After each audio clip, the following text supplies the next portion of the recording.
Good morning. Good morning. Good morning. Good morning. Good morning. Good morning.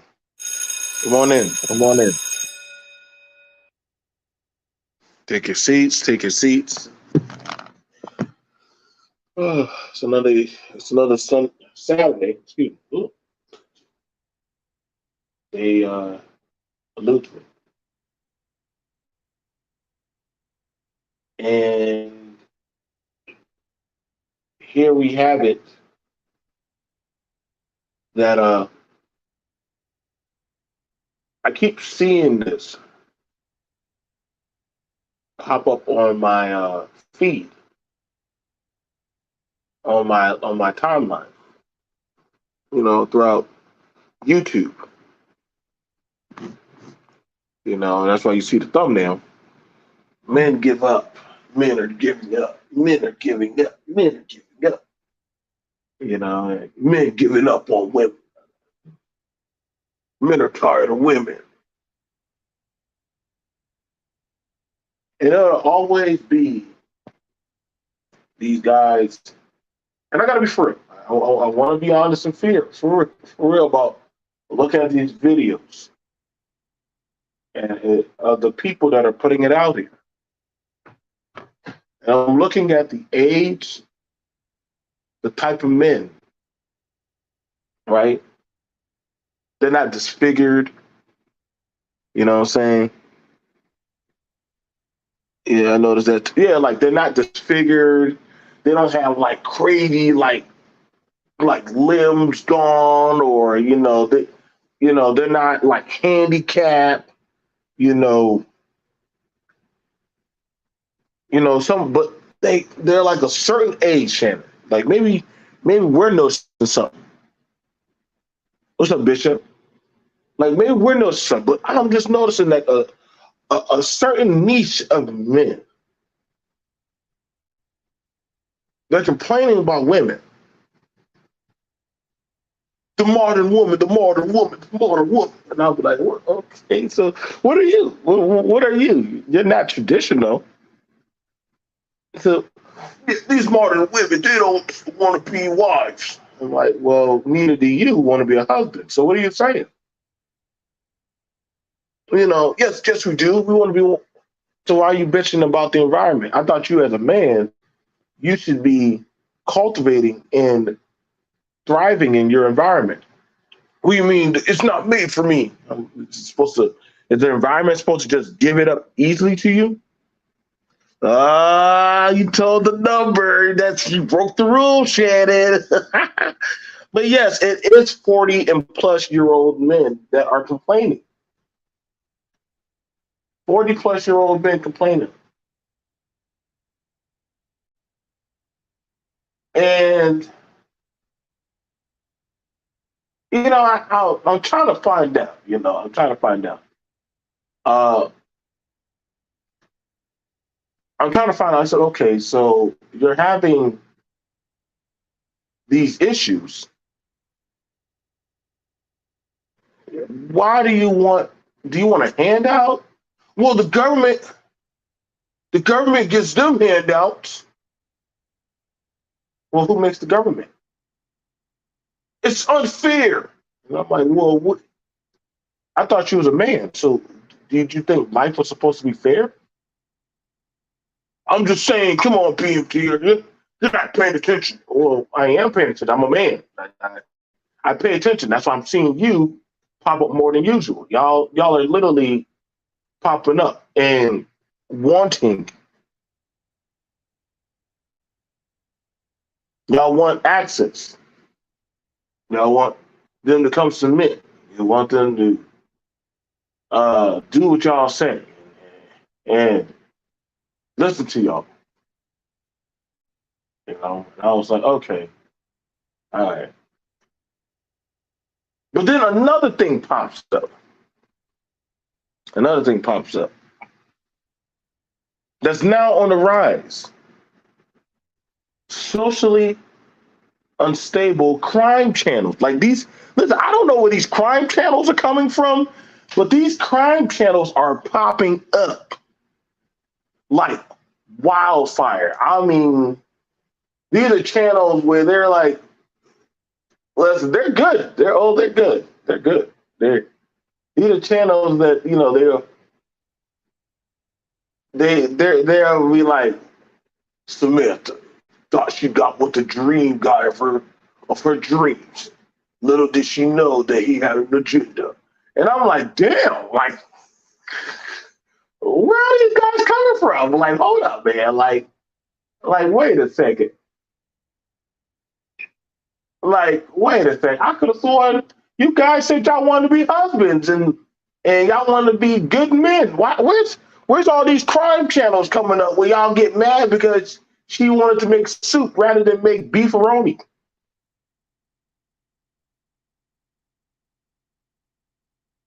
You know, and that's when you start to know. That's when you start to notice everything in what it seems that a lot of these people are socially unstable. I ain't gonna say the women are don't got their part to play, but oh man, there's a lot of you men that are doing some crazy shit. Would y'all like to see one of these stories? Would y'all like to see a story? Would y'all like to see a story? I can play these stories. These stories are crazy, man. Like these crime stories. Like I was just looking at one of them. One dude was a pastor and also a former deputy, and he killed his wife. It's I don't I'm not. It's a sad thing, but I would assume the same people that are crying about that they can't get a good woman. You know what I'm saying? Why would you be killing the women that are in the home with you, or the women that are going on dates with y'all, or stuff like that? I'm curious about that. I need to understand that. Why are these women that y'all so called that are submitted to y'all, the mammies or whatever type of women that y'all say that y'all not getting? Why are y'all killing them?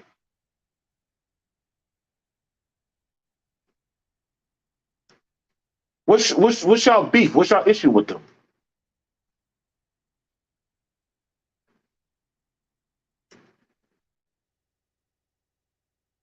Because I'm curious on how is this build up? How is this working in your favor?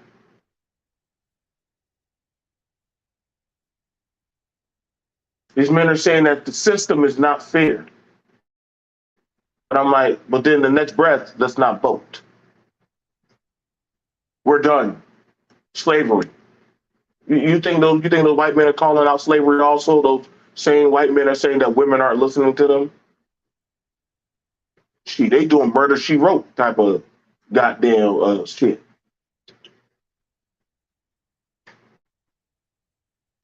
I'm seeing an ongoing trend to the have and have nots of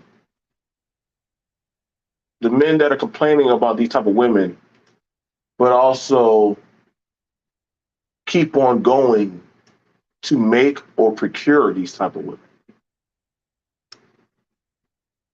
You know, it was a video with a 46-year-old man, getting on talking about how he married a woman, she was a stay-at-home wife, and after that, someday she just changed on him when he got sick and X, Y, Z, and then after that, boom, he put her and her kids out.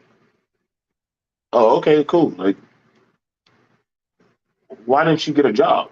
And I'm not blaming you as the man. I mean, well, I am looking at y'all like different in some aspect. I do look at some of the stuff y'all say or talk about different because I'm seeing ongoing trends. What's up, Toy? Do y'all want me to play a story? Would y'all like a story? It's early in the morning. I can show y'all some stories. I got some bologna cheese sandwiches and stories I could tell. Shannon doesn't know really work the projector like I tell him to at class. But If you want to, you can. I am looking for a teacher's aide. Um, just to be a teacher's aide. That's all I need you to do. You don't need to do nothing else. But I definitely would like a teacher's aide. You know what I'm saying? Like I said, I'm really trying to understand. Well, I do understand you as men, but your particular type of men, I can't empathize with. Let me be for real. So the men that are the 40 plus year old men that are having these key issues, and also 30 and whatever that say that they're giving up on humanity and society,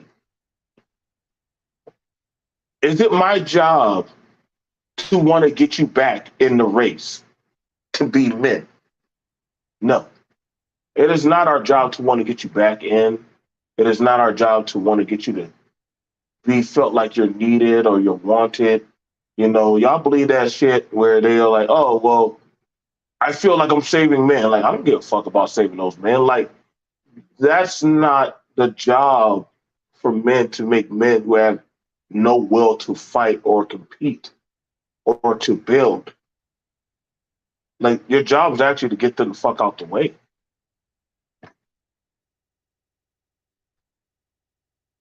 Do you understand? I know it's a rough lesson, but nevertheless, it is a lesson that needs to be understood and applied.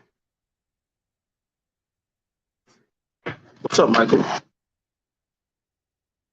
Yes, solutions. It's not a job, man.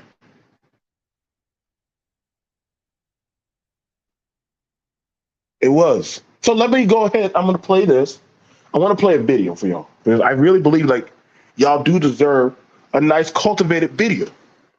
Okay, I want it's going to be fair use because you can't doing these videos about men are tapping out and they're complaining. They don't feel like they're being used. Um, you can't get those men. You can't salvage those type of men's mindsets.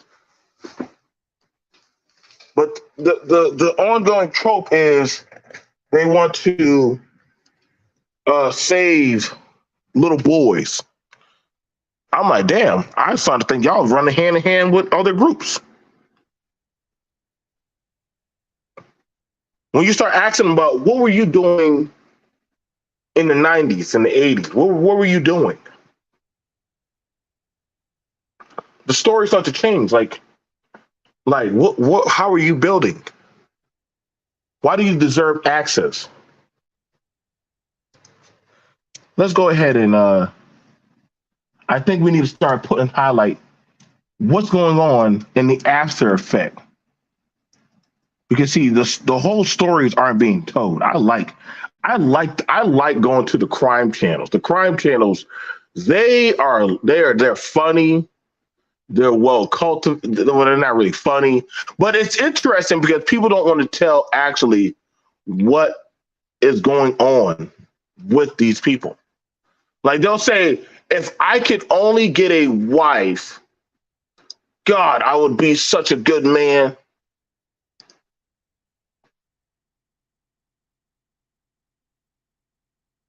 They always say that.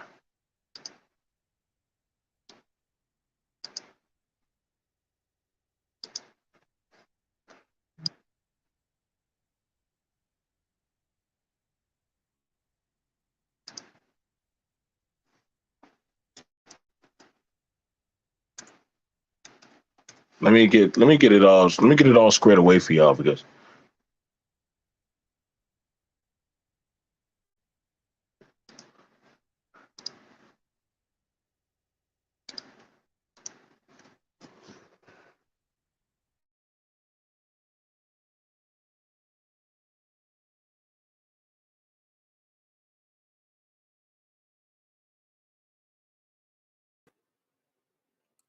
no, I agree. I agree with you, Roger, saying, Gabriel. It is starting to become predictive programming. Was you got to ask yourself why is there so many channels being put out there telling men that they gave up?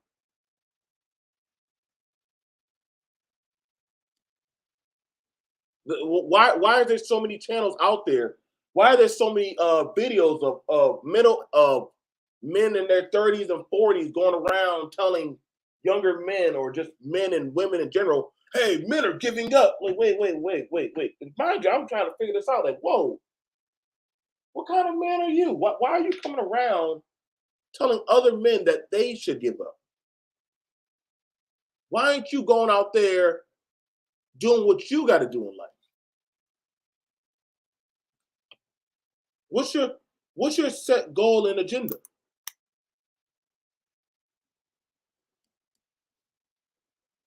I'm trying to help men. No, you're not. No, you're not. Because you said you tapped out. Well, we just need to go else. Why you keep saying we?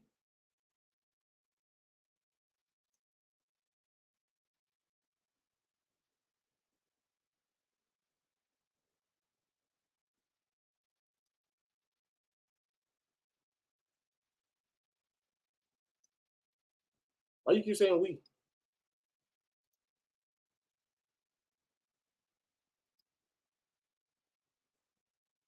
Let me got that. Trying to get some. Misery loves company. We need okay. So you bring up something. We need women. Okay, so Michael Thomas, you bring up something. We need women. Okay, then. What kind of women do you need?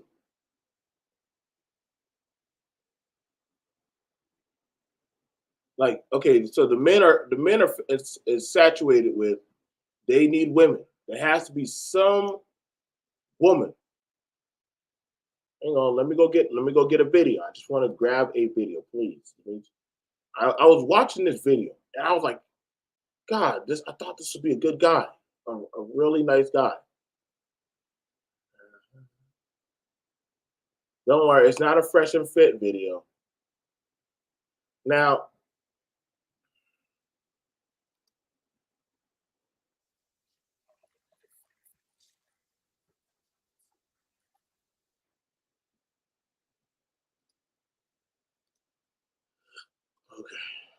okay, I gotta grab one video. Let me know. Can y'all hear me? Can y'all hear me? Okay, so actually 30 plus dudes, more so gotta add them as well. It comes up on the group. Oh yeah, no, what's going on, cool? Yeah, no, I'm saying like I think between the 30 and 40-year-old dudes, you know, um, but there's not a lot of family orientated men. That's the propaganda, Michael. These men say they're family orientated, but they want the entitlement of the system to like be at their patrol. And I question that because why are you telling other men to give up? Like what's that go about? I mean, I'm trying to figure out that is the end game pursuit. Hang on, let me grab some stuff. I have some videos. I was just sitting there just looking at this is on the fly cuff of the early morning. Don't mind me. You know what I'm saying? Like, hang on, let me Beta, let's go down there together. Let's go down there together. Let's go down there together. And this is not no attack to anything. I just want y'all to see, right? What I see that pops up. Like you got this video right here. I don't know what society wants from me. Now you got an old man, you got an older man, 40 plus years old, Timothy Ward.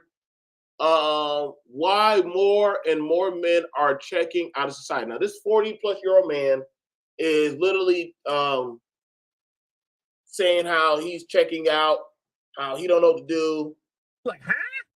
Okay, so bro, like, so there's a 40-year-old man checking out. Um, Honestly, I don't care what society wants from me. I don't break the law. I don't hurt or take advantage of others. I certainly don't dictate or decide how other people should be living their lives. I'm divorced and detached from society's expectations. I don't live your life. You don't live mine. 1.5K like this. I'm a 46 male, never married, no kids, and single for about 5 or 6 years through my own choices. Getting into relationships becomes less and less appealing with each passing year, and my willingness to make the effort to try has almost disappeared. I work hard and well at my job, go to the gym 2 or 3 times a week. My social life is at a level where it suits me perfectly.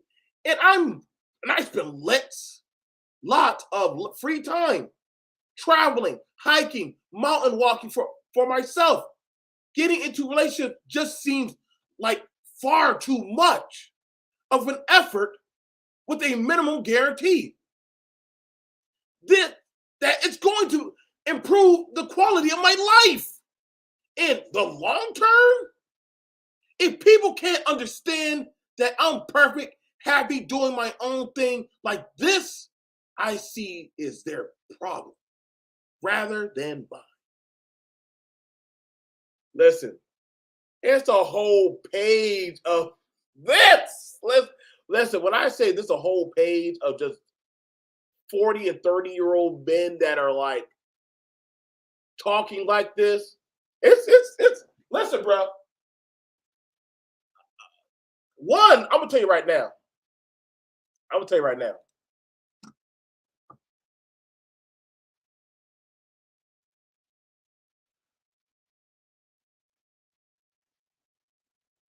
So, yes, I believe.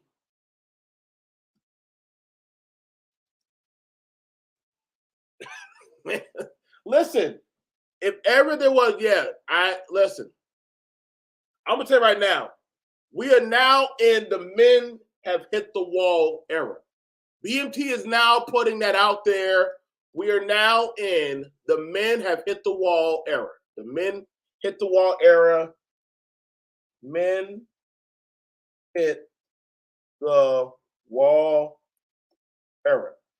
I'm sorry to tell y'all, but this is now, we are now in the men. Oh my God, I got to take that down and fix that.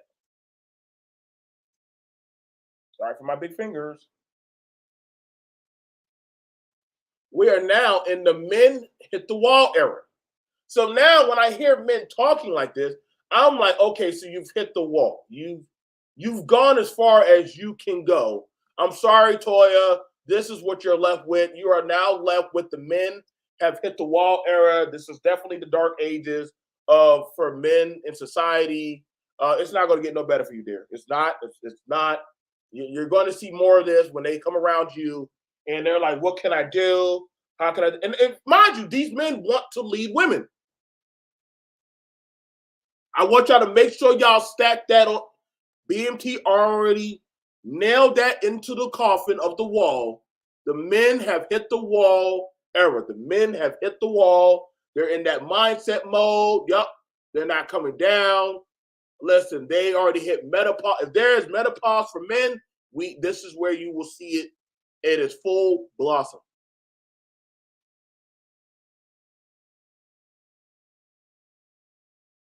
This is now the men's hit the wall era. Listen, bro. Everybody about to take advantage of these motherfuckers right now, boy.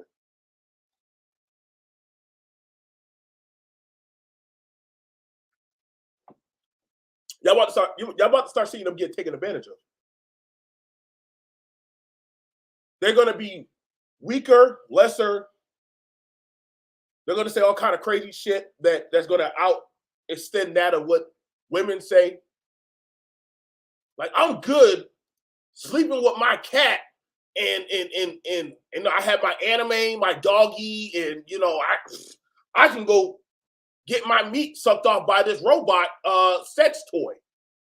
What do I need a woman for? And you'll be like, oh my God. Here we go.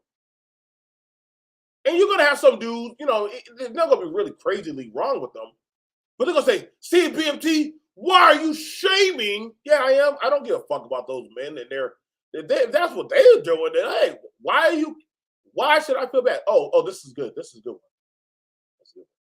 This is a good one. This is a good one. I gotta show y'all this one. This is a good one. Yeah, listen, I shit you not. They keep coming.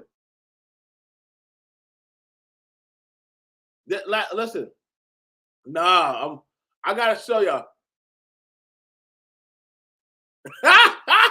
Every time I go to the bar now, it becomes a counseling session, and I listen just you two. Listen, I don't got time to give. Hey, bro. Hey, bro, y'all think we all need to go to the VA together or alcohol? Men's hit the wall anonymous. Y'all would think that I don't know how to.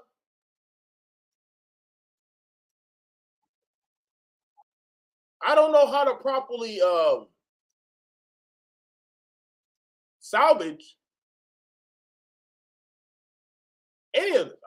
I really don't. I kind of, because see, for me, I'm more so like just back away. Just back away. I'm saying back away. Um, but you're seeing these type of men. They're wanting to be saved, and now the 30 to 40-year-old men are now becoming the incel men. Proudly,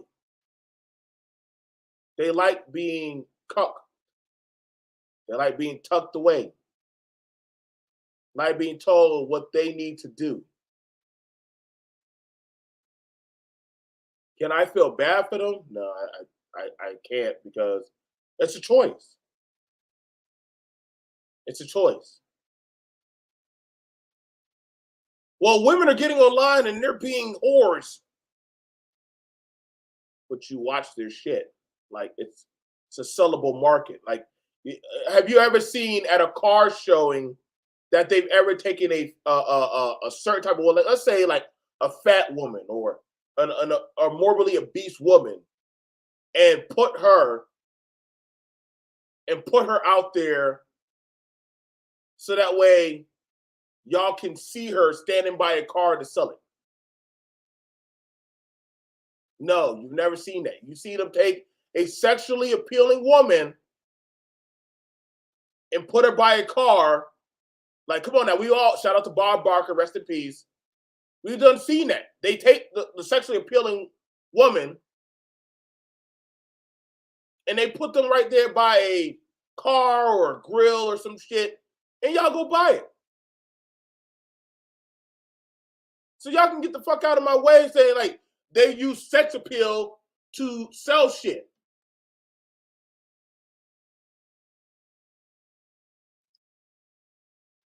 They've been doing that for years. Forever and a day.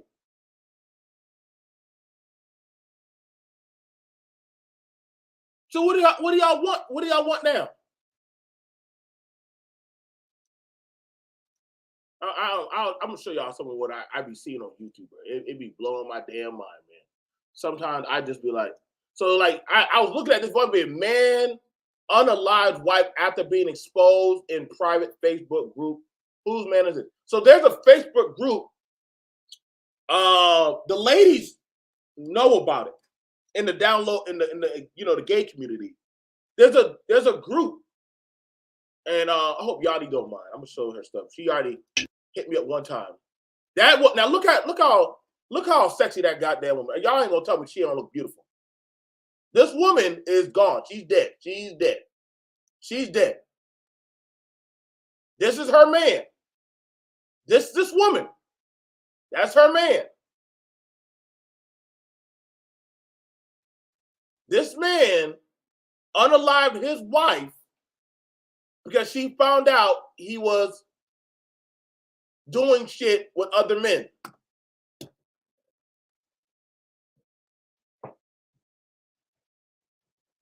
I'm just telling y'all, man. Yo, these women are finding out shit, bro. And don't just say it's just her. You got it on other channels. You got it on other channels. This type of thing with these type of men they finding out they're getting caught with like doing shit to women, killing, unaliving them, all that sad stuff, man. Look at it. Look at it. Look at it. Look at it. It's not. Come on now. Looks like a normal 9-to-5 dude. Took out his wife, but he got caught chasing some cheeks. Nice house. They dressed nice. Got nice clothing on. All because he got exposed. You know what I'm saying? Look, got a nice car. Look like they got the car and stuff right there. All because he got exposed, took her out. Oh, Marcus Lofton, 42. Oh, 42. Uh-oh. Seen the pattern. Male, black. That's his book number, booking date, eye color. Yep, that's him right there. Okay, so we got him right down there. So I'm just saying, I'm a narcissist. Hashtag good morning. If you ever get locked up, you might as well cancel your relationship and sleep peacefully, my dog. These bitches is embarrassing. That's him. He's mad, but he got in trouble. He took out his own wife. See, nobody's telling the end game result of what's happening, of what's going on.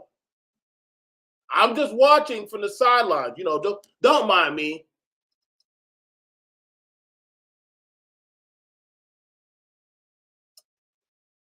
Iman, I'm trying to figure it out too, bro. I know y'all said, man, B.M.T, man. No, listen, bro, men are still in the game. Men are still in the game. Like, but see, that passport movement, that ain't working too well, man. That's not really working too well. What's going on? What's going on, MJ? But it's not, you see, it's not a reality of truth that's being applied.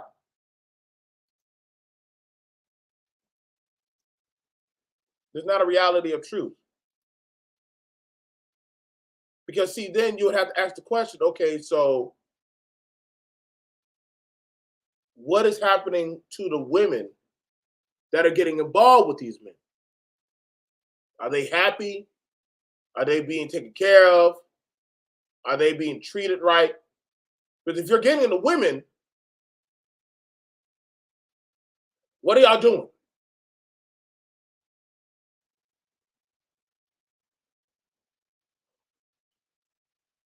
What are y'all doing with the women? So the men that are getting the women, what are y'all doing with them?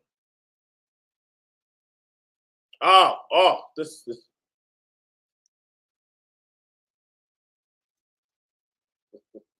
Let me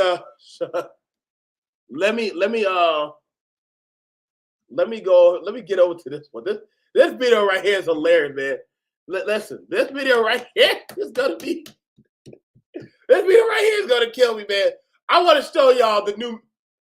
Yo, have y'all seen these new videos that are popping up in this space, man? I gotta show y'all.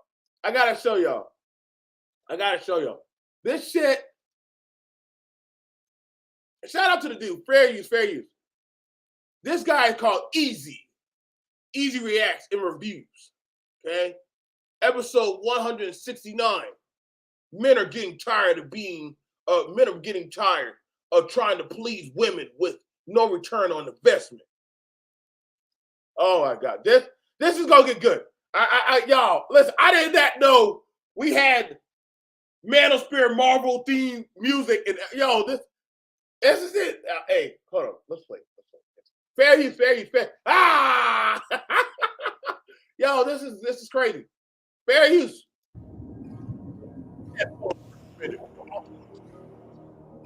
I'm a hopeless romantic, and I'm leaving a 14-year relationship with a woman whom I've loved with all my heart. A woman I thought I can build a future with, build my life with, and live my dreams with. Yo, this is wild. Like, when did the Manosphere get these type of production studios? Like, hold up, bro. I got some movies that I can put out there, you know. Listen, bro. Yo, when did y'all start getting production studios, bro? Is Tubi hiring? Is Tubi hiring? Is Netflix? Yo, if y'all telling me that Manosphere is going to Hollywood, bro, I'm gonna be pissed off, bro. I'm gonna be fucking pissed off, bro. I got skills, dog. I got fucking skills. Oh, fuck. No! Go back. Because I've known to be right and the best guy to this girl.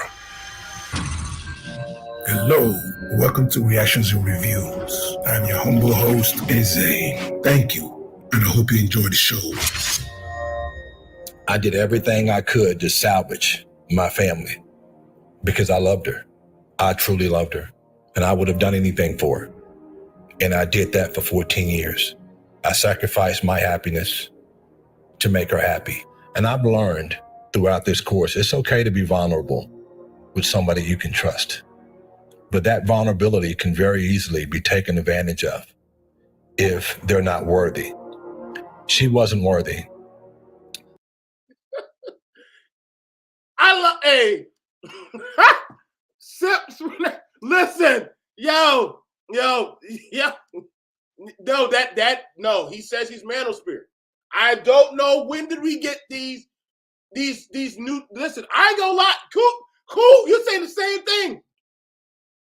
Like, you said the same thing. I thought, like, hold up, bro, when did we get these type of graphics? Like, yo, bro, that inspired me to go back to college, bro. That inspired me to go back to college. I kid y'all not, bro. I'm going to college just for that, man. I'm going back to college just to learn how to do these kind of stuff. Oh, listen. These things are growing. These things are growing, MOT, in full fashion. I'm like, they got the whole surround sound. Like, they're doing the whole Transformers stuff when the men are talking. I'm like, what? Nah, I don't know how y'all missing him. Y'all missing out on the good. Listen, bro, I go get my cereal. I go sit down. My little goofy ass go sit right there. And I get in my little koozie blanket. And I'm like, oh my God, another tale is coming out. Which one? Like, it's like, who needs audiobooks when you got goddamn Sip Tales? Like, they're about to come out. And listen, bro, like, listen, these stories, let's go to the reaction. Let me go to the reaction. As a woman, I'm so glad this is being shared. I said this to other women until I was blue in the face.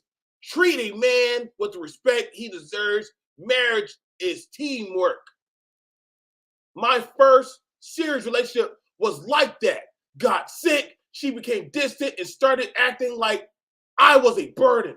I started back working, and her excuse for the actions was I was trying to motivate you. I said bye. His accident was actually sort of a blessing in disguise. It allowed him to see who he was actually married to. Better late than never. Well, he already did 14 years. I always said, if you want to see if a woman really loves you, lose your job or get sick. You'll see then. These Manosphere tales are getting better and better, man. I just like the production. I'm just saying, man, the production is getting. Listen, when did we get this? What? Listen, y'all, I'm gonna have to start needing y'all to GoFundMe. Because I need to start making these type of production. Cool, we have been fucking up, bro. You got the art skills. I got the voice narration. Like, listen, bro. We need to start making films, bro. Like, we need to make films in this space, bro. This space is an opening cesspool.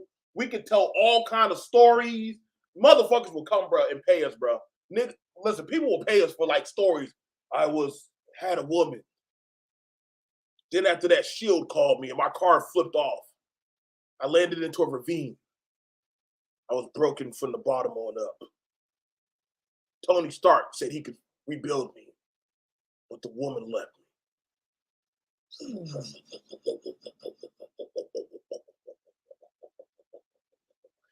Yo, bro, if y'all don't think that won't sell, I shit you not, it will. If y'all don't think that won't sell, I'm telling you right now, we might get sued by Disney, but goddamn it, it's gonna be worth it. It's gonna be worth it, bro. We're gonna get Whom I love with all my heart. A woman I thought I can build a future with, build my life with, and live my dreams with. I was wrong. I was wrong, and it really hurt. And I'm still angry about it as we speak, because I've done everything that I've known to be right and the best guy to this girl. Hello, welcome to Reactions and Reviews. I'm your humble host, Eze. Thank you, and I hope you enjoy the show. I did everything I could to salvage my family because I loved her. I truly loved her, and I would have done it. Why am I late to us having Marvel? Goddamn. Why am I late to this, bro? Listen, bro. Listen, if this is how men are checking out, it is way, way deeper than I thought it was, boy. Listen, y'all are going.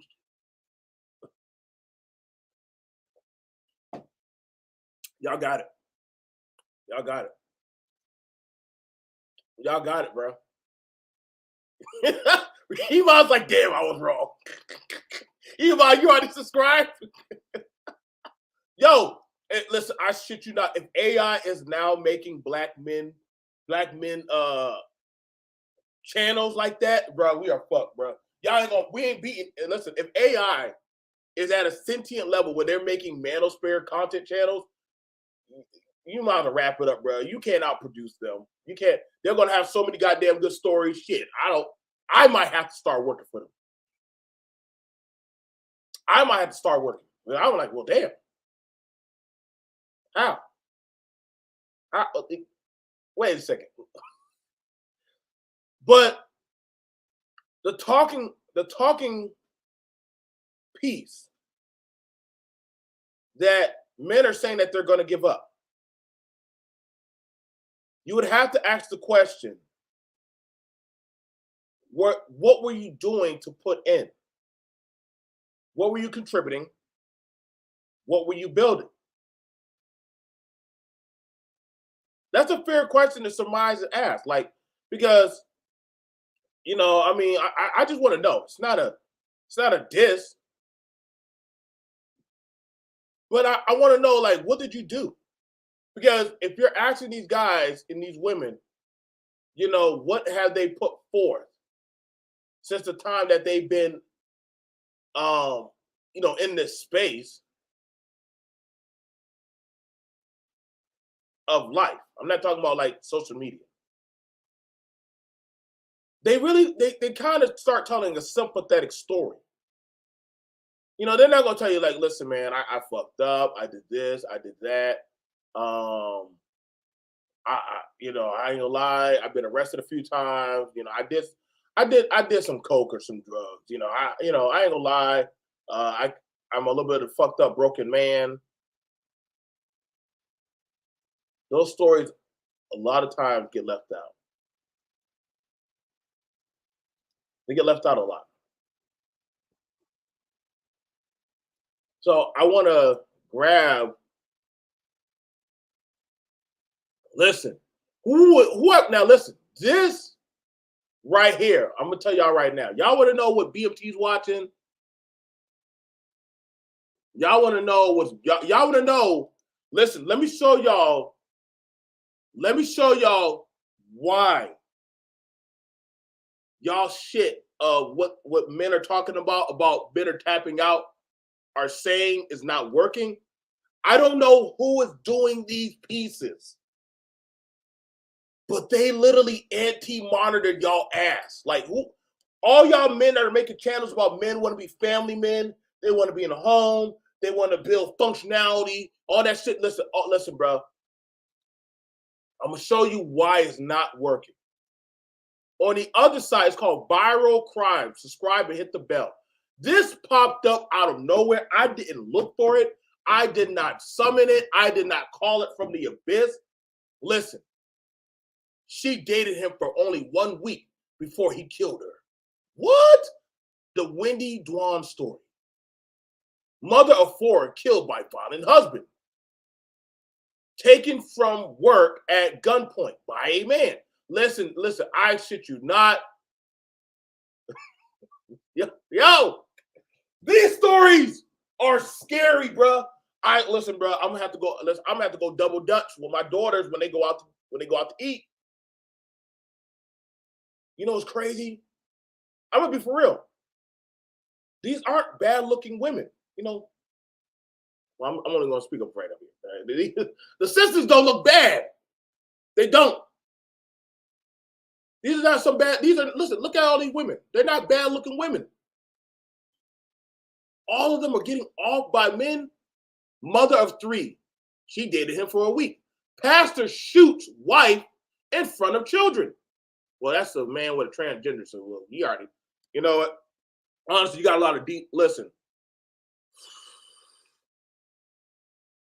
Hey, bro, it's hard to, we're hearing men saying that they tapping out, but they're not looking at these stories.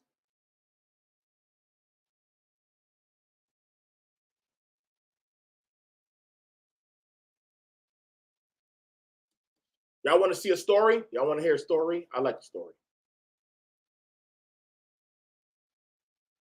I want to grab a story. This one, where's it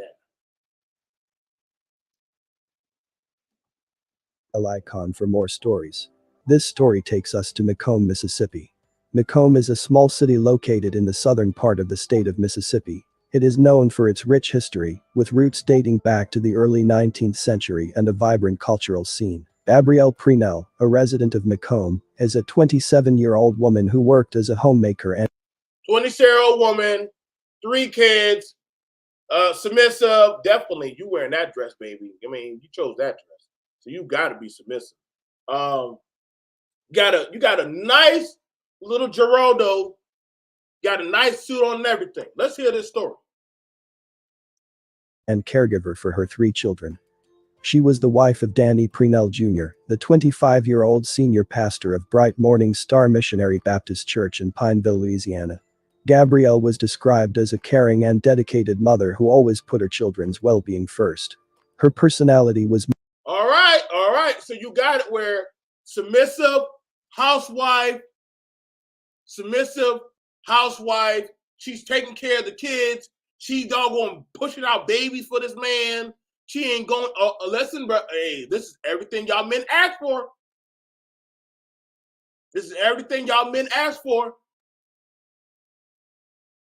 So we got it where the women are, hey, I gave you the babies. I'm more submissive.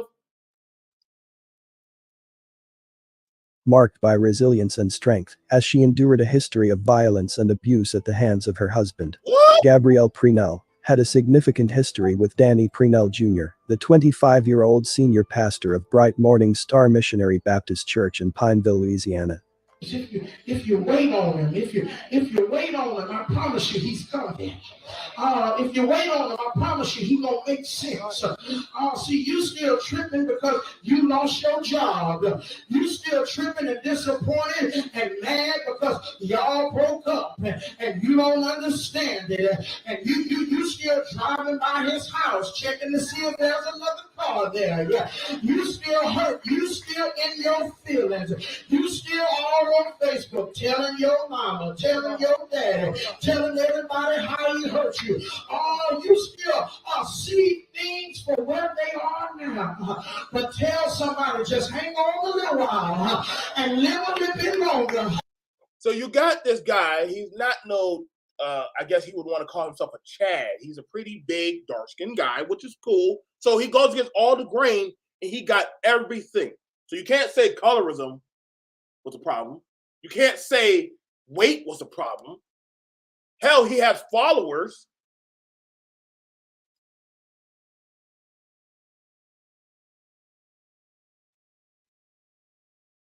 Yep.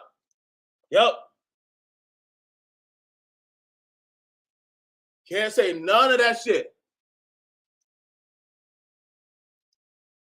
What's going on, LaKenzie? What's up?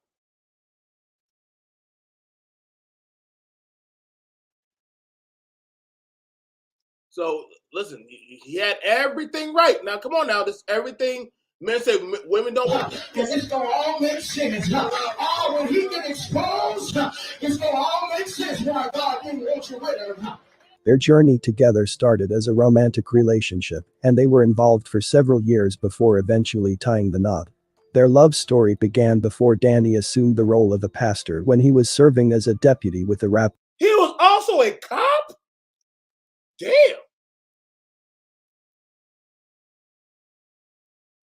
Rapides Parish Sheriff's Office. As their bond grew, they navigated through life's challenges and joys, supporting each other in their career paths and personal endeavors. As Danny transitioned from a law enforcement officer to a spiritual leader, Gabrielle remained a pillar of strength and encouragement. All right, now y'all got a supportive woman. That's a supportive woman. By his side. Their shared experiences and deep-rooted connection likely played a crucial role in shaping Danny's spiritual journey and his role as a pastor. Together, they embarked on a new chapter of their lives as husband and wife, forging a partnership built on love, trust, and a shared commitment to their faith. The congregation of Bright Morning Star Missionary Baptist Church witnessed their devotion to each other and the congregation, inspiring others with He got men in there. He got keyboard players. You got older men in there. I don't see no young dudes in there, but that's probably a young dude. But so you got all that in there, and you got the wife, the kid. You winning, dog. their story of faith and love. However, behind closed doors, their relationship was marred by violence and abuse. In 2016, Gabrielle filed a petition for protection from abuse against Danny in Rapides Parish. She bravely spoke out, alleging that she had been subjected to constant beatings and threats to her life. Neighbors and friends later revealed that they had witnessed arguments and heard loud fights between the couple. Some even reported Danny brandishing guns and making terrifying threats towards Gabrielle. Online, the couple portrayed an Oh Lord, what's going on? This is a high value man. This is a high value man. This is a high value man. Got the suit, got the wife, got the kids, got the church, got everything. Yes, Toya. Yes. Yikes. This guy literally got everything going on. And yet he's still beating and pulling guns out on women with kids. Yeah, we can't say hype man, but I mean, he still got it. Hey, this goes against strike the record. Obsidian, where you at, bro? You said short men don't get no play. This man is definitely shorter than his wife, and he done chopped down that tree. entirely different image. Alexandria is where it all began. You remember that? Yes. Remember, Absolutely. that's when we came here. It was just me. They sold out of the fish food. They can only eat so much, or they're gonna end up like me. And he said, Their social media posts depicted a seemingly loving relationship, with smiles and affectionate gestures. However, we must remember that social media can often conceal the true reality of a person's life. y'all cannot say this woman is not natural, but she got her natural hair out. She done dropping all these babies for him. So y'all got to tell me, what is this woman doing wrong for her man? What's she doing wrong? Life. Experts warn that abusive relationships can be complex and hidden, with abusers manipulating their public image to conceal their actions. Friends and family must be vigilant and supportive in such situations. On a seemingly ordinary day in Pineville, Louisiana, a shocking and disturbing crime took place, sending shockwaves through the community. Pastor Danny Purnell Jr., a respected figure in the local area and lead pastor at the Bright Morning Star Missionary Baptist Church, was involved in a tragic incident that left his wife, Gabrielle Purnell, wounded and fighting for her life. On that fateful day at the Hampton Inn Hotel in Macomb, Mississippi, the Purnell family, comprising Pastor Danny Purnell Jr., his wife, and their 3 children, had checked in for undisclosed reasons. However, tragedy struck at approximately 3:30 p.m. when a horrifying incident unfolded within the confines of their hotel room. According to reports, Pastor Danny Purnell Jr. allegedly shot his wife, inflicting 2 gunshot wounds. The motive behind this tragic act remains unclear, shrouded in mystery. In the aftermath of this shocking act, he then attempted to end himself, intensifying the harrowing scene that unfolded before the innocent eyes of their 3 young children, Danny Purnell Jr. and his wife, Gabrielle. He shot her in front of the babies. Wow.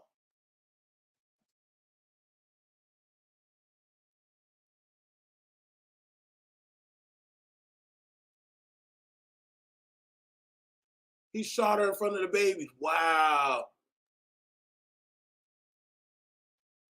Shannon, that's enough for you. Just roll the goddamn projection. You already got the attention, Shannon. That's enough for you. That's enough. I do apologize. Y'all excuse Shannon. He gets out of pocket. This is why he's not allowed to these groups. Shannon, just roll the projection. Quit hazing people. Were rushed to the University of Mississippi Medical Center for emergency medical care.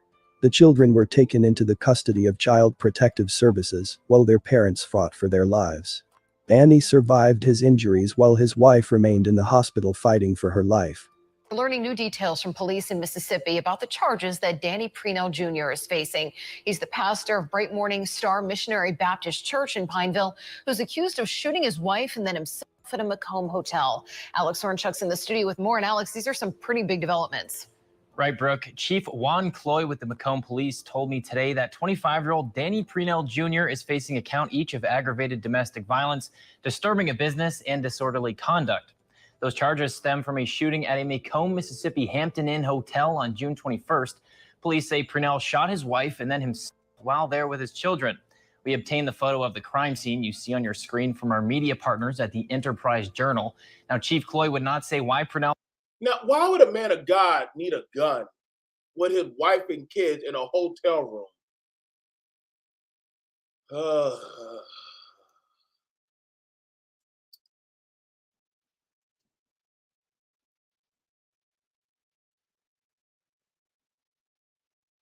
But y'all said men are checking out.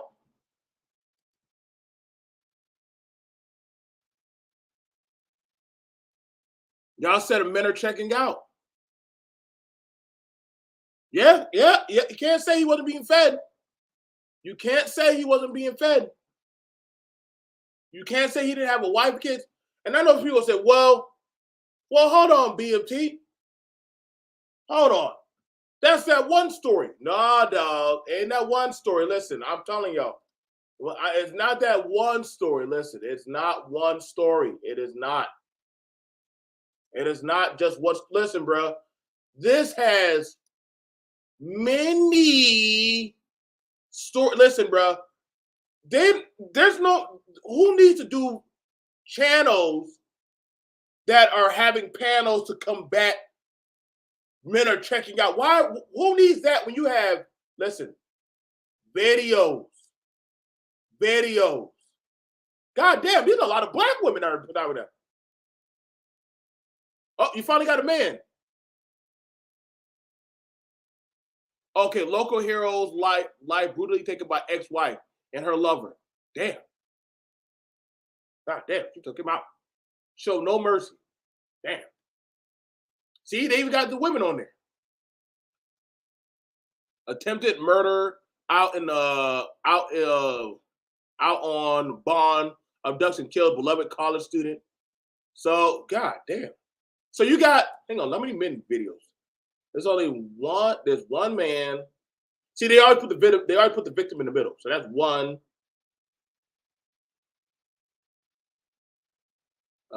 Yeah, there's not that many men. I think there's two. Yeah, there's not that many men videos. But Lord have mercy. They damn sure have a lot of female videos. And listen, y'all know how many crime channels are showing up? Do y'all see how many crime channels? Listen, bro. Who needs to do panels to combat men? Oh no, I wasn't dropping panels, man. I wasn't dropping links for panels. But I can try. You know what? I can try. I can do that, but I'm about to go on for an hour. I can go on. I wasn't dropping links. This is called the Viral Crime. Viral Crime. Shout out to them. I've been to subscribe to them. Like all that talking points that y'all talk about, women don't give men chances. This is not me going to bat, but I'm just saying, like, these channels get numbers. And people watch them. So this is why I said, like, the talking point that, oh, men want families, they want this, they want that. And then you see the viral crime channel. Yeah, dog. Listen, boy, they debunk a lot of stuff you're saying. College girl, single mother. So men are out there dating single mothers. Down low. Yep, you can't, ain't no way you can't tell me that. You didn't know what that was. Pastor / deputy, mother of 3. He wanted her car and money, so he killed her.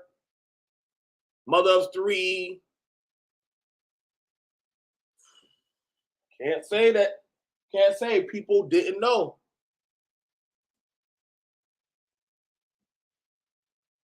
Can't say.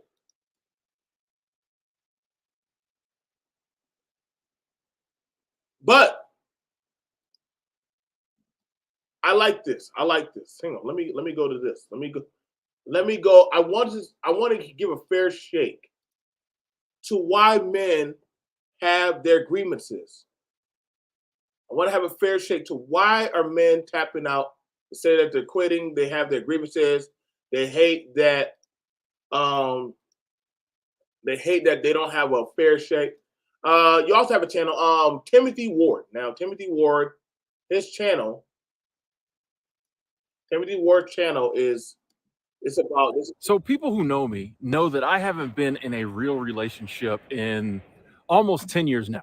Wait a second. Whoa.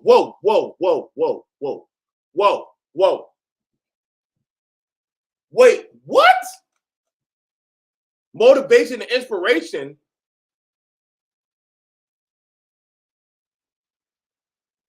That was out the gate. Hold up. Come back. So people who know me know that I haven't been in a real relationship in almost 10 years now. It's almost been a decade, folks, since I've been in a real relationship. Okay. Whereas most people I know have been in 4, 5, 6, 7 relationships in that time period. And then I also look around and I see people and I know people that if they were to lose their boo thing today, they would have another one Saturday. You know what I mean? Like people who just always have relationships coming and going. And sometimes, not a lot, because I don't think about it a lot, but sometimes I find myself over the years being like, how do these people do it? You know what I mean? So let me get this straight. Guy hasn't been in a relationship. 46-year-old man, wearing Batman shirts and shit in the woods. And, Lord God, that's just not good. And he's talking about how he hasn't been in a relationship in 10 Like, years. Huh? Bro, like we was on that type time. Why are you in the same We were shirt? on that type of time. Y'all said we shouldn't be on it.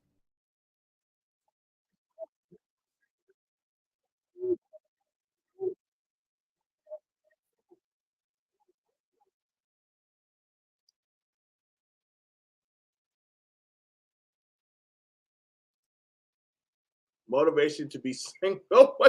Listen, he should have not opened up with, I haven't been in a relationship for 10 years. But I'm gonna talk to y'all about relationships. Fuck no. Yo, bro. Oh Lord. Listen. Oh my God. That should have not opened up like that. That should have not started like. Listen. Y'all need to go find a new Batman, bro. Y'all gotta go. Y'all gotta find a new Batman.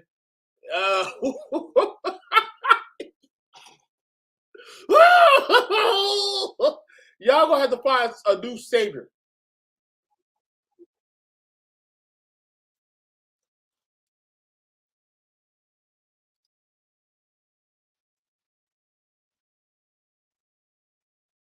Y'all gonna have to find a new one.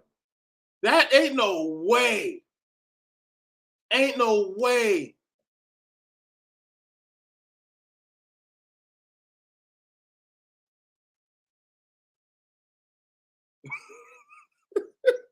There's no way y'all gonna tell me these. Listen, and you know what? I can't. I'm too. Listen, bro. I can't, man. Listen, when I need hope of when I want to scare my kids, when I want to scare other teenagers about don't be this, I go to those videos and show them. Is that what you want to be? Do you want to be some 42-year-old man in the woods wearing Batman t-shirts, walking around, bragging about how you haven't talked to society in like 10 or 15 years? Is that what you want to be like? Then you want to say, hey, I want to get back in the game.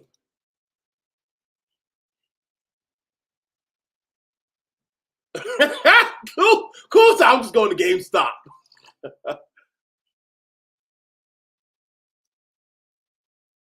He got a video, I give up. What do you give up? You ain't do shit. Hang on, let me go to this one. This one's good.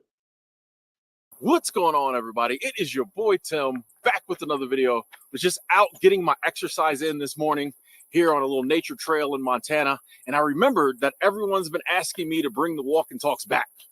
So I pulled the camera out of the backpack, slapped it on the selfie stick. We're gonna walk, we're gonna talk, we're gonna have a good time. And today we're gonna be talking about the American dream, or more specifically, how I had to let go of the American dream to really start living my life. Now, I want to say real quick, I say American dream because I'm from America, okay? Feel free to insert whatever country or region of the world you want to. Wherever you're at, put that in there. But basically what we're talking about is whatever is like the prevailing ideal of how you should live your life in your area. Okay, so he's talking about how he gave up on the American dream. I don't know that many black people in Montana either. I don't know that many black people in Montana. The fact that he said he's out there, hey, he's out there in Montana, bro. Like, listen, man, hey, bro, listen, this man is Batman, bro. This is what happens to Bruce Wayne when he goes dark. Like, when Bruce Wayne goes black pill, this is the shit you're gonna get. Okay, I know the American dream involves getting good grades and then going to college or university so that you can get a good job. Well, actually, I mean, it's not about getting just good grades. Well, you want a good grades so that way you can show that you understand what you're getting. Like, you want to show the teacher that you had the attitude of understanding what you're getting. That's why it's called a standardized test. That way, oh my God, I see why you're in the woods. The other, I mean, being able to have an afforded education, that was a dream that all people, hell, a lot of people all over the world want an actual afforded education. But go ahead, I'm listening to why you gave up. Having a great career, so you can have, a 2-story house in the suburbs with a big backyard with a golden retriever in it and 3.5 kids and a Mercedes or a BMW. Okay, this is the American dream, and there's nothing wrong with this dream. If that is your dream, cool, go for it. But the thing I've come to realize in life, and it took me a while, it took me well into my 30s to realize, is that the American dream is not for all of us. And I realized that the American dream was not for me. And in fact, living my life, a lot of times unconsciously or subconsciously, living my life in a way trying to get the American dream or acquire the American dream was taking away from my happiness. And honestly, so being a sustainable person in society was taken away from you. I realized this in hindsight. At the time, I was probably 33, 34, somewhere in there. I just realized that something was off. Okay, I found myself coming home from work and sitting on the computer watching a lot of videos about minimalism and simple living and things like that. And I just realized something was off. I just realized I wasn't happy. I was cool. My life was good. I cannot complain about my life at the time, but I just wasn't happy. And I realized over time especially when I got deeper into like simple living and things like that. And I realized that, life wasn't all about possessions. It wasn't about, acquiring things. It wasn't about getting more money. Life is really about just like living with what you need, maybe a little more, and like enjoying yourself, being happy. And so I had to figure out like what was going to make me happy in this life. And as easy as that sounds, as simple as that sounds, that's a big step that I think a lot of us never get to. Okay, we just spend our life, I think most of us, going after these dreams. I was spending most of my life up into my 30s going after like the American dream because that's just what everyone told me to do. That's just what everyone said do. Okay, and as humans, we're societal creatures. We're social creatures, I should say. We like being around other people, and we take cues from other people. So if your whole life everybody's saying do this, you're going to do it. Even if you throw in some little variations here and there, you're going to do what everyone says to do. But if it's not making you happy, like it wasn't for me, you have to stop and like ask yourself, what do I want to do? What will make me happy? And the thing is, if you ask yourself this, and you put in the time, and you do the self-analysis.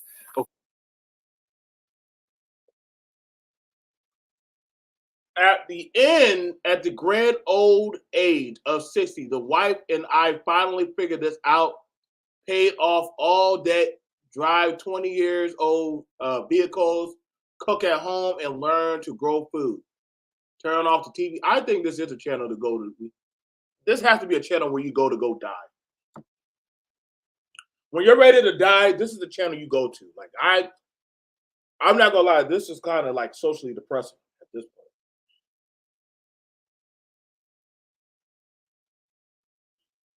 There's got to be a channel for like. This has to be oh Lord, this has to be a depressing channel. Ain't no fucking way. You want this, you want that, you know what I mean? So of course men are pulling back. Of course men are pulling back. You gave up. Oh, wait. You gave up. Timmy. You gave up, went to the woods to be Batman and fight grizzly bears and raccoons. How the fuck are you talking about men are pulling back? Nigga, you pulled back 30 years ago.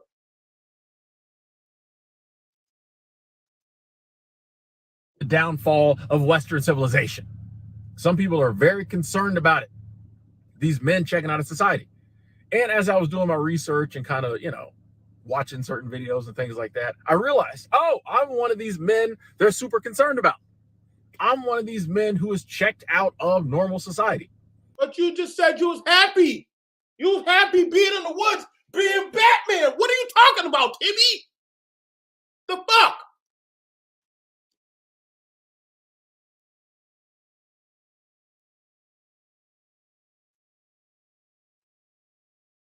This man done checked out, is out there in the woods fighting beavers and raccoons and shit, and said fuck women and families and society. Timmy, Tommy, Ward, Timmy Turner, nigga, I was happy for you. I ain't trying to stop you. He said he checked out. Now all of a sudden I feel like they're concerned about me. Nobody's concerned about you, Timmy. So I said, you know what, Tim? You need to do a video, talk about this, because they talking about you. Okay? So the first thing I want to say, ladies and gentlemen, the first thing I want to say is that I think I'm not alone in this. I think a lot of men will agree with me on this. I'm confused. Right now, as a man, I am confused as to what society wants from me. You just said you don't want. I think that might be why a lot of men are pulling. You just said in this video over here why I gave up on society. That was 2 years ago.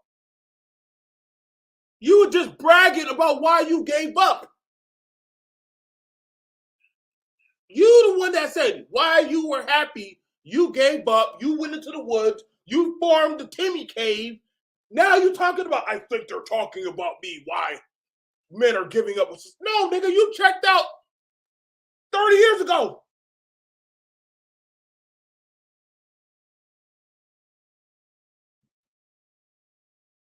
What the fuck?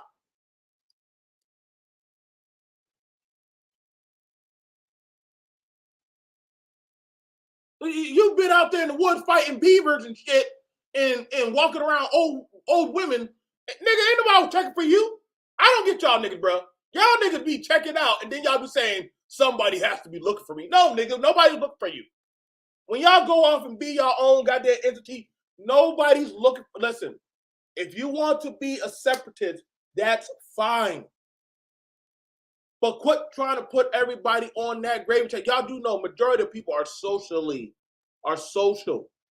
If that's not for you, cool. I'm not trying to get you out there. I'm not trying to bring you back in. You in a void of space. You happy. I gave you you got your spacesuit. We kicked your ass out there in space. Have a good time. You said, hey, I opted out of sex 20 years ago. Cool. Why are you telling me? Okay, I don't know what I need to talk to you about. I ain't got shit to say to you no more. I don't want no family. Why are you hearing the conversation again? I don't get motherfuckers that literally say that they opt out. Like when y'all men tell me that y'all give up, opt out, why do I need to give a fuck for what you're doing now? Look at this one. White dude, why are so many men checking out of society? Now you got to know the man. Why I personally think young men today are checking out. Now notice, you got this wave of men coming around. Why I don't want kids. Listen, bro. This is why I said, man. Hold on. Let me explain why I refuse to have kids. Do y'all not look at the age of these motherfuckers? They always in their car. They always then they start complaining about, oh, the women, they don't see me. They're not fucking with me. Like, yo, it's an ongoing pattern.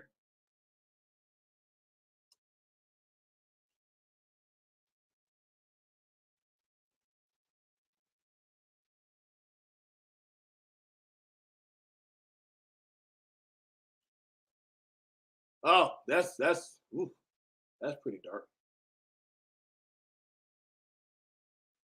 Listen, you put it out there in the universe, guess what? I get to reply. Don't put it online. You can't put it online. Can't put it online, Mahogany. Hey, I'm checking out. I'm just looking at all the channels of the men checking out. You know, I'll tell you what, I'll be fair. I'll leave the black man alone. Let me go to another man. Let's go to another man sitting in the car. But this seems like, I seem to be like, this is like their happy space of sitting in the car and shit. Let me go to this guy. Hey YouTube, how y'all doing? This is Eric Thompson. Oh, I want to talk about why I do not want to have kids. And also the other video I just made about Will Smith slapping Chris Rock. So that's the other video. So if you could check it out, please do. I don't want to. So right now, I low-key don't ever want to do videos in the car now. I now don't want to ever do videos in my car now. I don't want to do videos in my car now. Because I don't want, no, this is scary. I don't want to do videos in my car now.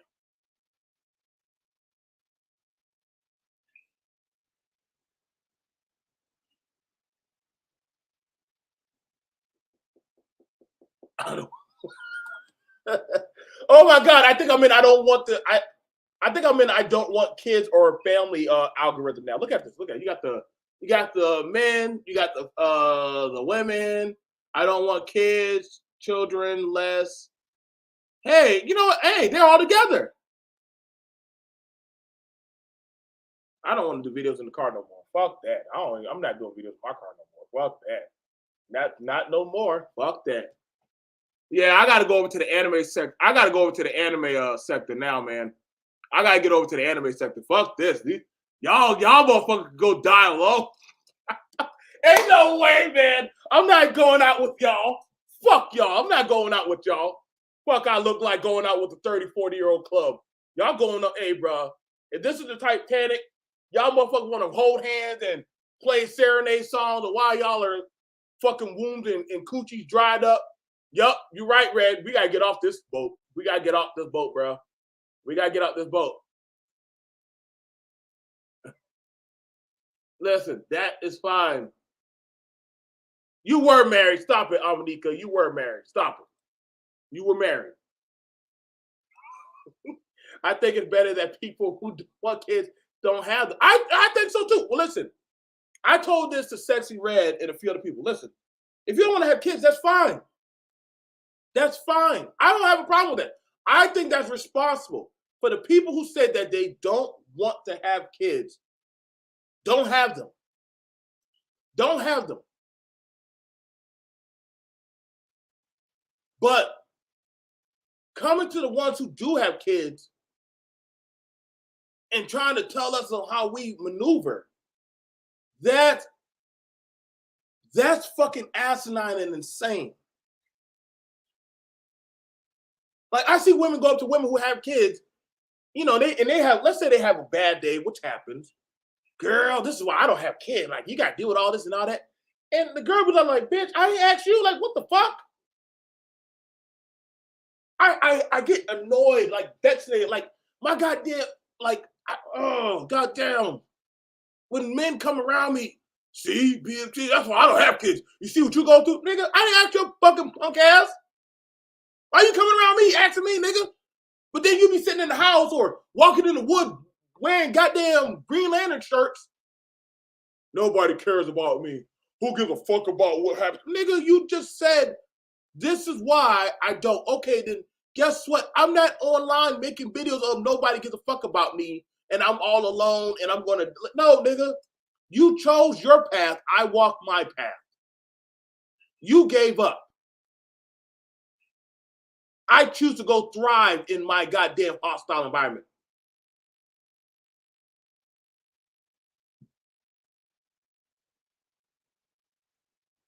I can live with that. I can live with that. See, we can agree on that. But whether they are had in a marriage or not,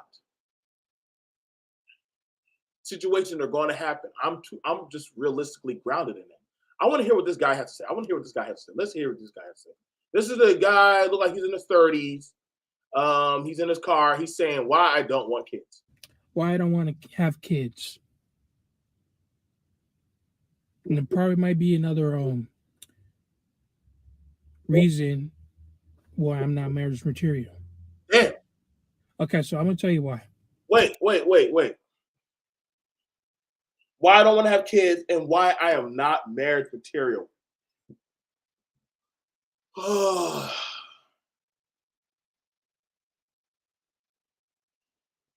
Hey, he said he's not. For one, I don't want to pop out a kid if I cannot take care of one. Okay. If I cannot have the money to do that. Okay. If I don't have the plan to do that. Okay. If I don't have anything good to say to a kid. Yeah. Okay. If I could if I could do my best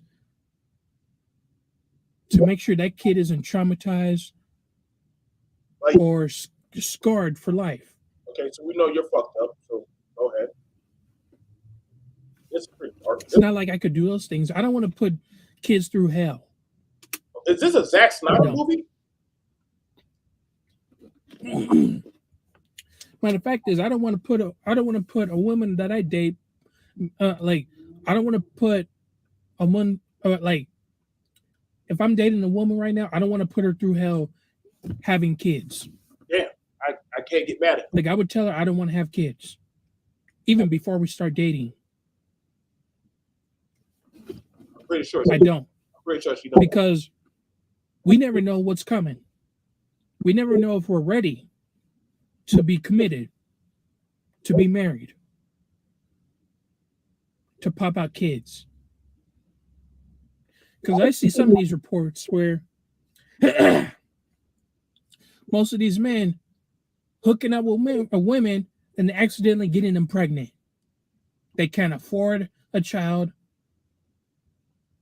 They can't afford rent to live a roof over their heads, to put a roof over a child's head. And they can't take care of one because they got the women pregnant for no reason. And now they can't take care of one. the kid is born in this world, and you can't take care of it. I'm repeating myself, stuff. Yeah, you are repeating yourself. I don't want to have kids. All right. Because see, this is around a time where, like, if he was like around a bunch of men at the bar or at the club, we kind of would tell him to shut the fuck up. Because at this point, this is the guy you don't take out with you. Like, I gotta be for real with y'all. Like, holistically, no man would kind of want this type of man around them when we go out to like function events, because he's definitely a downer. Like, it just orifices off him. I would never want this kind of motherfucker around me. Like, he's just a downer. I said, I can't deal with you. You're too bussified for me. Sorry.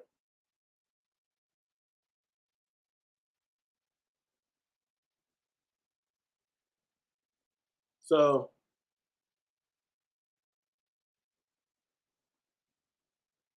his reasoning, it's not like they're too wrong, but you're going off of the correlation. Like, listen, I'm gonna tell you right now. Tell me a good era when it was a good time to have kids. Please tell me the era when it was a good time to have kids.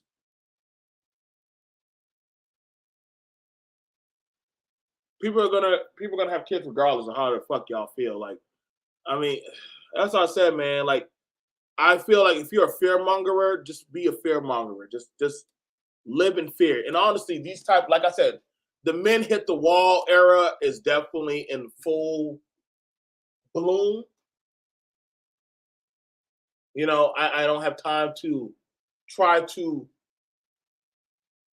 gravitate these men in because they're just not built for that. There is no guarantees in life. And for a man to say that is stupid. Yeah, no, that's fine for him to say he don't want kids. I just wouldn't really give a fuck for him.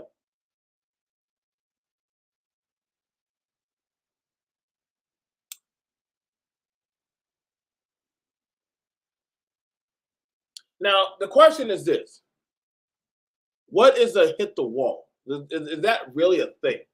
Do people even believe that actually is a thing? I use it as a trope, as a trolling trope. I did use that. But do I believe that there's such, like, I believe, like, you know, if you're an old man, should you be having kids? No. Because those kids are going to have health complications. You know, old sperm is not good to you. Just like a woman at an old age trying to have a baby, you're going to have health risks. You're going to have certain shit that can happen to you. It could be, you could die.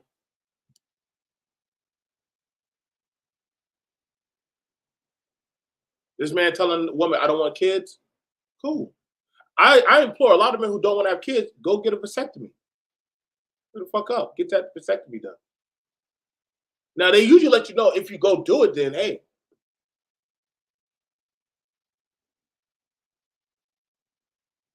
You know, I mean, they let you know the longer, if you get a vasectomy, the longer you've had that vasectomy, your chances of having kids drastically decreases. Yes, we heard that, oh, man, well, people who have vasectomy and they still end up having kids, those are one of very few chances. Man. They don't really happen like that. I know we all say, oh, I know somebody. We always get that. We always get that. But that rarely happens. I'm just going to be honest. I'll never forget that. My mom told me after my younger brother was born, she said, I got my tubes tied. I said, Mom, you can have any more babies? She said, nope, I got my tubes tied. She told me that when I was like around 6 or 8. You know, me grabbing her stretch marks. She's like, stop it, Joe. So what? I like it. It's squishy.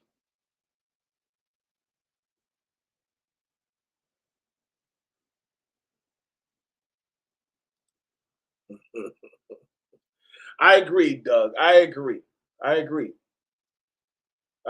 That's why I brought it up. But my mom said, no, I got my tubes tied. My mom said, I'm done having kids. I'm not having kids no more. My mom said, I don't want to have kids. I gave 4 children into the world. I raised 3 foster care. This hit the wall era for men. Their talking points. It's very staggeringly sad. This is very interesting. I don't have a problem. The wall is always. That sounded so scary. That I ain't gonna lie, that sounds scary the way how David put that out there, bro. I wish I never clicked on it. To feel like traumatized or like scarred for life or being bullied. You can tell he was bullied. I don't want to do that. I don't want to put a kid in this world if they're not asked to do that. Like they didn't ask to be part of this world. They didn't ask to be born. You know, I don't want to make a mistake where I'm gonna have to make them learn everything and they're overwhelmed. This guy's especially when you raise a daughter. You teach them everything so and so on, and also when they're on their periods. Especially as a father. Oh God, this guy is definitely man of spirit. He's definitely stupid as fuck. I can't, man. I can't. Just him talking about kids is just annoying. I can't. Oh God, I can't. This guy makes my ass itch. I can't. Let me see what this woman got to say. Welcome back to Be the One. This is Nadia. Today, the subject is I don't want kids. I never did. I don't see, for me, I don't see any benefit in it. It's just nothing I ever wanted. And it's probably partially like I see other people's experience with it, and it's like, this ain't what I want. Ever since I was in my 20s, even when I was a teenager, I knew, before I was a teenager, I knew I didn't want kids. And people like to say, oh, you'll change your mind when you get older. They still tell me that now to this day. I'm 35 years old. Like, ma'am, sir, I am older. It's not changing. I just don't want to. People think that I hate kids, and I don't. I like my friends' kids. I don't babysit or nothing. That's just not what I do. I would probably watch someone's kids if it was an emergency situation, but I've never been that person like, oh, I see a baby and just like, oh, he's so cute, I want to have him. No. And because I don't want kids, people just assume that I don't want to get married, and that's the farthest thing from the truth. Like, I would like to get married, but if I get married, I want it to be me and him. I don't want it to be me, him, and a whole bunch of children. That's just not.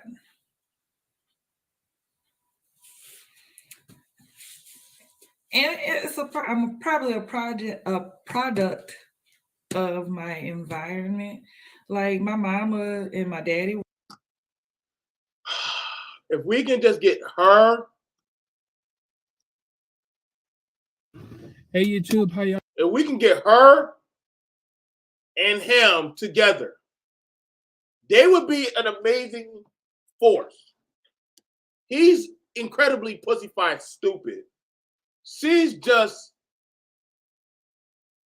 the womb of death. Vasectomy his ass. Oh, God. You know, I see women like her at the club all the time. I'm not gonna lie, I don't say too much. When these women come around me at the club, I shut the fuck up. Welcome. I don't say shit to these women. They're annoying as fuck. I don't. But I think there is a cash. I think there is a cash grab on this kind of content. Maybe you think I could get away with that? Y'all think I could do that? Y'all think I could do this type of content? Like maybe I could pull it off. Maybe y'all think I could do it? Y'all think I could do this content? Y'all think I could do it? I think I can.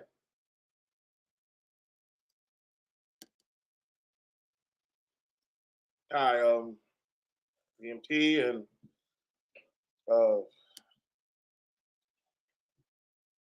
gonna tell you why I don't want kids.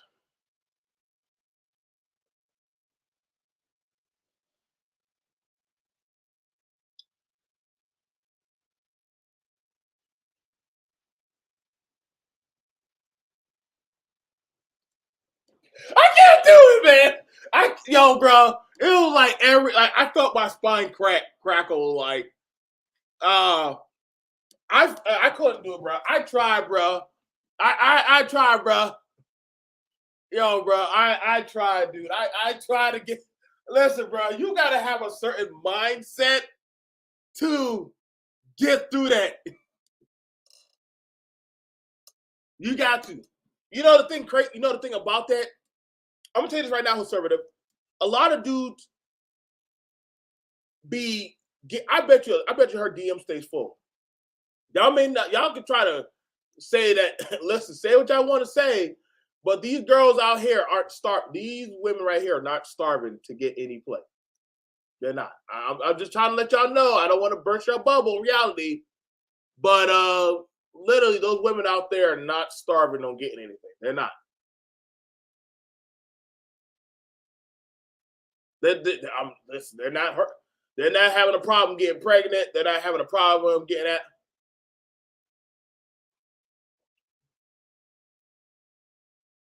Let me see what this one got to say. Guten Tag, my family. It is your girl T, aka the nappy-headed jojoba, back with fuck? The nappy-headed jojoba. I don't want kids. No, I'm not going to change my mind. Okay. Another tea talk. If you've been following me throughout Vlogmas, you know that every Tuesday I've been doing tea talks where I talk about just something that has been on my mind.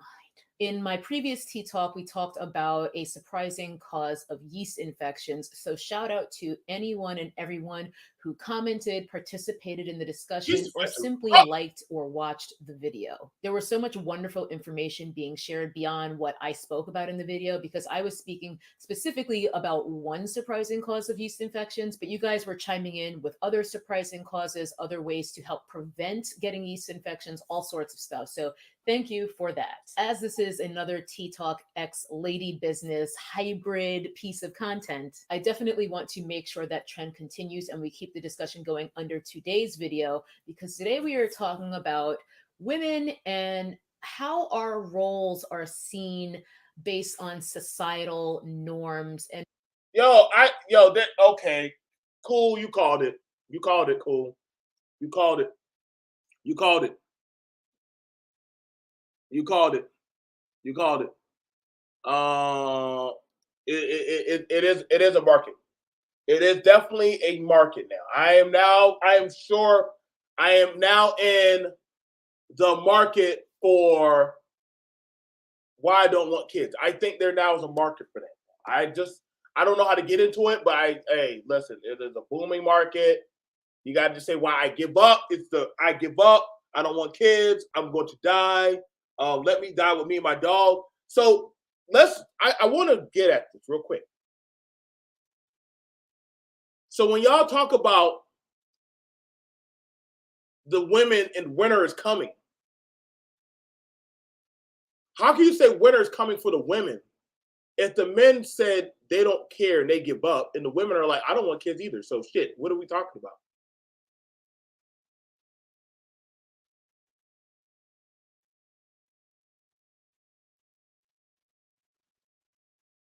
Cool. Shut up. Yo, that's how I know you and me be on some shit, bro. I was so, yo, bro. If I could just, unless I might have to do videos, like I might have to make me a whole nother video channel and say, wow, I'm gonna have to do a channel where when my kids go to school, I'm gonna have to just change and repurpose myself and be like, why I don't want these motherfucking kids. I'm gonna have to do that video. And when I do that video,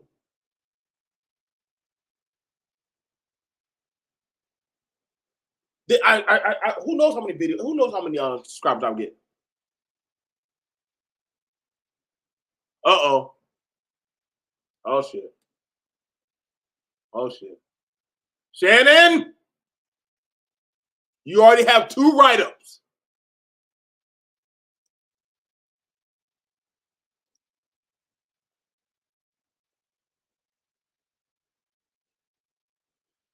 Listen, if she wants to talk about yeast infections and her coochie creaming out, I'm not against it. I could go talk to somebody about Yanni classes. I think that's when they sit on a box and blow smoke up their coochie. I don't know. I don't know. I don't know. I'll look it up later in porn or some shit. I don't know. What's a Yanni? What's a Yanni? What's a Yanni? I haven't touched a woman in 15 years. I would not know. Okay, thank you, Nada. Thank you there. Okay, so it's a Yanni steam. Mahogany. Unless you're going to teach a yeast infection lesson, we know it comes from women, coochies being around men. We know where it comes from. We got these people to tell us what it is. Continue on about what it is.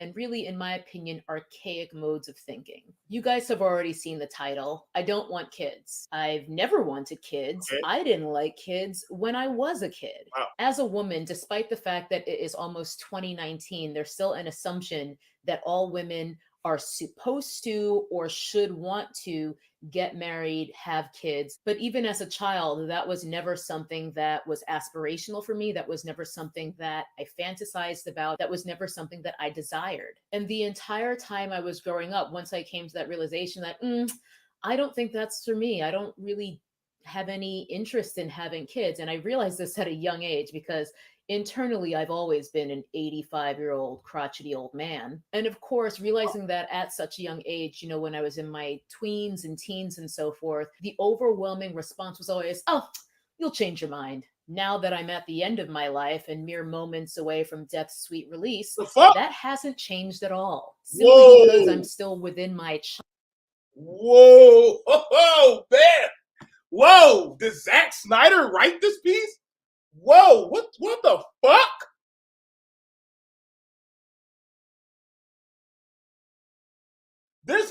Bro, this has to be a market, man. This has to be a marketing thing, man. I must have woke up in like the 5th level of hell. This has to be a market where women are talking about they're close to death, that niggas are talking about how they Yo, Ayala, you got out at the wrong time, baby. You got out at the wrong time. Kevin, I think this is Woo, man. Hey, bro, whatever Kevin Samuels thought he was doing, he didn't stop shit. This is wild.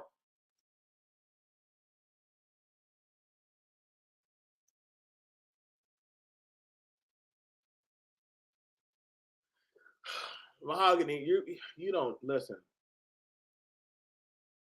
No, Mahogany, no. She's already telling the truth. You just can't handle what's going on. You can't handle what she's saying right now. You ready yet? She's talking about she's ready.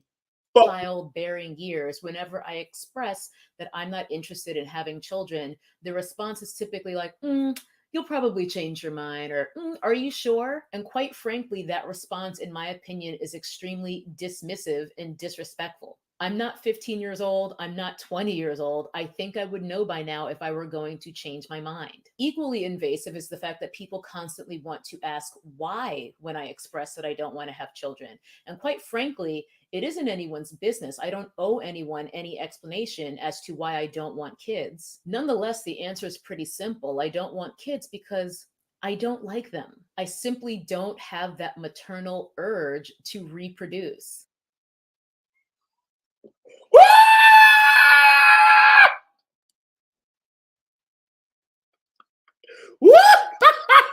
Yo, oh my God, yo, no, get my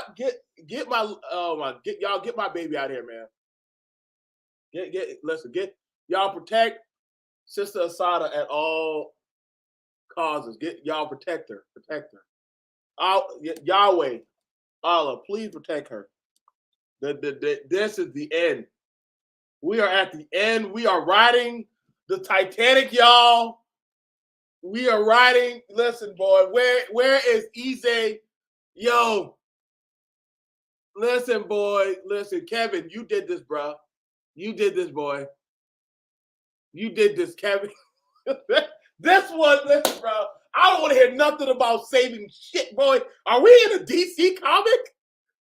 Listen, hey, these women don't give a fuck. I gave up. I give up on women. Nigga, they gave up on having kids. What the fuck you talking about? You ain't stopped shit. Ain't like y'all want kids. Woo! This is y'all better pray she never comes to the manosphere, bro. This one is Ragnarok incarnated. Ah! I'm getting fired up.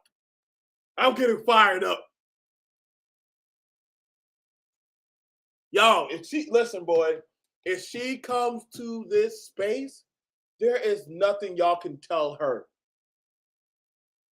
This right here is the wall. Woo! Woo! Oh my God, boy, y'all scared of Princella.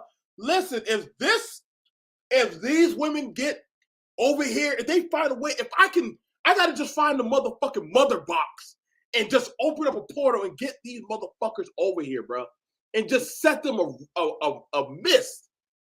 Oh my God, y'all women and men will be fucked. I just want to be an agent of hell and chaos. I just love it. Just like the men that are out there in the woods.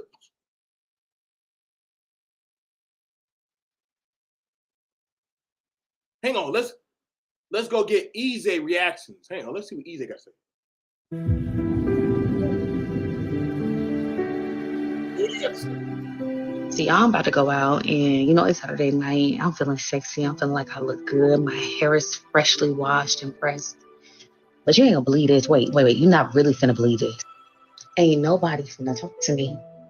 I mean, like, not one man is gonna step to me and say, "What's good, ma?"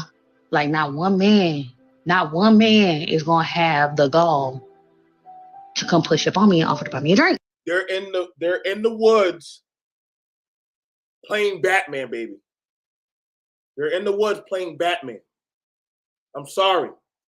They're sitting in cars doing 8-hour podcasts talking about child support. Baby, I'm sorry. They are gone. The men are gone. They're doing child support. They're dating trannies. They're out there trying to join MAGA. The men are gone, baby. You don't have nothing left. I'm sorry. We are at the end. I'm sorry.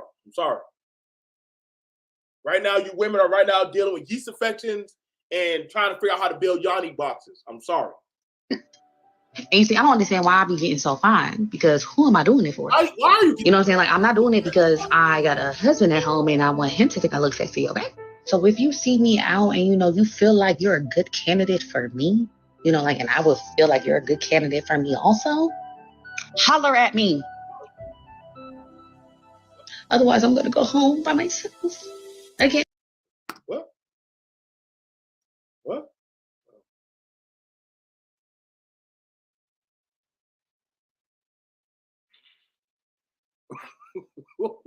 Wait.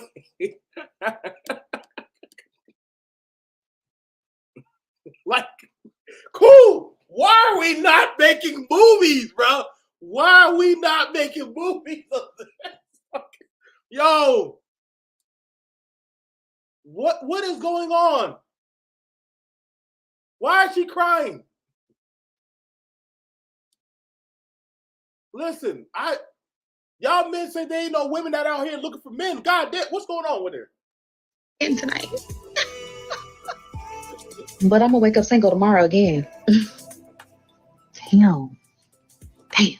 The men say, yo, we want this. You can't just keep saying, nah, it don't matter what y'all want. I'm still a good woman. Good to who? You have to be good to the consumer. They gotta buy what you selling. Amen. If ain't nobody buying what you selling, then what? Think about it. When you go to a job interview, right? You don't come in there saying, I do marketing great. They're like, but ma'am, this is an accounting position.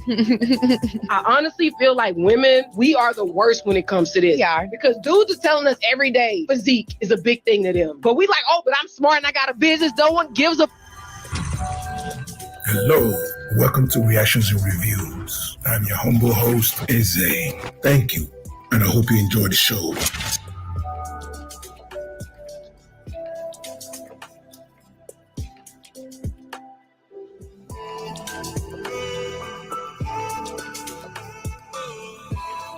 Rough statistics out there for the hopeless romantics. Oh my God. Guten Tag, my family. It is your girl T. We just need to send her over there, bro. We just need to send her over there. Listen. Is it?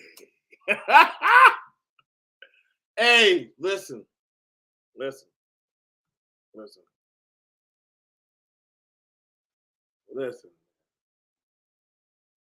That was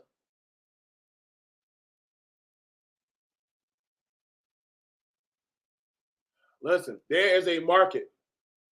There is a market. She understands what men are going to pay her for talking like that, bro.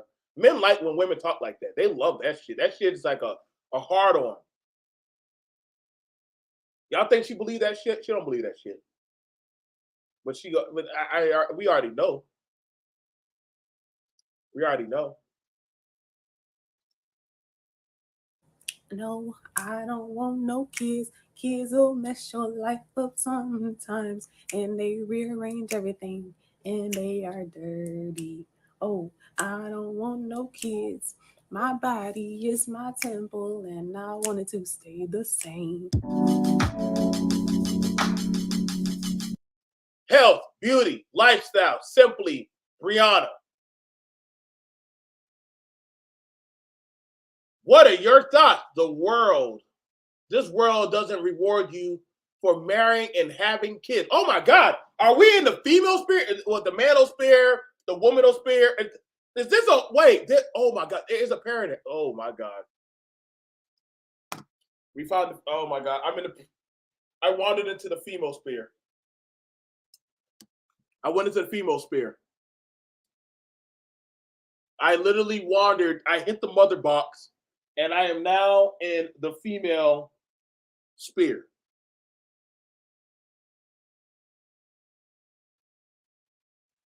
It's too late. We are now in a female sphere. I didn't think it existed, but I found it, y'all. I found it. Good God. Great Scott.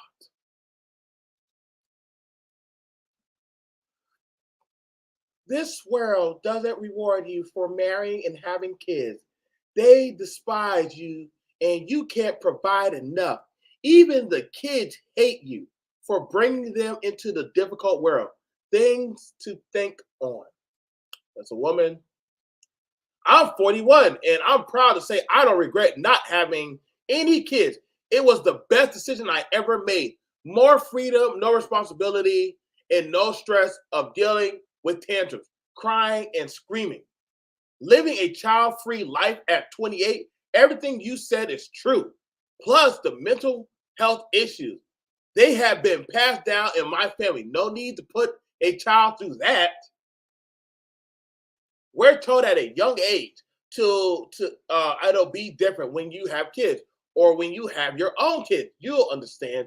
Just because someone can have, oh my God, literally, yeah, this is definitely the female spirit. Listen, if y'all didn't believe the female spirit existed, it does. It does. I don't know how I wandered into it. Listen, fuck y'all other channels that y'all think y'all ain't covering shit. Y'all won't step to these motherfuckers right here. Y'all won't step to them. Y'all don't got shit to say to them. Hey y'all, welcome back to my channel, or if you are new here, my name is Brianna and I make health, beauty, and lifestyle videos to inspire and motivate women like myself. Y'all know the topic, y'all see the title. Let me explain. First, I want to start off by mentioning some celebrities that do not have kids and it seems like they're flourishing. You know, I know we don't know all of somebody's life or what they feel internally, but in my head, they're flourishing without children. Tracy Ellis Ross, Regina Hall, Sanaa Lathan, Dolly Parton, Megan Good, Maya, and Ashanti. Now, some of these women have put out quotes about not having kids and not wanting kids and not needing kids, which I respected. I said this in my previous video that there are a plethora of reasons why I don't want kids, but here are some of the main reasons that I don't want kids. And I find new reasons like every day.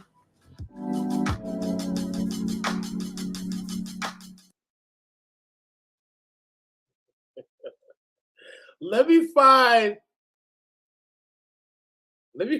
the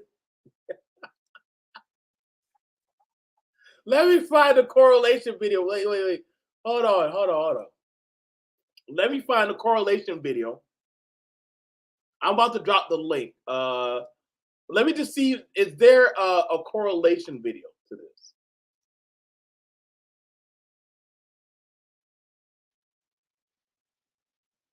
Listen, Dolly, everybody knows Dolly Parton's goddamn, like Dolly actually can't has kids. Like, yo, dude, we found the female spirit. It exists. It exists. Like, I think we wandered into like the zone. Like, I think we found the zone where the women go to. This is Marvel. We have Marvel right here. This is Marvel right here. This is Marvel. Video. We are going to be talking about 10 reasons why I decided to live a child-free life. Now, this is a video I've been wanting to make for a long time for a number of reasons. Number one, I want to let other child-free people know you're not alone. There's a lot of us out there who've decided not to procreate. Okay. Number two, for people who might be trying to decide if they want to have kids or not, I'm going to give you 10 reasons why you shouldn't have them. Do what you want with those. And finally, for people who already have kids, these are some reasons to put them up for adoption. I'm joking. You had the fun making them babies. Now you got to raise them. Let's jump right into it. Reason number one why I'm living a child-free life and don't want to have kids is because they're expensive. They are expensive.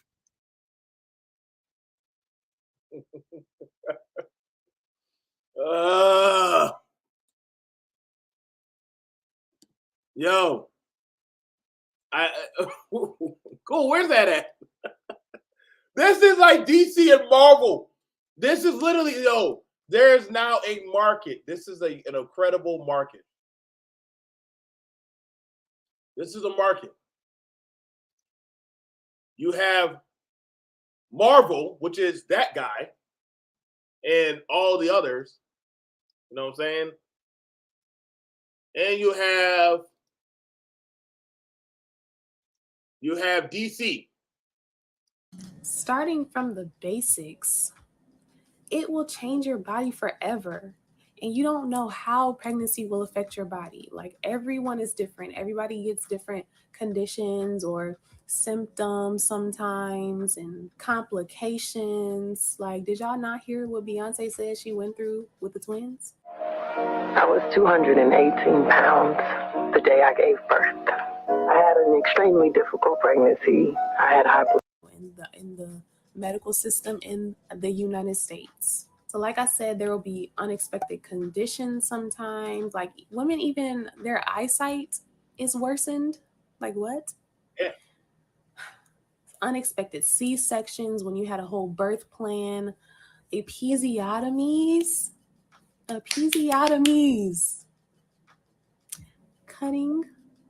cutting me. No, ma'am. No, ma'am. Mm-mm. Even the weight gain.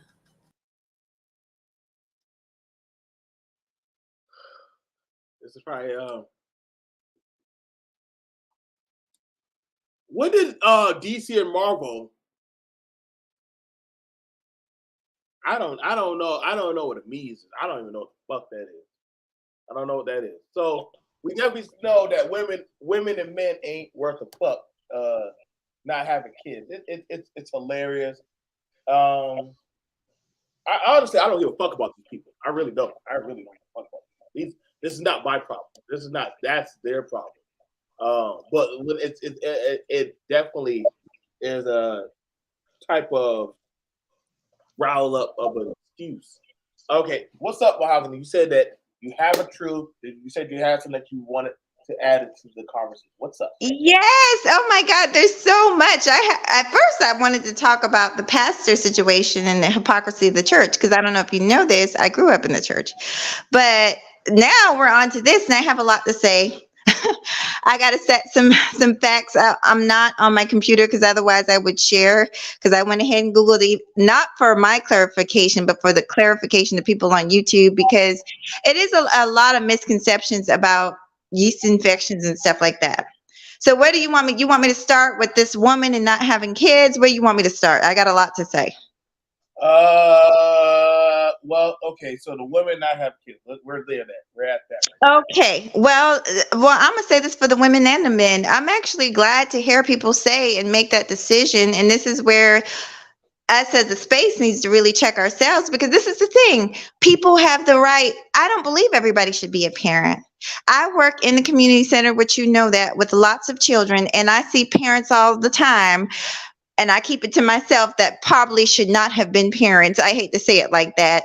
They're and I shouldn't say that, but they just weren't prepared, whether it was financially or maturity wise. Some of my kids' parents are very, very young. They're kids themselves.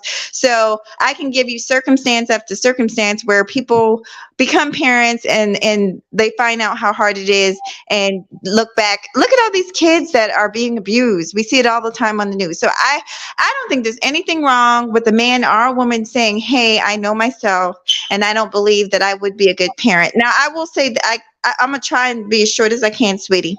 I will say this. It's not unusual for women who don't have kids to say, I don't want kids. That's actually not unusual at all. When you think about it, and I know this, I have plenty of female cousins and friends. When I look back on my childhood, we were not sitting around. We were too busy playing with Barbie dolls, but we were not sitting around saying we wanted to have 4 and 5 kids. As kids, girls don't think like that. Girls think about their Prince Charming. Some of us, like me personally, at first, I did not want to get married. I wanted to travel. I had this vision of me traveling the world and seeing, just being like Oprah and just traveling the world and seeing all these countries and meeting people. As I got older and I started to like boys, then my feelings changed. But I'm just going to say this short and sweet. It's not unusual for women to not think about kids, because kids are what should I say? A great responsibility. And it's, once you have them, whether you're a man or a woman, you do have to become more settled down. So if you're the type of person that wants to live a very exciting lifestyle where you're traveling all the time, you might not be a good person to think about kids. So I respect them for their opinions. Now, did you want me to stop, or did you want me to go on to the next issue? Okay, that's enough. The yeast infection thing, I ain't trying to find out about that. No, I wanted to, please, Jesus, let me talk about and the reason I have to speak on stuff like this, and it's no offense to Shannon or whoever said it, because I've heard these type of comments throughout the space. So I'm not picking on anybody. I'm not. And this is obviously, I'm coming from a medical perspective. the cause, and you can Google it if you don't believe me, the cause of yeast infections is a pH imbalance, and there's several things that can cause simple things that can cause the pH balance. And from somebody who has worked in the medical / dental field for many years, I can tell you have senior citizens, they're actually at great risk. So my thing is, they're not having sex with multiple people, but the reason they're at great risk is because of a lot of them being bedridden and not being able to wash themselves properly. So let me just tell you some of the main reasons, and then I'll be quiet about this. But what can throw a person's pH balance off? Yes, it could be that, but that's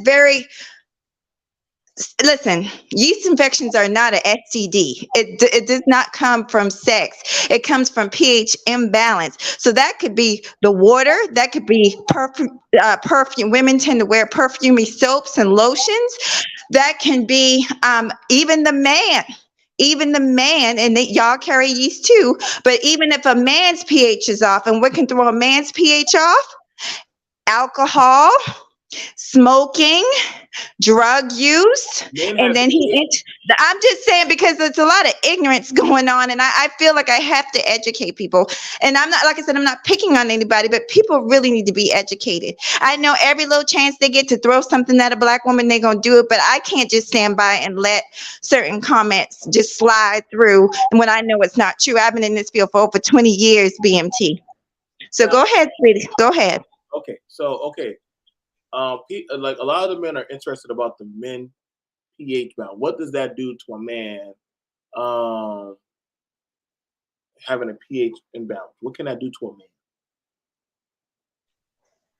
Like I was saying, anything can cause a pH imbalance. Alcohol, smoking. No, I'm saying, what does that do to a man? Like, we know y'all get creamy down there. Well, like I said, y'all can carry yeast too. So if y'all, whether you have the yeast or whether she has the yeast, let's say a man, it doesn't matter who has the yeast, you both can have it. And you need to they will put you in an antifungal type medicine. A lot of times they're in an alls like metronidazole, and the all family, those are usually used to treat fungi and yeast. But we don't talk about that, but women also tend to go to the doctor more, so they're more likely to find out that way. But, if let's say a woman is married and she's having yeast infections, maybe because her husband's pH balance is off, as long as she's having sex with him, she's going to continue to have yeast infections. So he will eventually need to go into the doctor so they can rid themselves of it both. And you see that type of stuff happening. But yeah, you have to get a fungi medicine to get rid of it. So is it a valid reason for what? Could you explain from your perspective why are women giving up? Why are they opting out of relationships, out of having children, family? But then they're saying, well, men don't want to talk to me. They don't want to step to me. They don't want to touch me. All I have is my vibrator and this sausage. About sausage, like, I mean, what's going on with women? Well, society is definitely changing for the men and the women, and I'm concerned. I'm not gonna lie, I'm older and I'm concerned, but I have younger nieces in their 20s, early 20s, and I see and hear the things that they're going through. Times are changing, and I'm not really sure. I think, okay, I'll just throw out some ideas that I could have. As women get more education, more women are focusing, and this has been happening over the past 15, 20 years. Women are starting to focus more on their education. Also, maybe our generation slipped up somewhere. Maybe we didn't raise our kids to, a lot of people don't show their kids how to treat the opposite sex. And I've seen that all the time where they're kind of disrespectful to one another, and it goes both ways.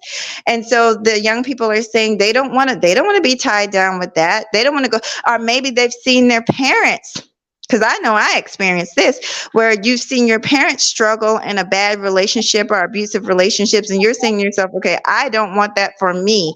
And then I do think social media and people just getting up here saying all kind of stuff, and young people following social media at high rates, I think a lot of things might be scaring them. So I think it's multiple factors. Now, I know people like to believe, and this is my pushback, and I agree. But I hear people in the upper 30s and 40s, well, in the 30s and 40s, complaining about the sexy reds, the NLEs, the younger people who are out there living their life, fucking and doing whatever the fuck they want to do. Yeah, I think this is more of an older fashionable age problem, because the younger people are still doing whatever they want to do. If anything, they're doing the opposite of they're popping babies. They're more radical, but when I see them, they're still out there dating and fucking around and doing X, Y, and Z. A lot of the people that I've shown are most likely, like the one girl. A lot of these people are in their the nappy headed Joe Jabba. Like, she already said, "Hey, I'm an older, like probably mid 40 or older, 30 or 40-year-old woman." She said, "Hey, I don't want no fucking kids." Cool. I'm fine with that. Like, I'm like, go laser up them goddamn tubes and get it out the way. Say, like, I don't see a problem if I always want to know what's the meaning for the message of pushing women. This is why you shouldn't have kids, or men. This is why you shouldn't be bothered with getting a family or X, Y, and Z. Like, Mhm. Go ahead. Well, when I listen to the videos, and you could correct me if I'm wrong, I don't think, well, the actual content creators weren't saying, like, even the dude, he wasn't saying, I didn't hear him say men don't have kids, and I didn't hear the woman say women don't have kids. They said, this is the reason I have chosen not to have kids. And like I said, I think individually we all have the right, obviously, to make those type of decisions, and I don't see a problem with it, because I would rather a person say, hey, I don't think I'm what pisses me off, BMT, is when you got people that say they want something, say they want kids, and then when they have kids, they don't know how to treat them. You might have a person that says they want to be married, and then when they get married, have a husband or a wife, like that pastor that was beating his wife. When you get somebody in your life, you don't know how to treat them. I think it's better for a person to say, hey, I know this about myself. I got some things that's not too kosher, and it would be hard for somebody to deal with, so I'm going to stay by myself. I would much rather a person do that than to lie. What most people do is lie, and they play with other people's emotions, and that, oh Lord, that is what really frustrates me. Because listen, if you want to be single, there's plenty of people, like you could see, that want to be single. If you don't want to have kids, there's plenty of people that don't want to have kids. So just don't play with people's emotions. Be honest up front, and it's all good. Okay. Yeah, and that's my opinion. But now but see, we're looking at this is more or less being emphasized from an older group on that of the environment. Women are less submissive. Men don't do this. They're the ones talking about this. But then when you ask them about, when you ask them about, okay, so why I don't want kids, because look at the state of the environment, and then I'm like, nigga, shut the fuck up. Like you didn't do shit in the environment, so why are you bitching about the environment? I don't listen. I mean, because you're not gonna be complaining about shit that you never put in on, but you never had a fucking restituted effort to say, well, this is why. You see how these motherfuckers? Oh, well, fucking exactly, James.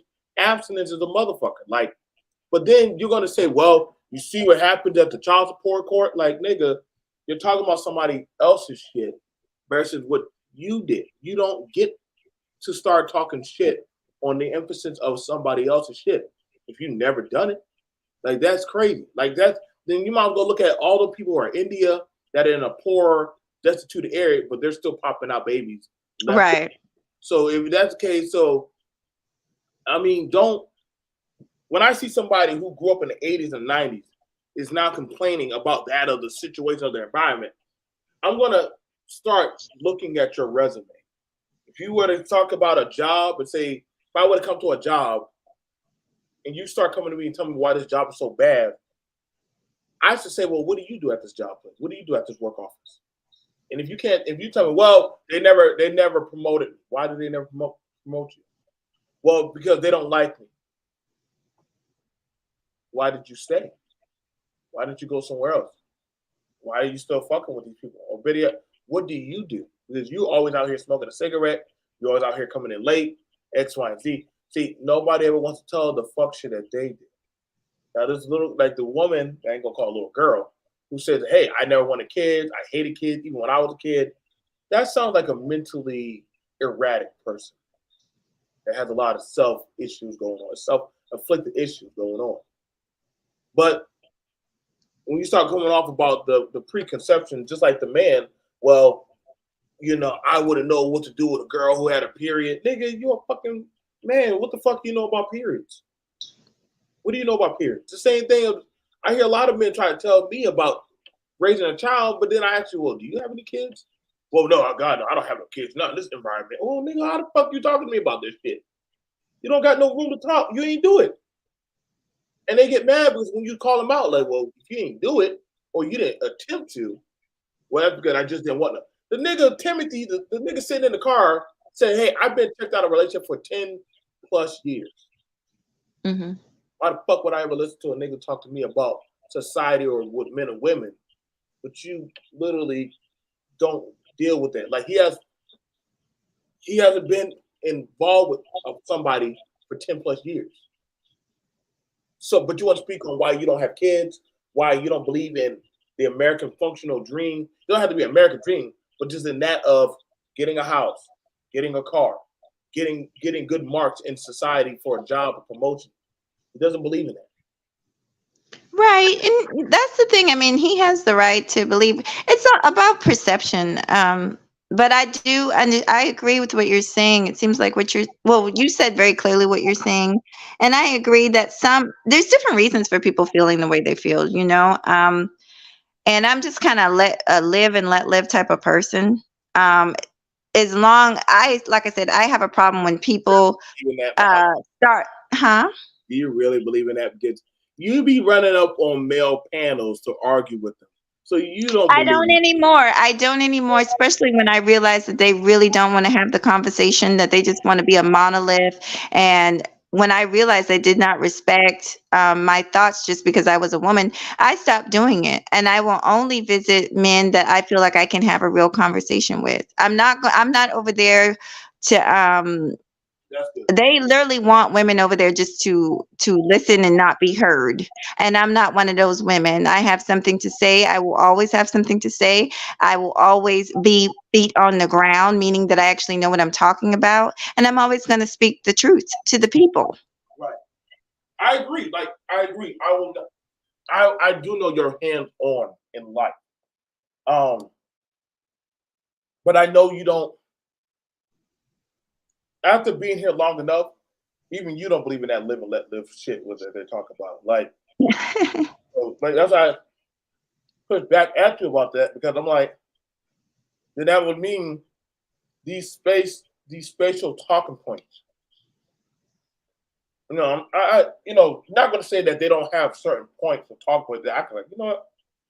I see that. I don't agree with that. I have somebody tell me like, hey, I don't think black men should vote. And I'm like, okay, you're on your own on that. Why not? Nobody listens to us. No, nigga. I did a video showcasing that hey, are you voting? Are you running for office? Like, have you attempted to run for office or a place in society? Nobody gonna vote for a black man. That's not true. A lot of black men get voted. If y'all were to go by our city hall building in Charleston, you know how many black people are on that damn city council? There's a lot of them. It's a lot of them. I want to say a couple more things, B.M.T. You're right. I mean, I feel this is the way I feel about it. If they're not hurting anybody, if there's not spewing out a message that I think is detrimental, I've talked about this. I think some of the messages on YouTube, by both sexes, men and women, can be very detrimental to our community. I've said that. There's some messages out here being stated that are just not good for anybody. But if it's just them expressing their life experiences and why they feel the way they feel, and this is why, then I don't think there's anything wrong with it. Like I said, they said this is why I chose this for me, and I don't think there's anything wrong with somebody telling their story. It's when people are trying to influence masses of people, and most of the time they don't even believe it. Most of the time it's all about money, it's all about clout, and so it's a lie. And then a lot of the times the people aren't even experienced in the field, like you were saying. They don't have the social skills, so they don't know what they're talking about. They're just up here talking to make money and to make a show happen, and I have a problem with that. No, I agree with that. I think that's if you say something, right? Like how you open up, like, hey, I have this amount of years in the medical field. Okay. She got the tutelage, she put in the work, she put in the effort. I want to hear more about that, which I do bring around a lot of professionals. Okay.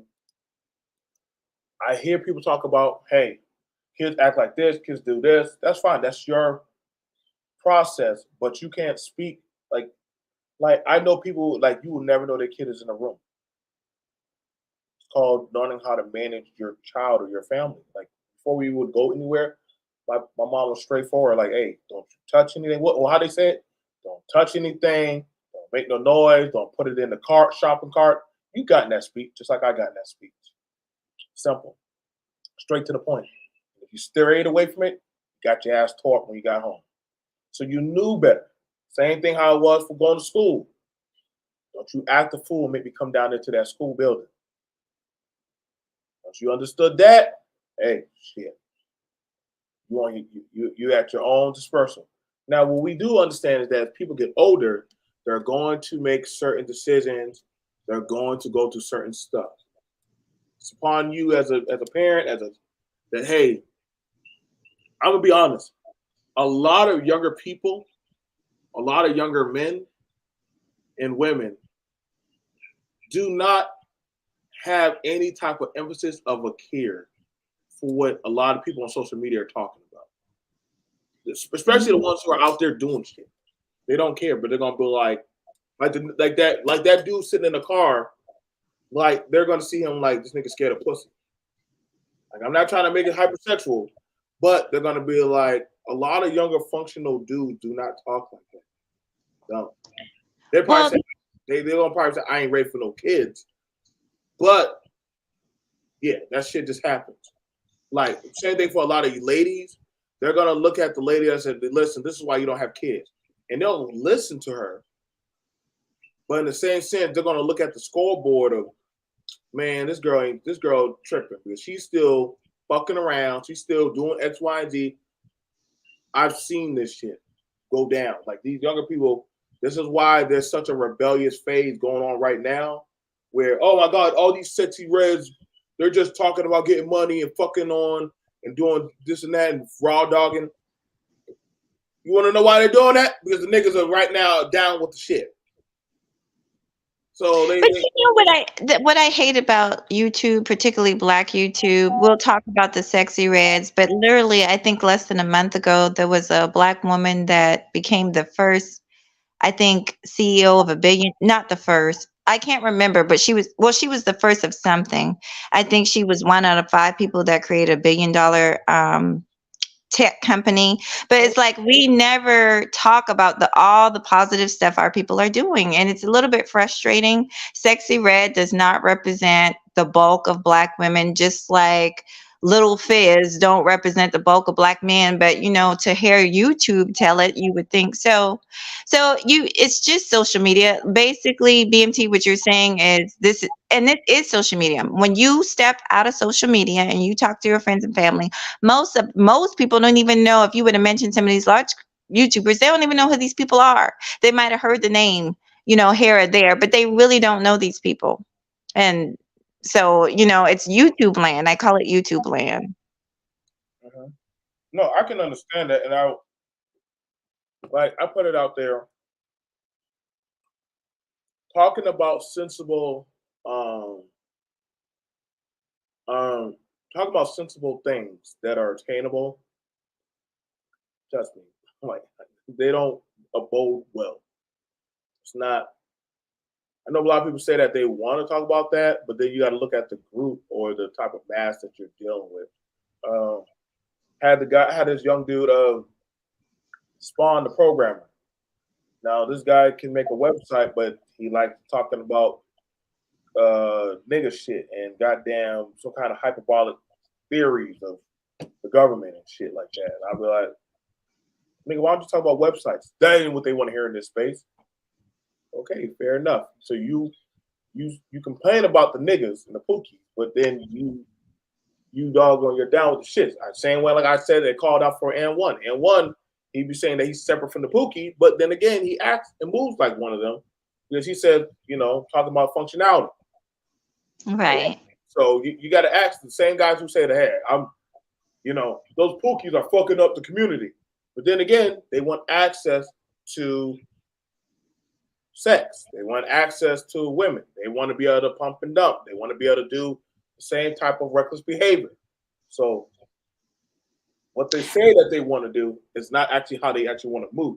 Same way how to say a modern woman, but I'm like, but you are a modern man. What the fuck are we talking about? Right. We're both modern. And I just want to say two more things, then I'm going to hop down. I'm glad you let me up and let somebody else come up. But I want to say a couple more things about what you three things, because I thought about the wall comment and I want to talk about the pastor because I want to hear you talk about the wall. I can see that.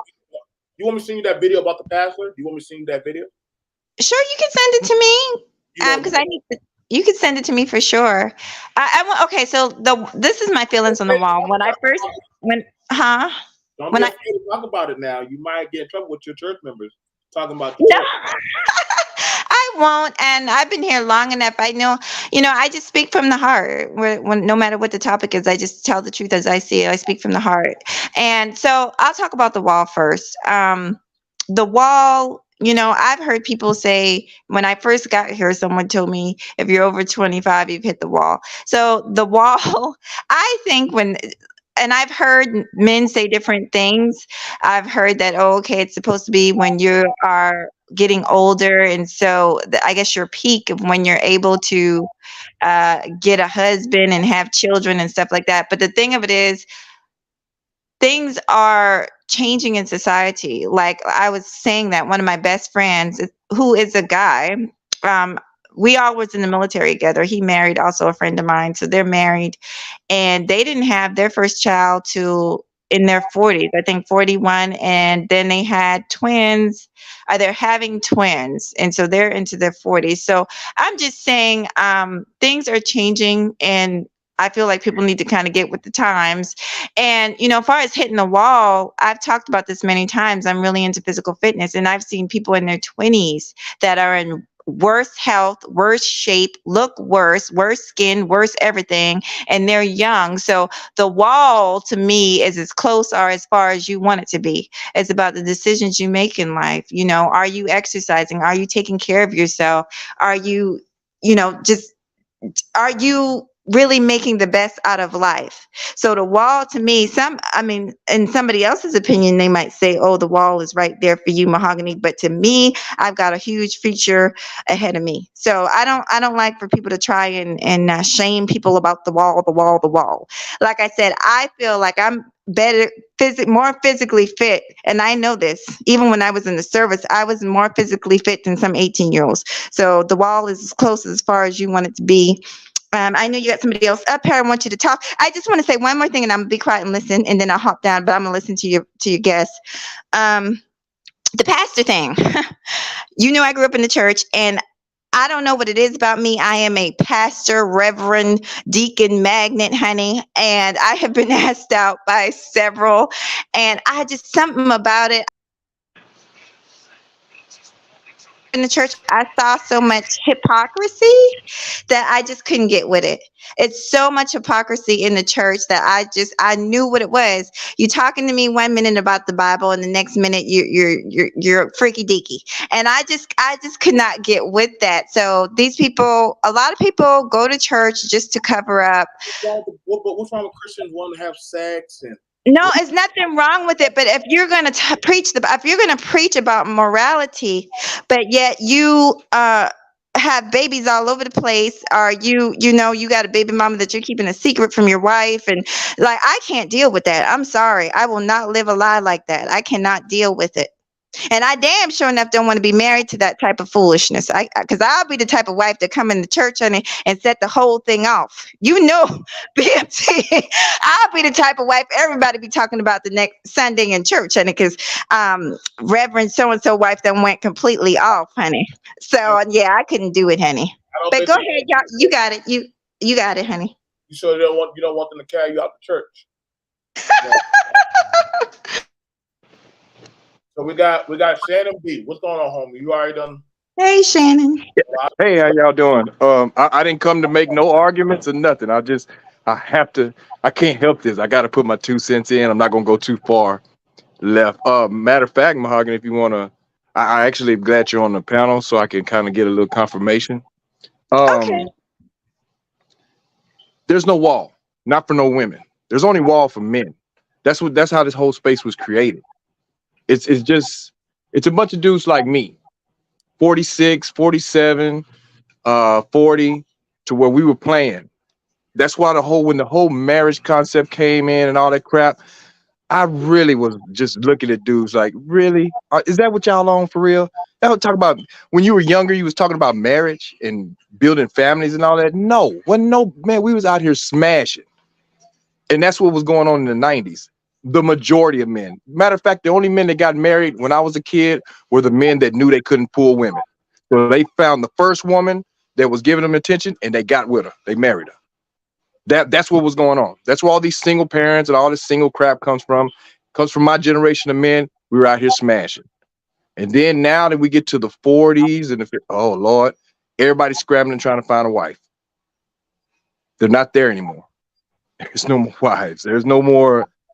All that stuff is over with. And so now you built it. These people built it. Kevin Samuels built the whole space on it. He knew that. He knew what was going on back in the day. He actually has stories where he tells about what's going on back in the day. About how people were in college, they were smashing and hollering at women at the Kappa beach parties and blah, blah, blah. That's what was going on. There is no wall for women.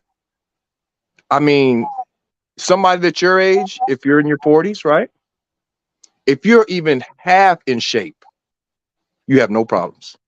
The reason why the women that are younger now in their 20s and 19s and anything in their 20s, the reason why they're not working out is because they don't have to. They get plenty of attention being fat, raggedy, overweight. It don't matter what they look like. They got all the attention in the world. They don't, man, there is no standards. Like, it's just not any standards in the men. They're going to go. The women don't have to work out anymore. When I was growing up, women, that's the first thing they did. They were all over the streets. Women were at the parks. Women were walking up and down the streets. They used to dress up. They go to the beauty shop, get their hair done. Not this weave where they just start twisting crap in their hair. No, they used to go get their hair done. They used to walk around. That's what it was. It's not like that anymore. So now the times are not like that anymore. The men are scrambling. And I ain't gonna lie, the YouTube channels are, a lot of guys know this, and they're making the YouTube channels accordingly. You see what I'm saying? Like they're building money, knowing what's going on. And another thing I've seen, because I listen to the channels too, it's a lot of older men my age too. They're lying to the young guys, and these are young guys that have played with no women, and so they're giving them 19. Shannon, you I want to talk to Shannon. Can I talk to Shannon just for real quick? Go ahead. I agreed with two things and disagreed with one thing, but I'm glad you said that. But you know what's okay? So let me tell you what I disagree with. Like I said, I think the wall, because there are some older men. I I follow all types of channels, men and women, but there's some older men that got it going on, and they're in their 50s. They got the gray beard and the gray hair, and they're in shape, Real and quick, real they're quick, real dressing. quick. Uh-huh. Are they married? Are they married? Some of them are, some of them aren't. I could They're playing, I could right? try and share some channels, huh? They're playing, right? The ones that are older men that are kind of got it going on, like you said, they're still out here I playing, can't ain't remember the name of the guy, but some of them are married. He does a show. One of them is a pastor with his wife. They do shows. They do shows together. But what I'm saying is, I feel like, far as the wall, it's about what you do with your life and how you're taking care of yourself. But the two things I absolutely agree is, yes, in the 90s there was this thing about. I felt like it was a lot of playing going on, and women didn't hold to the standards. So we were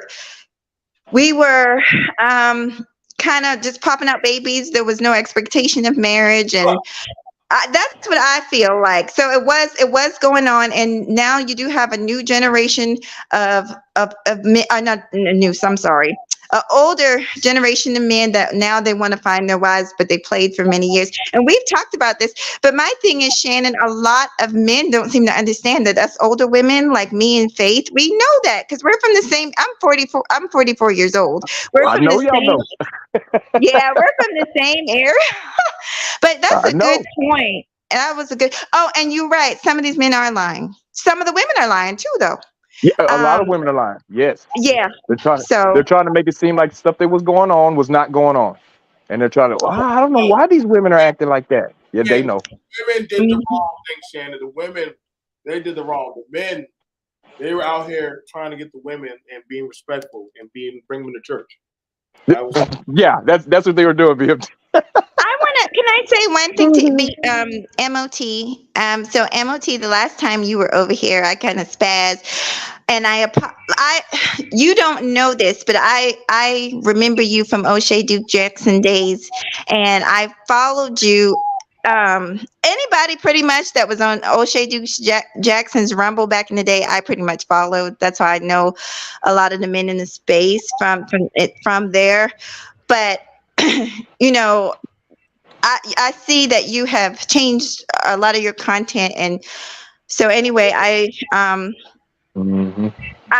think I need to give you I won't say a chance, but I think I jumped down your throat without actually hearing what you had to say, and I apologize for that because people, you know what I'm saying, they have a right to their Yeah. opinion. Yeah, so No, I'm sorry. I mean, but there's like a lot of pre-propaganda that's out there about me before you even come in contact with me, and that's what you was kind of addressing, and not really the situation. I understand it, but again, it doesn't matter how you present it. I'm going to act a certain way because of what you said. So I'm not worried about it. Thank you for the apology, but it's just that most of these people here online are lying, especially the men. no, I mean, no. I thought they they are. I thought they helping black boys. No, they're clearly not, because there's nobody who has custody of their son who's trying to bring their son to. I could just name 3 people. I don't even have to name. That's not what's happening. After you are trying to turn your kid into like an actual future producer of this country, the last thing you're trying to do is escort him back into other people's trauma, especially grown ass failed men trauma for the most part, right? So at this specific point, it's nothing but exploiting people's inexperience. That's all you have across the board, because Yeah, you that's have what it is. a lot of men with this culture, this actual hustle culture, which is nothing but not really having any value system, dressed up as some type of business aspect, which is obviously bad. And that's just currently where we're at. Like, most of these people online, they think they're showing their face, getting them some type of credibility. The point is the outcomes that you have.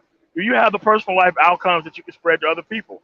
I'm like, it doesn't take a whole lot of common sense to get off into some bad situations, and under the guise of quote unquote black male media, you want to kind of shy people away from that lifestyle. You shy people away from that lifestyle, You wouldn't be searching for TikTok looking for random women who was like doing all the worst shit on the planet to focus on. You would just not even focus on the women at all or set up their conversation around women at all. You would just dodge those bad women. Stop trying to warn dudes about that shit. Because right now, dudes are trying to get sexual access. And they go to the people that feed them that. Dudes don't want options and chances. They want options and chances and trolling women with those options and chances. They don't understand that every time you tune in to one of these dudes troll women, you get further and further away from the woman that you want to be with. Because I don't know anybody with all this red pill information who got off the market because of doing so. Because the people who's preaching this shit haven't got off the market. So how can the actual people who's listening to this shit get off the market if the people who's the progenitor of this shit also didn't get off the market? It's literally here to make you unhappy and make you and force you into that bad decision making process, so that way you'll never get the results that you want. It's a whole psyop on inexperienced men. So it seems that you've had a change of heart, MOT. Like, what?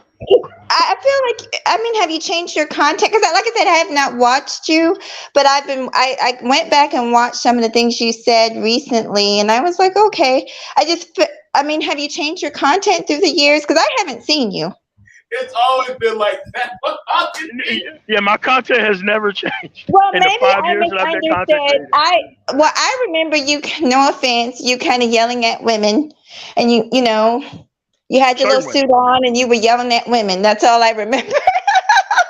No. I yelled at specific women who tried their shit test shit on me, and I don't play with black culture like that. You're going to treat me with respect at all times. If you start treating me like a reptile, I'm going to treat you like a fucking reptile. Hey, look, I don't fuck with black culture like that. You're going to treat me with respect at all times. I don't give a fuck about game or that's how you fucking communicate with men. I don't give a fuck about none of that shit. You're just not going to be treating me some certain type of way, and I got to fucking sit there and take it. So Well, all the women that you... understand that. I understand that. Okay, Oh, well, okay. I'm gonna Yeah. I'm gonna check you out. Yeah. Sorry. Yeah, but you got to understand, though, Mahogany, that a lot of bitch-ass niggas are willing to put up with that type of shit just so that way they can be within the vicinity of a woman. And I'm not one of those type of guys. Disrespect is disrespect is disrespect.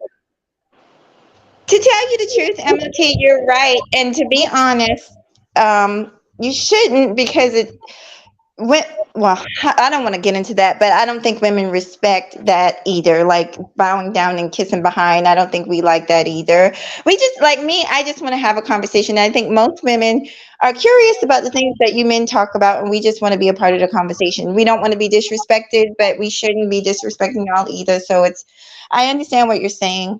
I'm gonna listen. I've been up here too long. I'll listen to you guys. Great show. Yeah, but you have to realize that when women get so used to being around these type of men, they take that type of activity as normal. I see that shit as highly fucking abnormal. But you have to understand, when you have a nearly 100% success rate of actually doing this to men throughout society without getting checked for it for like 20, 30 years, and then all of a sudden you run into a man who don't take that shit at all, it seems different. I mean, you can admit, most of these men in this society are not like me at all. I think some of the women that are in these spaces, they're trying to gauge the man they talking to by listening to these men in these spaces, and I guarantee you they're probably nothing alike. I've noticed that too, because the women in these spaces, that kind of, a lot of them know what's going on, but they like to be disingenuous to the men. I think they're trolling them, really, but I don't like to get too deep into it, because I see their comments and stuff, and it's like some of the stuff the guys are talking about, they know that it's a bunch of BS, but they don't say anything. They just be like, I don't know what y'all are talking about, but they know. And I see that a lot, especially on channels where they're talking about game or something silly like that. I've noticed the women, they just kind of be quiet and let the men think whatever they want to think. And they play it like that. They just, whatever you think that, if they go to talking about hitting the wall or something, they just kind of play stupid with it. Oh, okay. They're quiet. Yeah. They're quiet. Right. Mm-hmm. Yeah. Oh, okay. So you're right. They hit the wall, right? And the women will be like, yeah, they hit the wall. Yeah. Okay.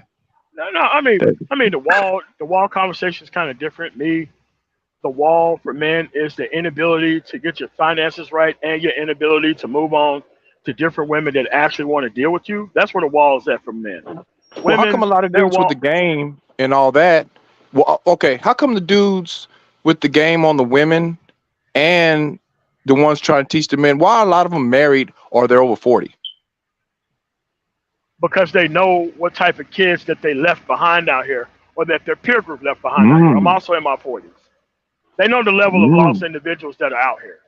Like I said, it's a whole system of exploitation of inexperienced men. That's interesting Once you right look there. at it, once you look at it from that lens, like you don't even have to go to an actual medical professional, but I suggest you befriend an actual psychologist, and they'll let you know the psychological trauma triggers that they're using behind, because they all talk the same type of way, highly emotionally coded language, like a lot of this stuff. This is why I have to step back and teach people exactly what's going on. Because now you got PhDs here that are in on doing this Yeah. stupid shit that don't have a background in psychology, but they're running psychological game on people when they know how to do research, but they come to a space that has a lot of problems. Don't criticize anybody. Run up numbers on disaffected, inexperienced men and giving them fake answers and solutions to shit. And none of those answers and solutions have to come in contact with a better fucking woman or better finances for themselves. Because if those two things solve problems, trauma don't solve any type of problem except for getting you to be a permanent customer of theirs. Well, how come the dudes that are married never talk about the type of woman they got, that magical creature that they ran up on? How come they never teach? They always teach about Sukihana or somebody, but it'll be a married man that has a channel or a man in a 20-year relationship that has a channel, and he talks Well, about I'm married. I Sukihana, have a channel. Yeah, I'm married. I have a channel. I don't talk but they about never women talk because about that good wife. I yeah, always but you wonder gotta why. understand. It's a cultural thing. I don't think most of these people here are culturally in the position to be able to respect men like that, because there's so many bitch ass niggas who's willing to do anything for sex. That's why I don't even bother talking to women. Like a women Yeah, I have know that. been, because the women have been over attention, over pursued, over sexed within an environment. I'm not fucking with that environment. Period. I'm gonna go to a place that is my speed, and I'm not gonna let some ignorant ass dude try to gaslight me into a situation that he's not even vested himself. That's the appropriate way to handle it, by having a specific set of rules and guidelines of where I'm going to actually operate before I do operate. But see, most of these dudes are caught up into getting their shit off and proving that they the best and biggest man in the actual space because they can deal with the women and they don't see no fucking problem with it. And I'm like, all right, next. This dude's lying, obviously. Next. Mm, mm. I Yeah, was okay. like, if you ask about the men that don't talk about it. Now you've already seen Shannon what they done did to my family. Like I know you have seen that. So Yeah. it's kind of like, do you want to risk your family and your liability of work ethic and all your hard workings for people that choose not to participate in a functional society? And granted, you know I've been here for a while. I've been here for a while. Like they call, like they name pick and go after those type of people. So it's kind of like, hey, show those things. No, it's the only thing that, hey, let me see how you look. Let me see how your family looks. Let me see how your woman and children look. And you Oh, so, that's already tried to happen, bro. That's already tried to happen. Like they've already done that to me. So I don't. I get what you're saying. They're trying to redirect the conversation because they don't know how to have one. Right. Because then it comes to, what does your wife look like? What does your car look like? They're looking for any little thing they can do except for answer a straightforward and direct question or give actual time-tested actual solutions to anything. Remember, when these people come up to real life, what they do is they run away. They try to troll their way out backwards of the conversation or immediately jump into insults or not trying to take the subject matter seriously. At that point, you walk away from the conversation. Because remember, they're trying to bring you down. They already down at the bottom. They already ain't got no answers and solutions. They're not looking for answers and solutions. They're looking for sexual access from anybody. They're looking for yeah, I what know to that. say, what to do, and they don't care who they have to listen to, how bad the information is, because they're trying to waste a bunch of time on people that they shouldn't be wasting time on. So if you have to waste time, why the hell would you look for solutions? Access is not so solution. And I tell you what, You spend all this time and you fuck around to get access to one of these bad options, dude, you're gonna be out there forever trying to get access to the next bad option. Next thing you know, you got a kid that ain't yours that you can't raise because you're listening to this other guy who got the same outcome in life that you just not got into. Don't make no goddamn sense. Yeah, exactly what's going on. I've listened to enough panels.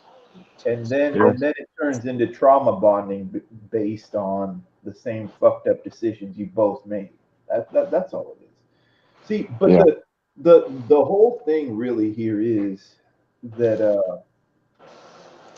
I've said this before. I've said this with BMT and MOT.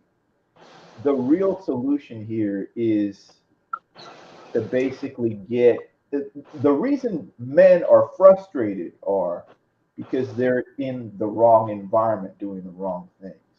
And a lot of times they don't know how to fix that. Now, the reason I'm for SYSBM is because if you do have your stuff together and you don't want to traffic in the United States in terms of women or whatnot, you can go somewhere and find something a little bit more your speed. Okay. That being said, in order to do that, you still have to have your stuff together first. So instead of worrying about all this relationship nonsense and whatever with these people getting super chats and eating off of your pain anyway, it's better for you just to get on the productive tip, get that thing done, and then do whatever you want. That's the solution, really. But then again, but then again, not everybody deserves to be productive because being productive has its own situations in itself. You know. And then you have the flip side of that where you have the productive fuck niggas. They go get their money together I and was then they just gonna turn go right there. back around. Yeah, and then and then they I turn was just gonna go right there. back around and deal with the same women and try to make it look easy in front of inexperienced ass fucking men who don't know that dude may have a kid somewhere, maybe somewhere else out of state. He could be paying child support on that fucking kid. Don't care. Don't matter. Trying to get you to walk down the same level of pain that he's in because guess what? He don't want to look like no damn fool going through that shit alone. So of course he got to keep the lie going. So you got to be able to have people see all the options and all the outcomes. Like the way this system is right now, you can't have a deductive type of reasoning mindset. You got to have an inductive. You got to look at all the options and everything before you get started. Because a lot of these people get these people hooked on this shit, and all of a sudden they down some deductive reasoning path where they don't even know the end of the rainbow is a damn lie until they get there. Mm-hmm. This space this space advocates for fuck niggas. I'm sorry. I can't. Yes, it does. It does. Like, here's the thing. I tell you why. Fuck niggas need another chance. But those are the That's type of men okay. who need another I chance agree. right now. And Yeah. guess what? A lot of these lost boys think that the productive fuck nigga is the only solution to everything. Yeah. Because they're interested in that model winning because they see themselves as one of those type of dudes. They don't see themselves as a person that's independent of this system. They see themselves as a person that is dependent on this system. Yeah. Well, I've just noticed that because I see they kind of go in between a lot of talking points that don't make sense. Like you got a lot of people that advocate for marriage, but they advocate for cheating. You got a lot of people that advocate for well, just because you're married to her, but just because you cheat a couple of times, she wants to break up the family. I'm like, what kind of niggas is these? So I don't get that. You know what I'm saying? Like they're leading people in. If you cheat on you, I just want to tell people, if you cheat on your wife, she's gonna break up with you and put you on child support and get alimony. All right, that's the outcome of that. But they're not really telling people that. They'll lead you into this whole she shouldn't even be trying to get a divorce. She should keep the family together. This is a business arrangement and all that old crap. And I'm like, And what it wow. is, you have non-traditional men who want to act non-traditional, but expect the woman to keep all her traditionality while they act the fuck the way they act. And I'm like, man, listen, bro, ain't nobody gonna go for no shit like that. And They're it's like, not. They're not. and here's the deal: shoe on the other foot, they wouldn't either. But here's the thing: there is a type of man that would push that shit, and those are the hyenas. The hyenas want as much loose pussy out there as inhumanly possible, so that way they can end up with some at some point. Any man with sense ain't trying to have all these loose ass women on the fucking market. If your ass is being satisfied appropriately, you wouldn't need all the same type of options and choices unless you don't know what good options and choices are and you bought into the any bitch or do all the way to the end of the earth. Man, I'm not playing no games like that. Nah, man, I'm done.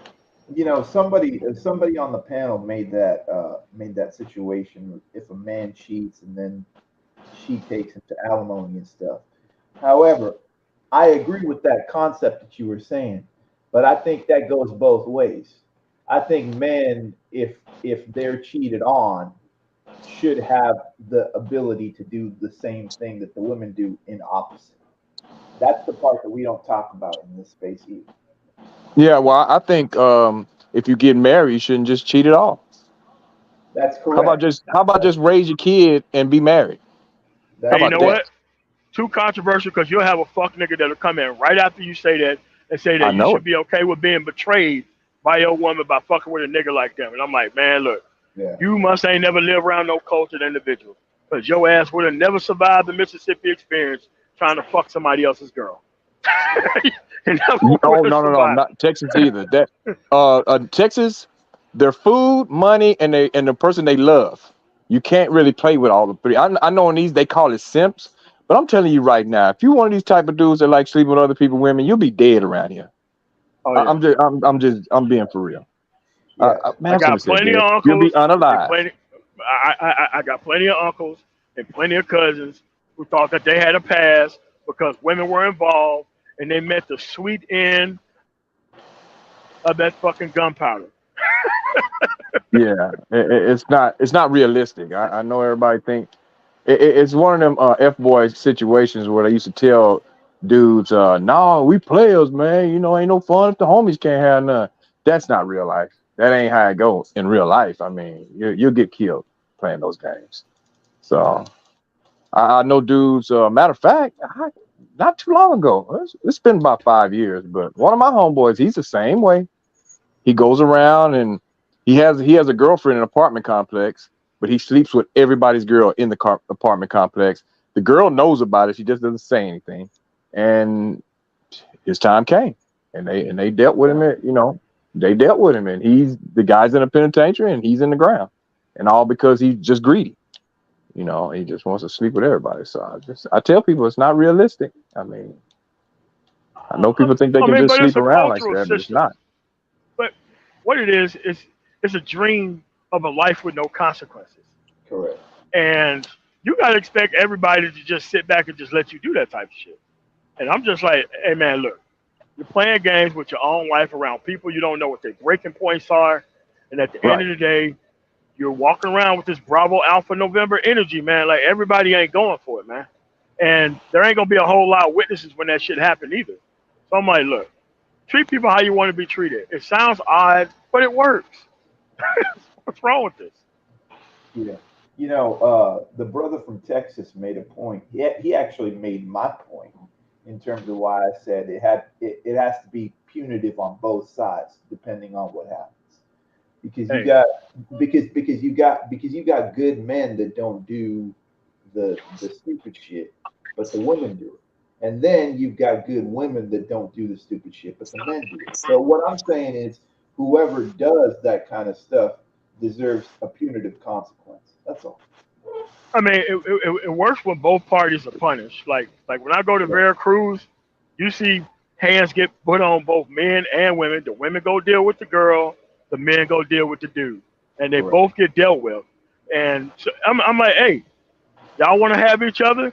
You can hug each other with black eyes, busted lips, and missing teeth. So that way you all can have each other. Correct. That's how a functioning society Yes. with gender roles operates. So Hmm. the thing is, for people that aren't in that environment, it looks alien, but that's how all functioning environments work. So if you don't do that somewhere else, be aware that there's going to be consequences to the actions that you provide if they're negative. They want to benefit from a functioning society, but they don't want to contribute anything to a functioning society.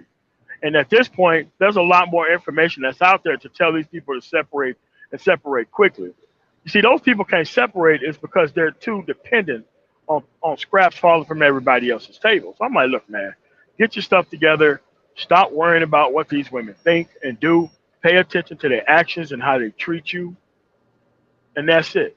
I'm like, look, love and respect is a very demonstrable thing to me. I don't care about nobody else's words. I care about how things function and how you act. That's all I'm gonna actually base that on, and I'm not gonna worry about anything else. That's the best barometer for me, and I'm not gonna worry about anything else. But a lot of these people try to get you to look at things in other ways that don't work. Yeah. Yeah. All right, guys.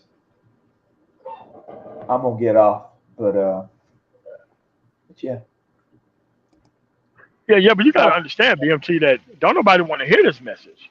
Too many solutions involved. You get straight to the productivity piece, and people just want the woman for free. You know what? Give me the woman first, and then I act right.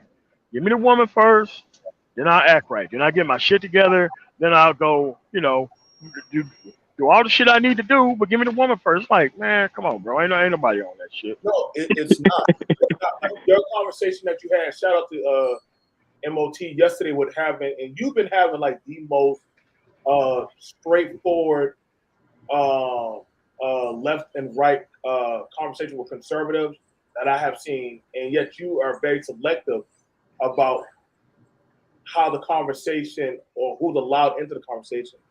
And I know that that's pissing off a lot of people because you are selecting who's qualified for the conversation. That's why people say, man, B.M.T, why you keep talking about? I'm like, yo, dude, like, look at the people who are qualified that you're using for these conversations. It's like y'all grabbing the non-qualified and trying to qualify them.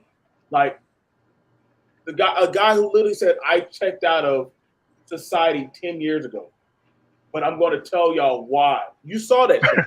Like, they're gonna tell you not to vote. They're gonna tell you what to do with your chances and opportunities, and they gave the fuck up. I'm like, all right, man. You just have a really nice fucking day, man.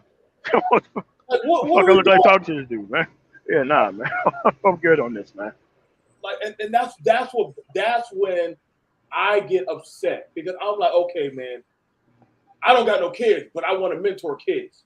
But I'm like, okay, so wait, man, fuck that.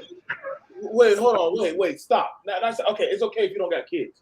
Okay, so but you just said fuck this community, fuck this group of people, but now you want to deal with their children. Like I and a lot of people, man, you're not making no sense. No, nigga, y'all are not making sense for a while, dude. Like I wish I could take some of y'all videos and throw them at these schools or wherever the fuck y'all are going and say, hey, bro, this is the motherfucker that wants to teach your kids, bro. Like, there's a reason why we've been firing people that work for like state offices and fire departments and police. When they find out what they're saying on social media, they get their asses up out of it. They no, hey, bro, you're not. I don't think you need to be working in the medical field, and we know that you hate niggas or you hate Negroes. Like that's not going to work. I think that's the last thing anybody want to hear, that they're going into surgery, that this doctor is a Nazi. Like, what the fuck? Like, hold on, bro. Like let's recalibrate this conversation. Like, there has to be some accountability, but there isn't none that's being pushed out to the masses anymore. It's non-equivocated people, because like I said, they call me jawline in these spaces because I'm for family. I'm for accountability. I get teased because I'm talking about family functionality. But then they will bitch about these women aren't traditional. What the fuck? You just literally said jawlines, y'all are lame, simp. I'm like, dude, go to the areas where people have functionality. They will smoke or kill you for talking to their family or women and children. That's why I say, like, that's why I say I understand the men who are expat who actually do travel and do actually put into society. But I'm like, hey, the rest of you niggas don't need to be traveling abroad. Y'all don't. Y'all do. There are consequences for these kind of stupid actions that people are speaking about. Like I am very see. I don't think some people have ever seen a stoning before. It is a very graphic, long process. And when they finish with throwing those rocks, they go pick them right back up and start again. Like I wish that was a public thing in the U.S. Stoning. It would literally, you would slow down a lot of stuff. They used to have a gavel where they put your head in there and they all take rotten fruit and you say dumb shit, and then they say, "Oh shit, I don't think I should have said this out loud. I don't think I should have done that." Yeah. You know what the thing is, BMT. Go ahead. Everybody in this space says, "Hey, we need help. We need help." And then when help comes, they say, "Well, we don't need help from you. We're looking for help from somebody else." All right, well then you don't need help. You know, because it's like, all right, you come in with your solutions, you get called a jawline dude, et cetera, et cetera. But you guys were just complaining for 3 hours about people aren't supporting and they're not coming back and they're not doing A, B, and C. So what side of the deal do you want? It's the same thing that I got roped in a couple times. You know, you sit here in the audience, in the chat section, et cetera, et cetera. You know, like, oh well, you know, who's gonna help these black boys? Who's gonna do this? Da da da da da. A, B, C.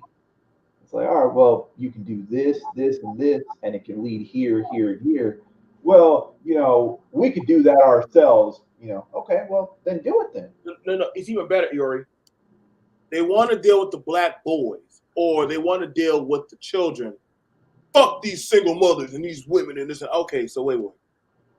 Who do you think have to sign the permission slips for y'all to get their kids? They have a guardian. These Pookies, so you want to deal with Pookie's kids. You want to deal with Pookie's kids. You want to deal with Pookie's environment. But you think you're going to jump over that of the parental guardianship. Like at the end of the day, teacher knows I could teach this kid calculus. That kid at the end of the day has to go home. No, you're right about that, Mel. It was a nice trope talking point. What about the black boy? What? Well, hold on. You said you're tapped out. You gave up. So if you tapped out, you gave up. Why do you keep coming back to using that doggone talking point? Okay, I got a question on one of the craziest talking points I ever heard, but there's a lot of people that repeat it and agree with it. How the hell do you kick a man out of his house for welfare? You know, because literally they used that one, right? They used that. I like when they brought that up. And see, that's how you know, Shannon. Me and you, that's why I know I know why they fucking don't like a lot of us guys like that.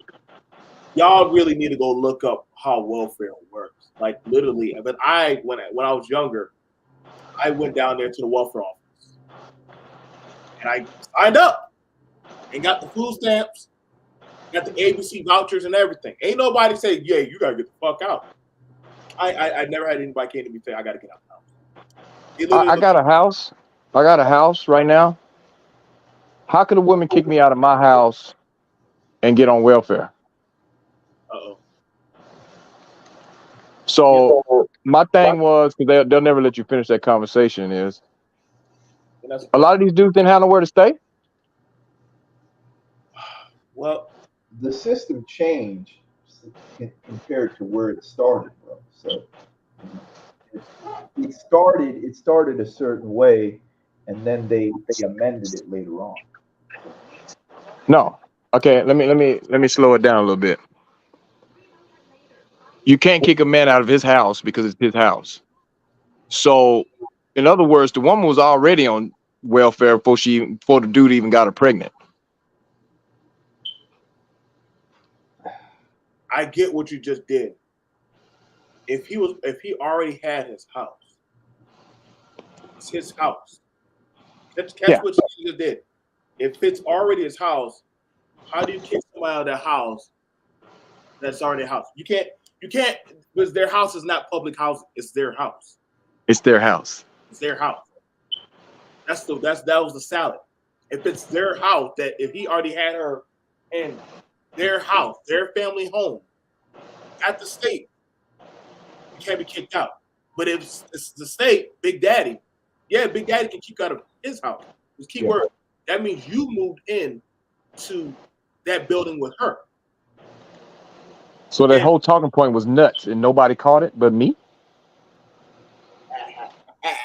I listen. I caught it. I was like, wait a second. I had to think about that. You can't kick somebody. The state can't kick you out of your house for welfare. Like you, the first on the paperwork. Okay, so when you apply for welfare, right? They're gonna ask you your address of where you live. Yep. If you put down your address, they're gonna say, "Well, how much you paying rent, or do you pay rent? Do you pay mortgage? What are you paying?" Yeah. And another thing, I'll just tell you what was going on in the 90s. Niggas was getting girls pregnant so they could go get the welfare house, and they would move in accordingly. That's what used to go on. That's why when I heard that talking point, I was like, what the hell going on?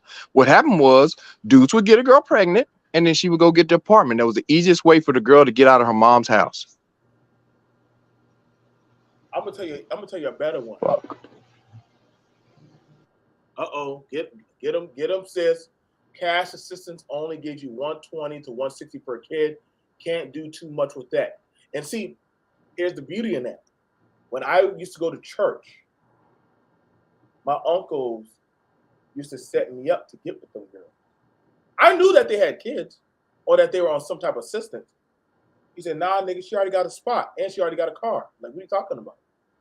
I'm like, what? You sure, uncle? Yeah, bro. And guess what? They were right. She had a car. She had a spot.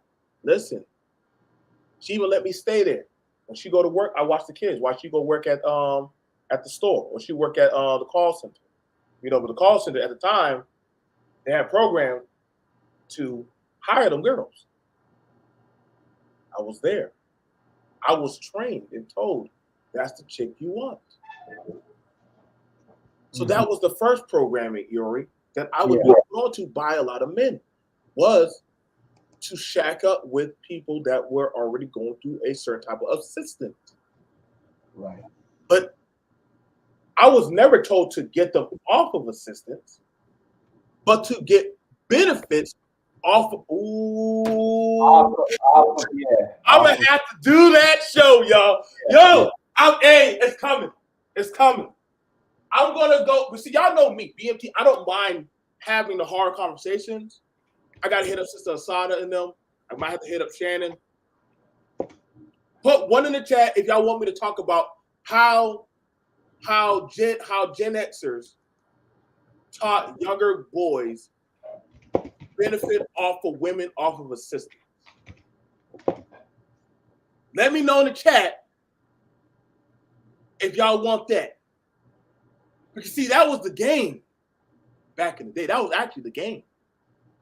Get with the woman that has assistance so you can get the benefits of the assistance. And if you have a baby, if she has a baby, guess what? You can go reapply. Have her go reapply, Yori. Get that ABC vouchers, get that milk, get them beans, get them eggs, get them juicy juice cans. Right. You get that food stamp. Hey, baby, did you go down there and get reapply for food stamps? I said I gotta go out to work. You need to go down there and get them food stamps. We're gonna get it shut off next week. What are you doing? I watched niggas sweating at the side of their neck.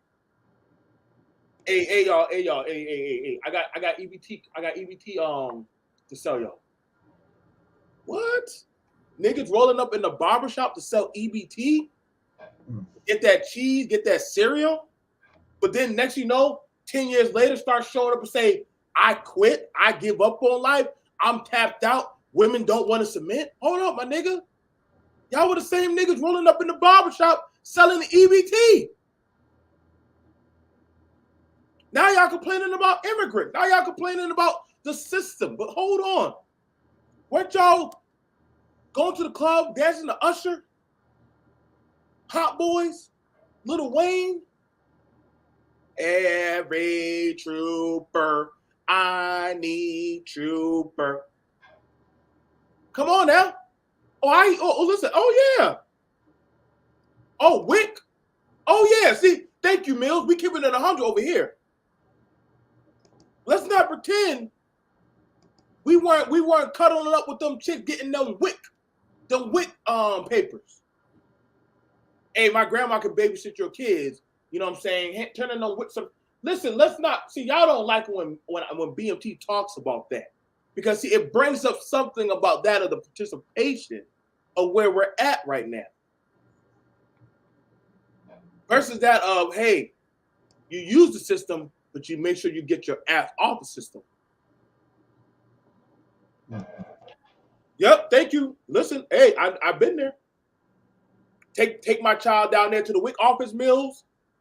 Put them on that scale. Let them get checkups, and they got to go get the shot. I know y'all talking about Pfizer, but for your child to be on WIC, ABC, and different other type of government assistance, guess what? They got to go and get their checkups. They got to go get their shots. They got to go get all that said stuff done. You got to put them on the scale. You got the older Black woman, you know, like either she a grandma or she a mama or whoever she is, or a white woman, whoever the hell it might be.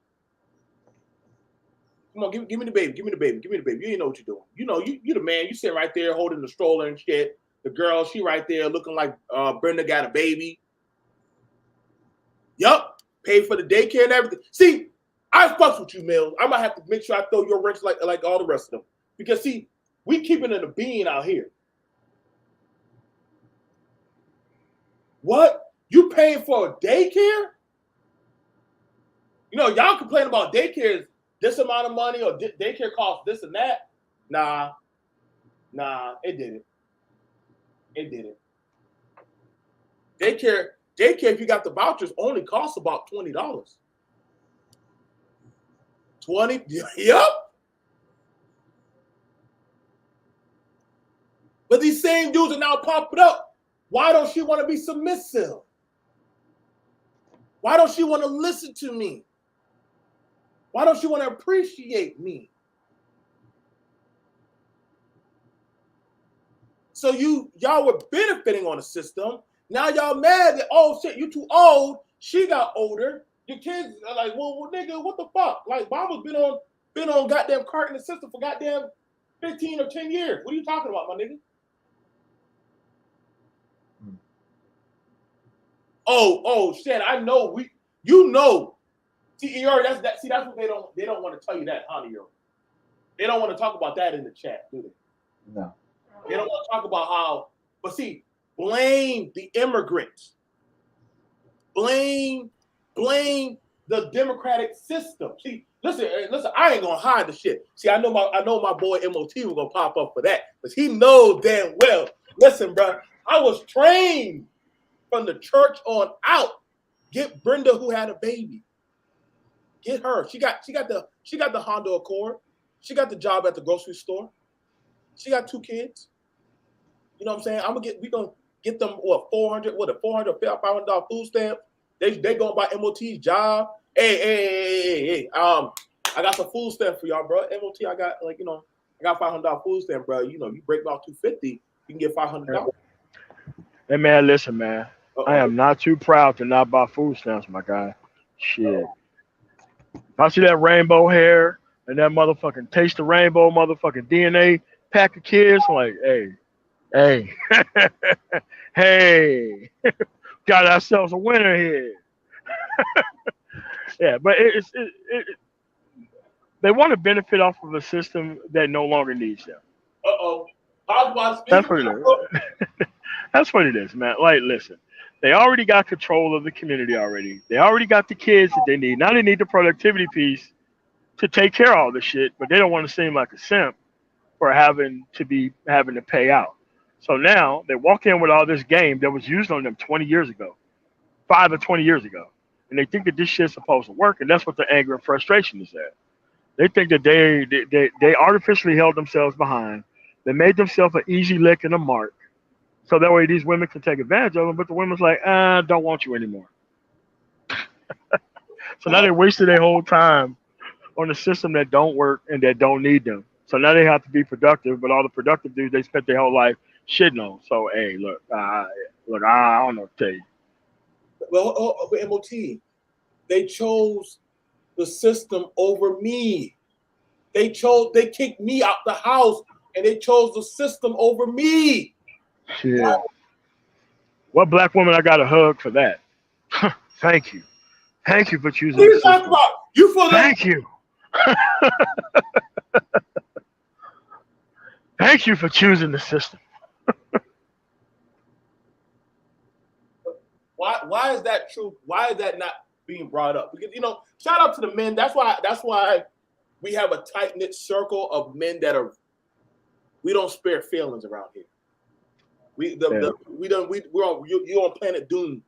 We're on Planet Doom, apocalypse, as MOT calls it. So there's no though you chose to die like this. And a lot of y'all see, I remember when I used to be in that church. Them men, they trained and geared me. Listen, bro, listen. Go talk to Brenda. Uncle, Brenda, she came to the church, you know what I'm saying? She's looking to get right, get with God.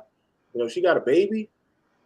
You can help her. You can help her. Get with her. You know what I'm saying? Nah, man. Like what them dudes were doing, they was like, you know what? Go in there and take care of my responsibilities, and I'm still gonna fuck with her after you get with her. So it's kind of like, we brothers, right?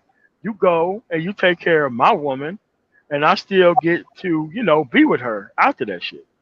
But that's what I mean by the non-principle stance that most of these men actually say and the shit that they endorse and the people that they be around. It's like, okay, you come online with your fresh ass opportunity. With your fresh ass opportunity, you come track down fuck niggas with your only opportunity, bruh. With your only opportunity, you still want to be around fuck niggas. Okay. You see that's the thing that's why I'm curious when I hear older men in the 40s and up.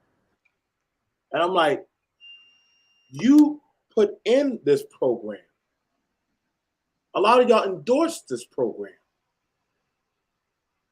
Why now in the late 2000s and now we're in 2023, you're acting like you weren't part of pushing the narrative of the program?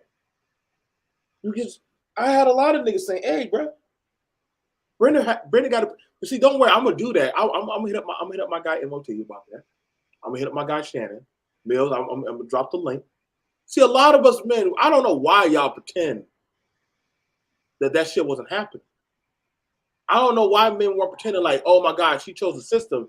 But a lot of men encourage the women to go to the system. Hey, did you get food stamps? Listen, my uncle MOT asked me, when you gonna get a job, baby? Fuck that old nigga. Fuck him. He always trying to be on my back. Did you go by the food stamp building? Okay, I'll go by there. So she followed you. I've seen that. Listen, when I was working at security, when I was flipping burgers, I've seen a lot of men sent other men to encourage them and their women to go to the system. Now they're complaining about MOT. How much money I gotta pay you, bro, to talk about this shit, bro? Nobody wants to be realistic about this, bro. Listen. Yeah, man. Like being on the system is optional, bro. Shit's optional, man. But that shit ain't mandatory, man. That's correct. But Eori, see, they don't want to talk about that. Now you got these PhDs and certain type of people, philosophers and teachers, saying that, hey, we want y'all to go through the same trauma. But, however, they were the ones participating. All day, nothing but net. And what these guys don't understand is that there's a lot of people lying like they had the participation level. Then there are people who actually suffer the consequences for it. Like, look, like you got PhDs within this fucking space. They was married to a decent woman, but they pushing this bullshit. Like they was married to some hood Keisha. They had a hood wolf. The hood wolf was taken away from them, raised shittily. Don't want to take no responsibility for being with the woman in the first place and trying to charm her out of some night box, and that shit didn't fucking work. Your ass wasn't no fucking keeper, and she kicked your ass to the curb. They got with the fucking system. Now you mad at the fucking Democratic Party for not fucking making sure that you got less consequences with this bitch. Nigga, I'm sorry, man. Bro, nobody should be listening to failed men. Failed men shouldn't have self-esteem. Failed men shouldn't have platforms. Failed men shouldn't have any of that shit. Wanna know why? Men don't make good victims. They don't make good victims at all. You can't even fight the fight appropriately. So you try to hop behind all these inappropriate ass dudes to try to fight the fight, man. This is a French conversation that was never meant for the mainstream, man. Never meant for the mainstream. M.O.T. Stop invalidating their feelings. Stop invalidating their feelings. They feel.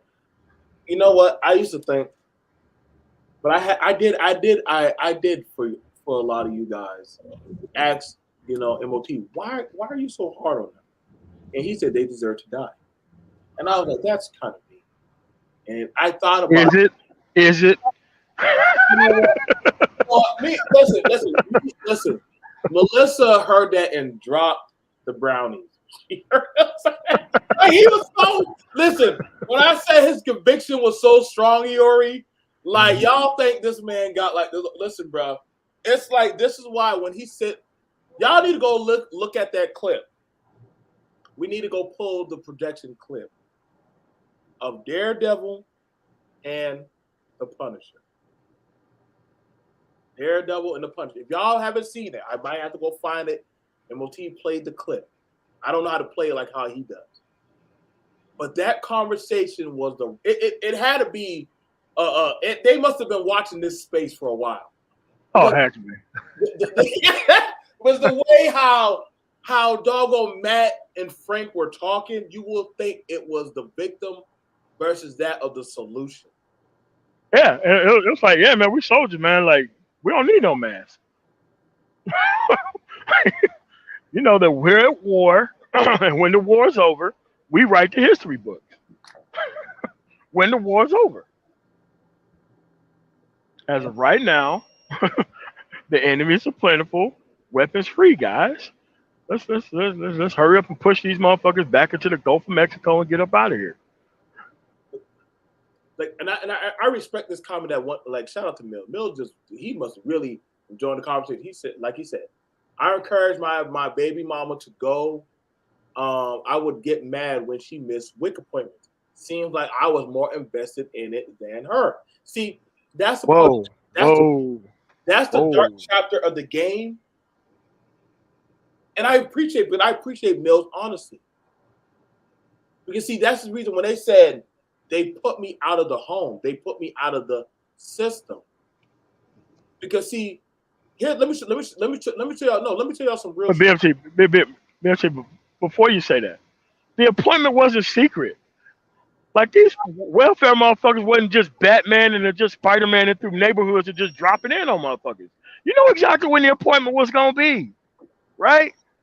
So all this shit about you no, you chose to leave the house and go hang out with the homeboys. You knew when the social worker was gonna be there between 8 and 12. Yep. There ain't nobody who has some surprise ass social worker appointment unless your ass is on some abuse shit. Then that's when they just showed the fuck up out of nowhere. Yep. Yeah, but like, man, get the fuck out of here. But it's just that these dudes want to use the excuse, and every man who used that excuse is a dude who's currently pushing bullshit. Show me a man who was on this shit that a woman just decided, oh well, I'll just take the welfare system and I'll just shittily raise this kid. Like, I'm pretty sure that happened probably at least less percentage of the time, but these dudes make it look like it's guaranteed that's what the fuck you did. Like, nah, bro, I'm not on that type of time with you, bro.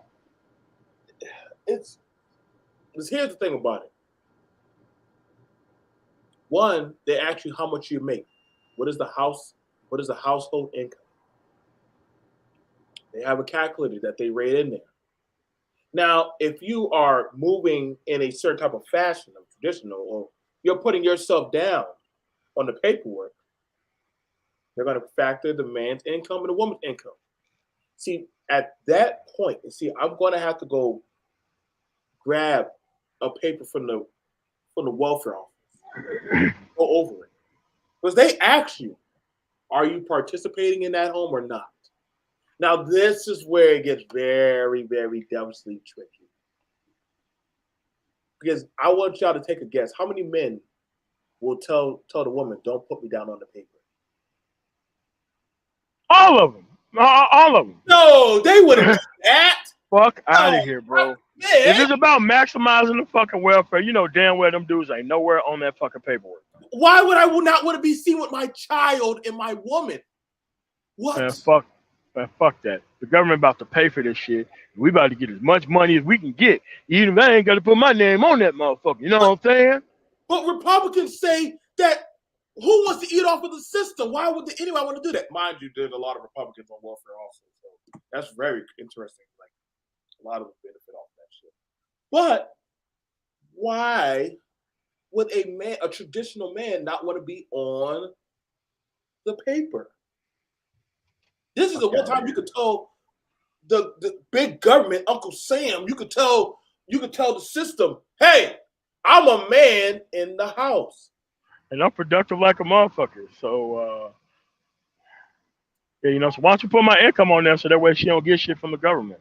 Because once your ass go a cent over what the fuck that is, you don't get shit. Period. You don't get nothing. Uh-oh. Thank you, Mills. I said, don't put me down on that paper. LOL. I ain't ashamed. Pretty much majority of dudes.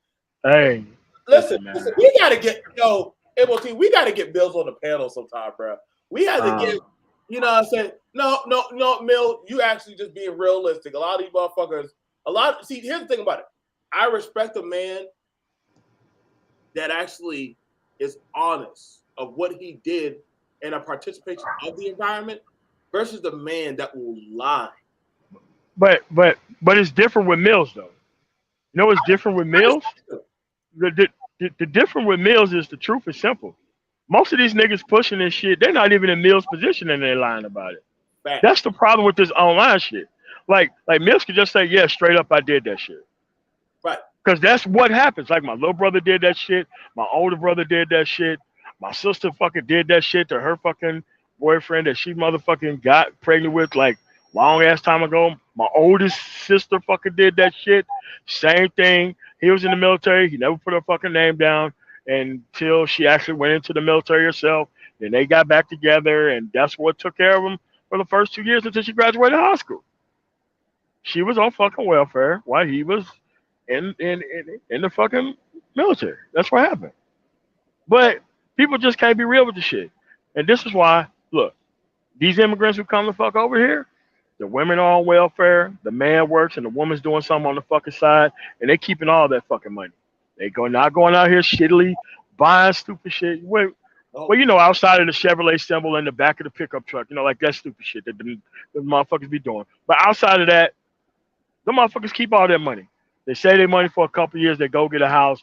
They move their kids off to private schools, and that's what the fuck they do. In the same environment that these motherfuckers don't want immigrants here. Man, fuck out of here. Listen, I'm gonna tell y'all right now, bro. Like that's why, listen, bro. Like me and M.O.T. have been talking on solution-based content. Me and Yori have been talking. We had the Hour of Power. We talked about a lot of STEM programs. Hell, we talked about a lot of such shit. And I can't tell you the time when they flipped their shit. We did bring an immigrant onto the panel, and people flipped their fucking mind. One, first of all, they didn't know it was an immigrant until he or she said they were, and they were like, "Well, we didn't stay in the system. We got what we needed. We got the fuck on." Yes, not supposed to stay there. Why are you taking M.O.T. B.M.T.? Why are you taking up for this person? You know what I'm saying, that they're benefiting off of the American system. I'm like, well, like what? They're not on the system anymore. They did it and they got off. They used it as a stepping stone and got the fuck on. Like they were supposed to. Like the system is there for it. Like literally, you could be a woman, go out, have a kid, go get free college, graduate from school, get with a decent fucking dude. You got a career, he got a career, child's in a better fucking situation. You know, a lot of women who did some shit like that. Yeah. But at the end of the day, these dudes don't want to be productive. They want this fucking how to be a player, this motherfucking booty call type situation shit. I'm like, bro, it's fucking entertainment, man. The motherfucker didn't get paid no money to show you a bad fucking system, and now you just exercising the same shit online, man. I don't care. Time to die. Fuck these dudes. Like I said, man, like I've been there, bro. Been there, done that. Rather than going out getting their shit together, they worrying about how a woman is actually managing her choices so that way he can stay a part of it. I'm like, it's supposed to be the option. The woman should be managing her option so that way she can see if she's part of your future. But see, most of these dudes are bitch ass niggas and they don't know how to act in society. They be around these uncultured individuals. I'm gonna talk about this blank slate shit that most of these men are out here. Then I have to go out to the blank slate, and I have to go out to the fleshed out character and the fleshed out character. I have to fucking go over all this shit. So that way you can see how you're being manipulated by men who don't even have the upbringing or outcome that they claim to represent. And they just out here just using people who do have those outcomes by using emotionally charged language and actual graphics to get you hooked on some shit that they ain't even living. And they doing it for profit. And they think that they holding society back because they super chat or pay for shit like that so that way they don't have to see progress. I'm like, bro, you're only affecting yourself with that shit. Turn this live stream off, you still got the same fucked up ass life. While they rest on a nice bed of fucking fluffy ass money that you just gave them. All right, man. Do what you do. Do what you do.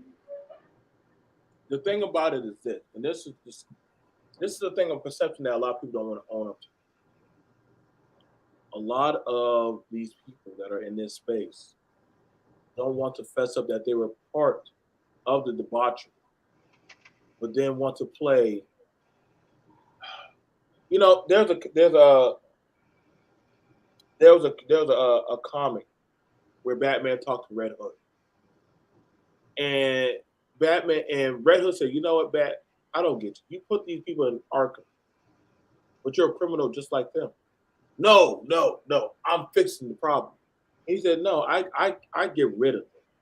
I'm taking over the system by instilling fear. Yes, they're afraid to come on the street because not of you, because they know I'll kill them. They know you'll like honestly. At some point, Joker starts saying, "Yeah, I know you're gonna break my bones, beat me up, and put me in Arkham, and I'll be out in a few months." And that's an ongoing argument in these spaces.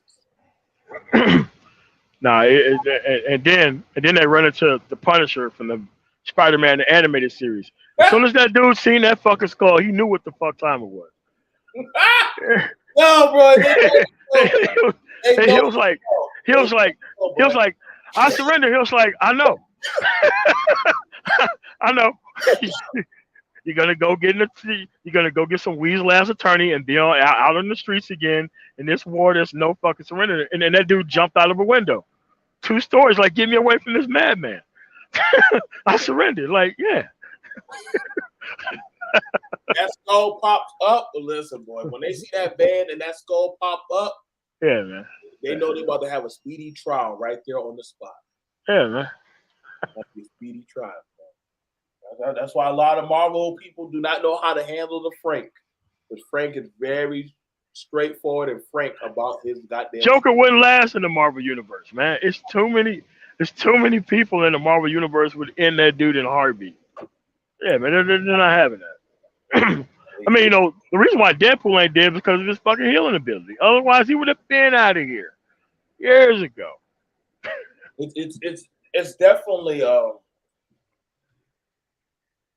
like I said, I will address that of men, the men that train men to go into the system. Yeah. That trained them. Don't worry. I was trained the same way. Uh-oh. I had my older cousins who tried to hound me out on fucking fat bitches and try to send my ass in here to fucking have sex with a woman unprotected at 16, 17 years old, knowing full to the fucking well I would have got that woman pregnant, would have stayed in that fucking neighborhood, not able to fucking leave and go nowhere. While them dudes out doing their own motherfucking thing. Yeah, I had people in my own family doing this shit. And not just people in my family, it was niggas in the neighborhood doing it to other kids. Yeah. They weren't trying to fix you up with no decent ass fucking option. Nah, man, them dudes trying to get your ass hooked up with the worst motherfucker on the planet so they could destroy your future. Men did this shit on fucking purpose. And the rest of the men sit around and fucking watch it. My grandfather got wind of that shit like, man, look, don't touch anybody around here. This is who you're gonna date.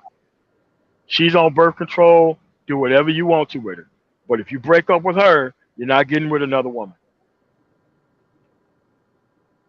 I think that's one of the issues that we have going on. It's the same people that are preaching about the boys. Their same group was the one preaching about going into Krypton. Before Krypton was Krypton, it was a terraform fucked up world. Now that it's all fucked up and people are wise to the shit, oh my God, they abandoned us. No, you just can't benefit. It's cool. That's what it is, man. Yeah, it's cool when you were benefiting.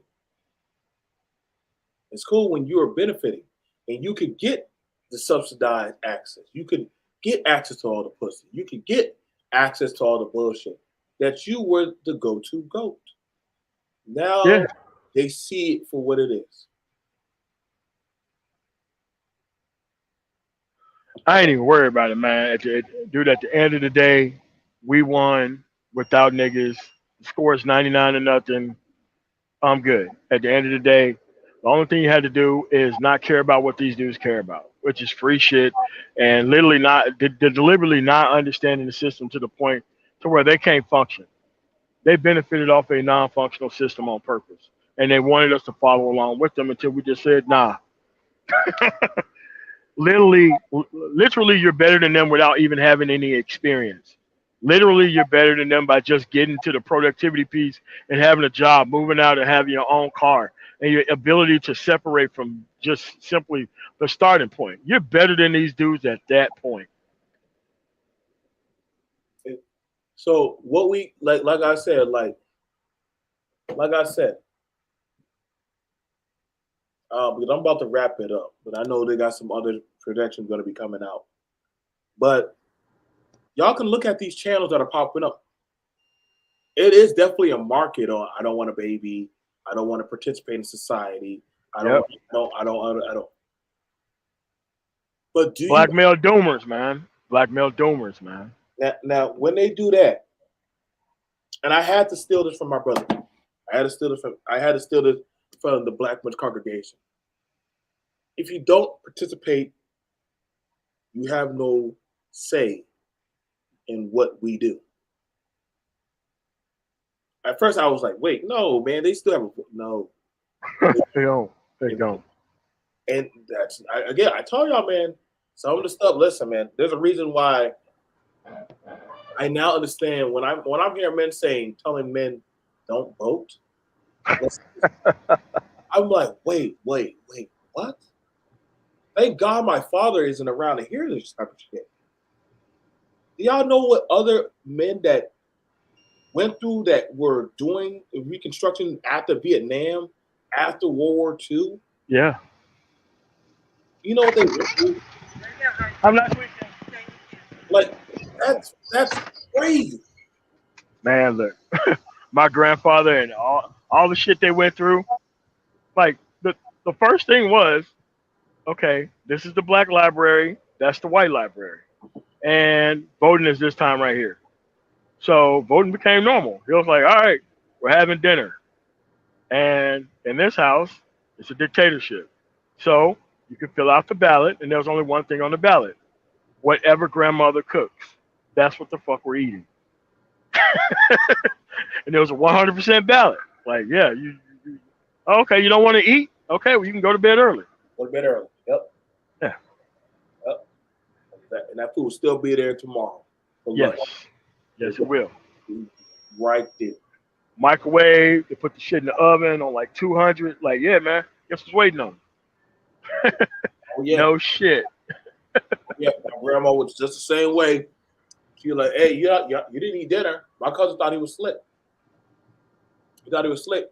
Can I get a piece of pound cake? No, you don't. No, you don't. You didn't stay. You didn't last night. There's only like a quarter pound cake left, Grandma. Well, Joe stayed up. He cleaned the kitchen, and he also washed the dishes and swept the floor. You didn't want to participate in eating dinner. sitting down with family discussion, you went to bed. So you got your food still right here, and you don't get no pound cake. It was straightforward. My cousin thought he was slick, went there, took a butter knife, and sliced off a piece of pound cake. Grandma didn't say much. Said, okay.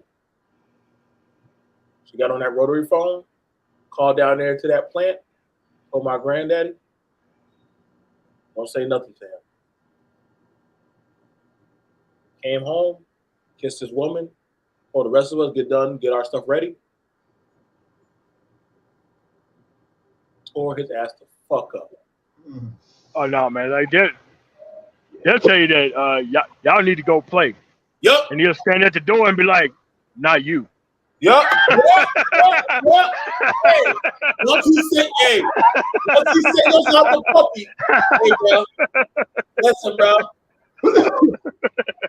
And you know the thing about it is, when they call you, they already know the answer. It just applies to, are you going to be real before him, before the panel of them? Are you going to tell the truth? Are you going to just tell the truth and say, yeah, I did it. I did the shit. He said, listen, did you steal my shit? I didn't steal from you, granddaddy. Did you steal my shit? But see, he bought that pound cake with his money for those of his family that were listening under his roof. MOT would have bought some food and put it in that fridge and tell all of us, Yori, B.M.T, don't I catch you in that fucking refrigerator after 10 o'clock? That was the law. Yeah. And if we went in there, snuck to go get some juice or some stuff, come in. You have to come see me in that parlor. All we know is we toned off our ears to that house, ignored the screaming and the yelling. There was nobody running up in there. Oh my God, I hear somebody dying, this and that. Nope, nobody. Hey. Nope. Oh. Yeah. We knew what time it was. And guess what? You weren't going to say shit when we got to that dinner table. We didn't say nothing to him. The deed was already done.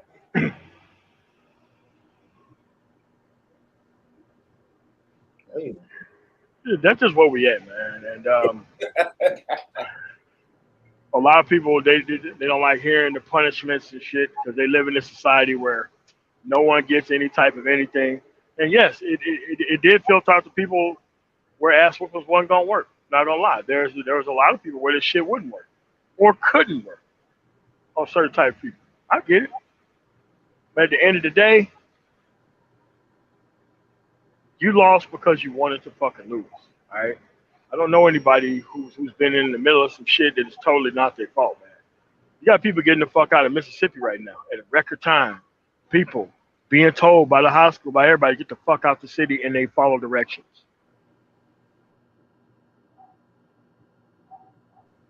Church groups down there getting people trained up during the summer, sending them to Memphis, sending them to Little Rock, sending them to Birmingham, sending them to Atlanta, sending them to Dallas. Want to know why? They willing to work. Because there ain't no jobs down there. So when you take a person who's willing to work, they got somebody to stay with, they give them 6 months free rent, then they move out on their own, go to school. Yeah, man, these kids are getting to the fucking money. They don't need old failed adult men anymore. They don't need that shit.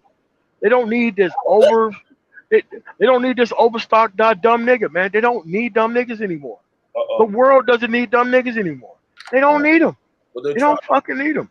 But they're trying to help them get back on track, bro. Like they trying to get them back right. And like, listen, I don't know, man. I got a lot of young dudes, young ladies. They're 15 to 16.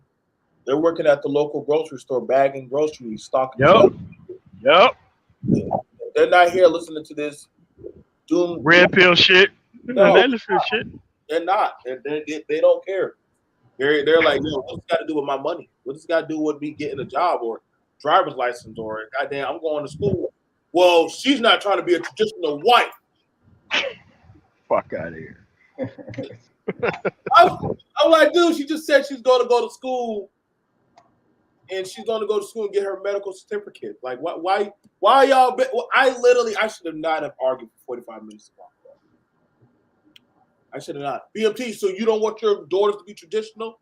I want them to get a fucking education. I do. I mean, now the traditional is just fucking go out there and win. What are these motherfuckers talking about? Yeah. The tradition now is now you got all the opportunities and chances. Now you got to go out there and fucking win with these opportunities and chances. That's what the actual traditionalism is at this point. The traditionalism, the whole one person standing out. Hey, look, man, you got to have your shit together to do that, and you ain't gonna be able to Waffle House your way into a situation like that where you don't know what the fuck you want to do. She don't know what the fuck she wants to do. You get her pregnant. Now both of y'all got to go into the job market. When both of y'all should have been just trying to plan out your fucking life. Now you can't. I understand mistakes happen, but these people live this shit out a fucking lifetime, man. Bro, and I don't know what to tell you, man, but you shouldn't be living your life like that. No excuses for the shit. None. None whatsoever. Not at this point.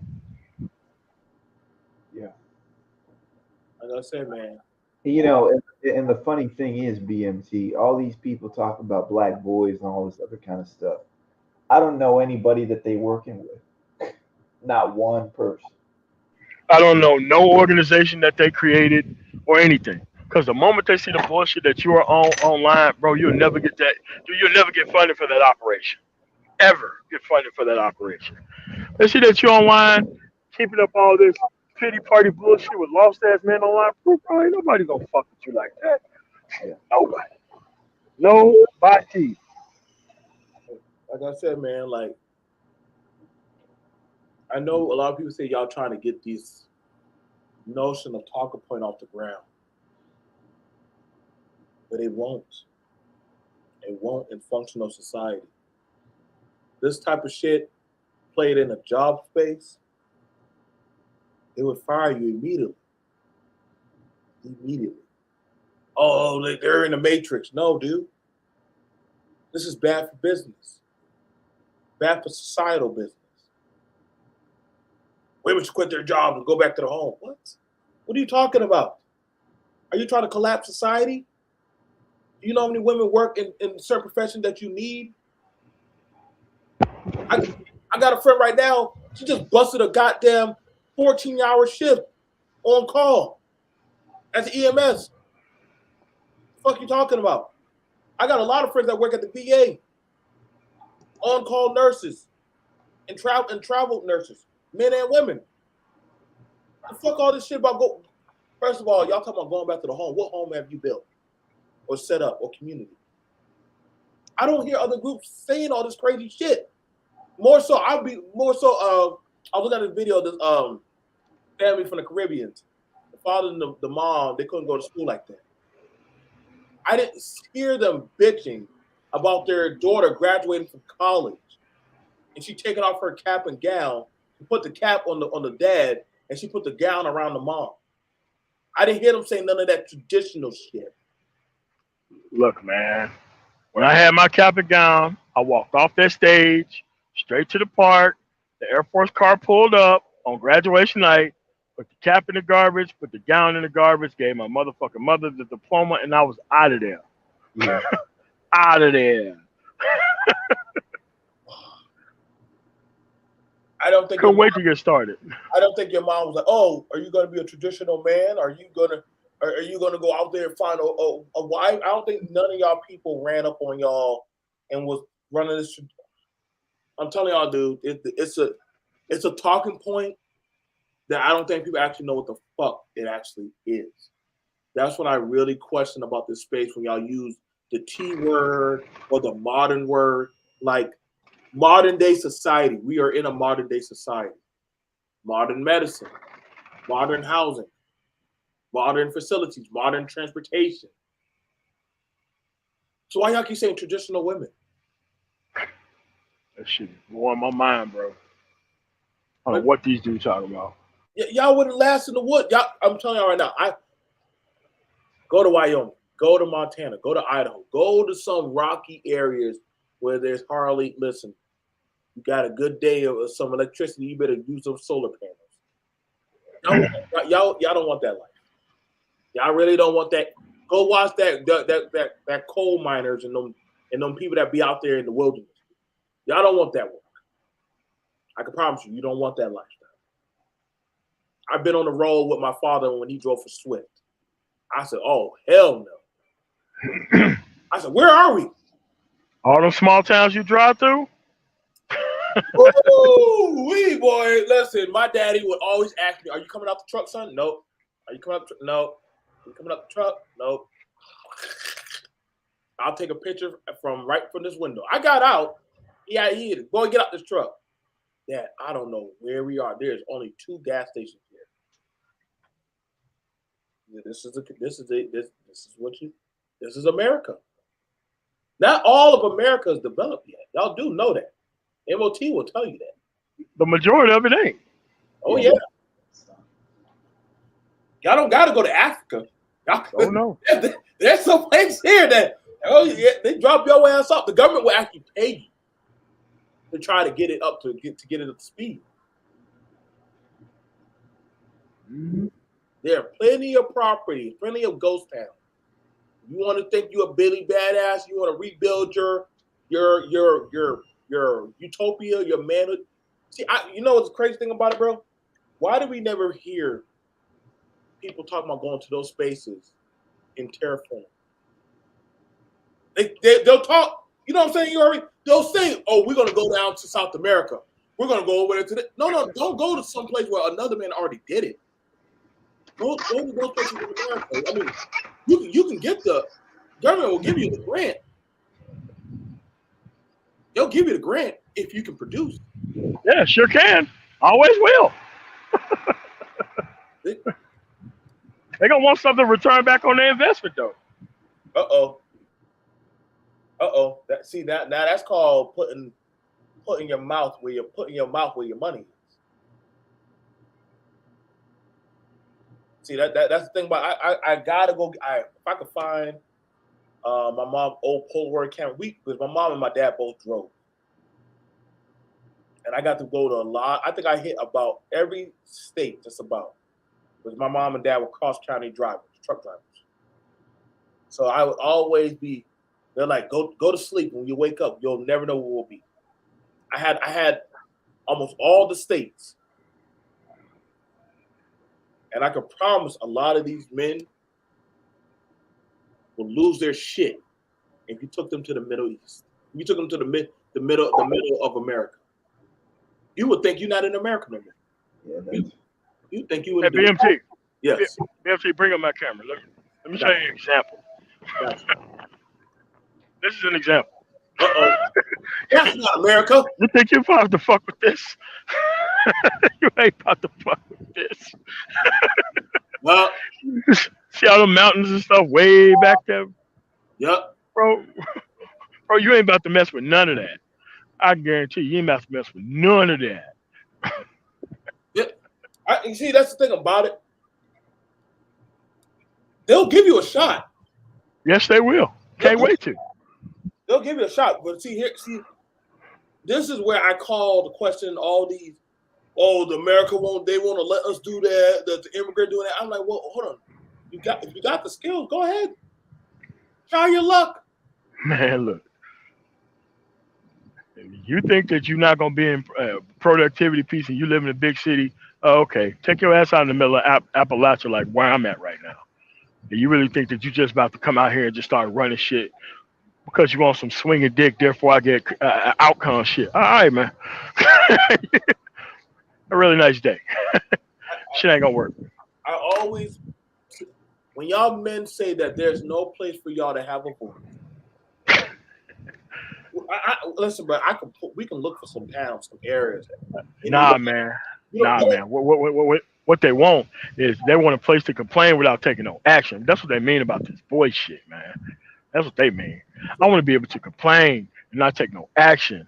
And there's no responsibilities and there's no expectations of me. That's what these dudes are on, man, bro. They're not on some trying to get this shit together shit, man. They don't care about that shit. They never cared about that shit. Go to Alaska. It's a beautiful place. Oh, it is. And that is a place where you do need a gun because you will get walked up on by wilderness. And if you ain't ready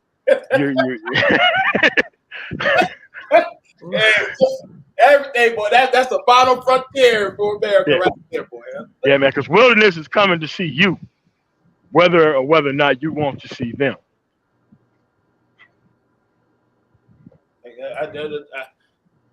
This is why you're gonna get spot checked by a bear, no doubt.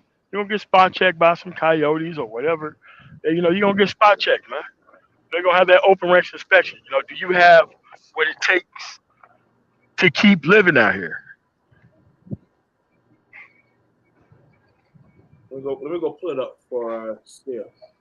Like, y'all do know there's towns in America for sale. Yeah, I'll be right back, B.M.T. Go ahead. There are towns, but see, here's the problem. Why I say you'll never catch a lot of these people. Now, 11 towns you can buy. There's 5 towns for sale, entire villages for sale. I want you to understand all of this is in America. This is on realtor.com. You can go to any place you want to, and then you can go buy a whole town. So for all of y'all, let's go see. Let's go. You see, the thing about it, like, and I thought about it because my dad was talking about a town where we saw a bunch of buffalo. And I said, you know, Dad, I thought about that. He started showing me all the pictures. You know, but the thing about it is, I understand a lot of people, a lot of men, they want what's already built. Yes. But you never will tell. Oh, there you go. There you go. Would you dare buy your very own ghost town?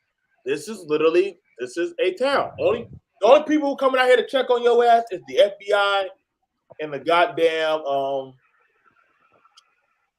the state. That is it. Ain't no cop coming out there. You literally are you would be your own mayor. You'd be your own goddamn senate. You'd be all that in one. And if you got a post office, maybe the postal service. Other than that, nobody. Oh, this is a pretty good town.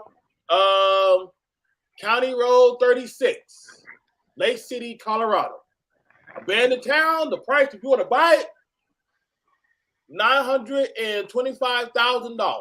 Abandoned mining town. This property is not far from Telluride.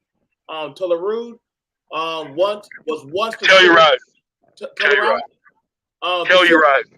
Telluride was once considered to be one of the most famous Colorado ghost towns in the United States. It was founded in 1881. So they're not going to tear it down, but it has a historical. It's a historical monument unless somebody wants to buy it and rehab it. But that's some rough ass territory. But at the end of the day, they do have all the infrastructure there, like the water, the electricity. They have all the shit there. All of it's already done. So y'all ain't got to say, "Oh, we got to find somebody." No. That's 305 acres. It's an historical monument, so you can literally get the government involved in helping you preserve it. But see, then it means you would have to be on 10 toes down to survive the nature. You have to be dealing with the bears, the snow. You gotta go clear out the roads. I mean, you can always hire some people to come out there. Suggested use for property include building a family retreat, hunting lodge, summer camp, and backcountry ski outpost. So they give me some ideas if you ever want to buy it. Yeah, that's the backcountry of Telluride. I know where that's at. And if you can get that shit up, man, it's worth a lot of money. But at the end of the day, you think these dudes gonna do that shit? Come on, bro. You got another one in California, Cerro Gordo Road, California, $99,000, 62 acres. So for a lot of you blacks that say 40 acres a mule, hey, you can go get ahead of the curve. You know what I'm saying? Humans could certainly enjoy a getaway into this forbidding area that takes 4-wheel drive to access. So you don't got to ever worry about them pesky white folks getting to you. It's perfect for a buyer looking to go off the grid. And you other guys, y'all want to go off the grid? I found y'all a spot. Nah, man. Not unless they have like a solar farm that's already built out there. I mean, how you gonna get water out there? When they talk about forbidden is don't take your ass out there because there ain't no water supply out there. Like, nah, man, I'm good. Boy, MOT, you be too nice. Listen. You know what's crazy about that? Because when I was out there and they got a military base out there in California that they take all the military people and they put us in that type of environment. Yeah, they do. And you have to figure shit out, bro. Like once you hit the ground, you gotta start getting your water. You gotta starting to put down your food supply. Gotta get them tents up. All that's every military group has to go out through. That's how they know if you're proficient or not before they send your funky ass overseas. You have to go. Yeah, man, that's what they did to us in Germany. Like, because all the vehicles over there are sticks, and we just automatically they're like, you know what? We put you on a boat, took your ass to the middle of nowhere, and it dropped you off. And we'll be back. There's a vehicle out here, and you're gonna show that you're proficient with driving a stick. If not getting off this island, man. And guess what? The sun started to go down. Oh shit, they ain't coming back. Nah, nigga, we said we wasn't coming. We told y'all we weren't coming. Listen. When that bird, they gonna ask you straightforward question before you get on that bird. Do you know what the fuck you doing? Yes, sir. Catch on your helmet. When you get off, before you get off, they ask the commander, the company commander, are y'all sure y'all know what y'all doing? We won't be back until you get to this DZ. Yes. Godspeed. No. They were like, did y'all bring your cell phone? Like, yeah, it's right here. We'll be taking those. Yep. That's a trick. Hey, that's a trick. They ask you, do you have a cell phone? Do you have any type of monitoring device? Oh, yeah. Can we see them? Thank you. And you, oh yeah, believe me, they got a radar scanner to know if you got them or not. They just want to see if you're going to give it up willingly. They don't ask questions that they don't know the answer to, man. Once they take your phone, now y'all are legit off the grid. Well, hopefully y'all find us. You got a town for $1 million, a ghostly museum. Okay, now notice it. They're giving y'all historical towns and areas that you can use to levy with that of Congress to say, hey, this is why this has to be protected. But when they ask you, well, can you maintain that? This parcel sits in the tiny desert town, Pierce Gateway, the famed Kochai stronghold, and the Sacred Dragon Mountains. The museum used to be the site of an old Pierce mercantile and displays authentic products bought and sold in the days of yore. So you have a museum, you got your shops and everything. I mean, they throwing y'all some nice towns. A lot of these are in Colorado. Boy, I tell you, boy, you better know what the fuck you doing if you go to Colorado. I'm trying to tell y'all right now, man. I'm telling you, man, you go outside the Denver metro area and it's like Alaska, dude. I'm telling you, you're in a lot of trouble. MOT, can you come? Hey, bro, I know you out here. Can you come get me? Nah, man. I mean, we'll be there in the summer when it warms up, man. Don't worry about it. Yeah. We'll come get you later on, man. Don't worry about it. Trust me, I've been up there with my daddy in the Tennessee mountains. Listen, when that snow start getting rough, nobody's coming up there. They're not. My daddy will say, me and my boy. I've been in the truck for a while with my daddy. That's how I'm well traveled around the U.S. My dad, I was flipping between my mom and my dad. And listen, them roads are no joke. Are we even on the road? I'd be too scared to look over on the side where my dad is driving. He said, just sit in the back. I gotta focus. This is, back then when you had to write out your log book, you had to write it. Now they got it where you could just type it in and shit. But this shit, I've driven through these towns. I've seen Amish people. I've seen stagecoaches that are street legal. Some places where literally, the eatery is an old diner that looks just like that. Like y'all think these places are make believe? No, they are real. And the thing about it, when y'all hear, I'm hearing all these men saying that they give up. You got another place for $599,000, Spirited Bed and Breakfast in Arizona, Wilcox, Arizona. You got, like I said, many, many more places. Unique Homes in Massachusetts for 1.5. The thing about it is you hear a lot of people trying to get people on board to join them. Hey, y'all, we just need to tap out and go to Africa. Hey, y'all, let's tap out and go over there to Pakistan or India or Asia, where we could be appreciated. And I always wonder, I'm like, well, why couldn't you do that here? Like, I mean, you build your own town, nigga, you a whole boss. You built your own town, you set out and did it. You did it. Google will honor you. They'll put you down on the paperwork. The state has to recognize you. You the one that manages your own election. Yeah, because you get to run your elections. That's the thing. You run your elections local, all local. That's a realistic thing. If you built the town, you're in control of your own elections. When they happen, private property. That's why I don't say shit when I see the Latins come into the black community and take your shanty homes. My friend, shout out to Betty Boo. She showed me some dilapidated homes in Meridian. MOT knows exactly what the fuck I'm about to say. Some shanty homes in Meridian. I said, ain't no fucking way. What the hell? And after that, she said, no, Joe, I'm going to show you how they used to look. She said, now we got a bunch of Mexicans that are buying the homes and they're fixing them up. I said, well, shit, that thing can't be worth but like $20,000, less than that. She said, no, they're worth $200,000, $300,000.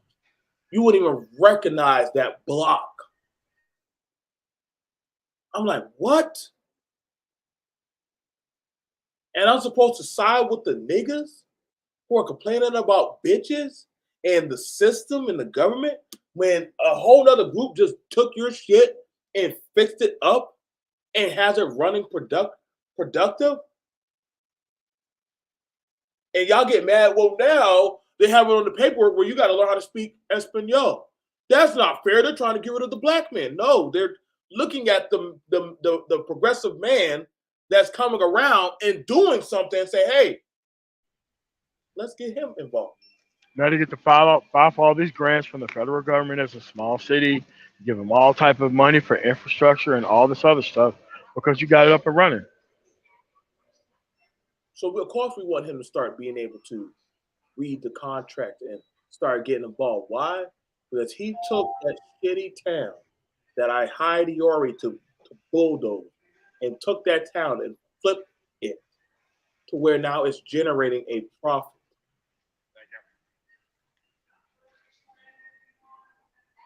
Yeah, that's exactly what you do in those type of situations, man. Like they don't want to do it. Hey, look, I don't care if they do it or not. That's on them. I don't even care. At this point in time, you need to create a culture of not giving a damn about what they think. Let them have their hangout points and just stop caring about what they think about. That's it. Chase them over there to make them talk about women, and once they talk about women, just chase them off. And once you see them off in that zone, off in that minefield, just stop chasing them. Like I said, I'm gonna go. I got some content coming down the pipe. I got some content coming down the pipe, and I'm gonna ask the question: why are these men? Why can't they build their own town? Now, I don't want them to use it. Well, it's owed to us by the government. Okay. So where's your lawyer? Where's your legal team? Are you a lawyer? What skills and trade do you have? I asked that question before. I was told to just manhood it up. So I'm gonna ask again. I might have to, maybe I can't answer it. Maybe MOT knows how to answer the question. Because I've been to these towns. I'm sure Eori can find them in California. I know MOT drives through them all the fucking time. I brought a whole realtor on here who sells those type of shit. Yeah. Dearborn, Michigan. I have a friend who actually been around that town. Listen, they played the game. They played it with the system. Now they re-terraformed that system to their. Do you see them online having live streams, screaming at each other over bullshit? Nope. You see that No. from them? Oh no, that doesn't even happen on their page. I promise you, y'all ain't gonna even play that bullshit in their chat. They'll get y'all the fuck up out of there. Don't see it, do you? Nope. Yo, I encourage y'all, if y'all want to see shit put to work, go look up Dearborn, Michigan. Yep. Go look it up. And nobody cared until they ran everything. Nobody cared. Nobody still don't care. They was mad that they did it, but after you're mad that they did it, then what? What else you got now? What's going on? Nobody cared. Like I said, they played this. They played the system as it should be played. Now they got their own shit running. They said, "Thank you guys. Y'all can all step away. We got it from here." Have a really nice rest of y'all day. Wait, that's against the law. No, we're not breaking the law. We actually follow the law to a T, to the point where we are self-sufficient. Moved in, family by family. If someone went in there as a group, they did exactly what they needed to do. Not a problem. You know, it's crazy. And guess what? They got Americans that live there that been there for umpteen years. And you know what they say? You know what? We actually like them here. We like them here. They don't bother nobody. They're not out there doing crazy shit. The women are out here dressing half naked and shit. The children in the schools are actually, their town is actually really, really very, very lucrative. Very. But they're just very, very, they're on their shit. Do you see anybody trying to get them on camera, trying to ask them how they did it? Of course not. Do you see anybody who's trying to tell them that, oh, well, you don't need to vote or participate in the system? Do you hear any of that shit? You don't hear any of that. You never hear them say that they're not going to vote. You'll never hear them people say that they're not going to vote. You would never hear that shit out of their mouth. And it's never said anywhere in their society.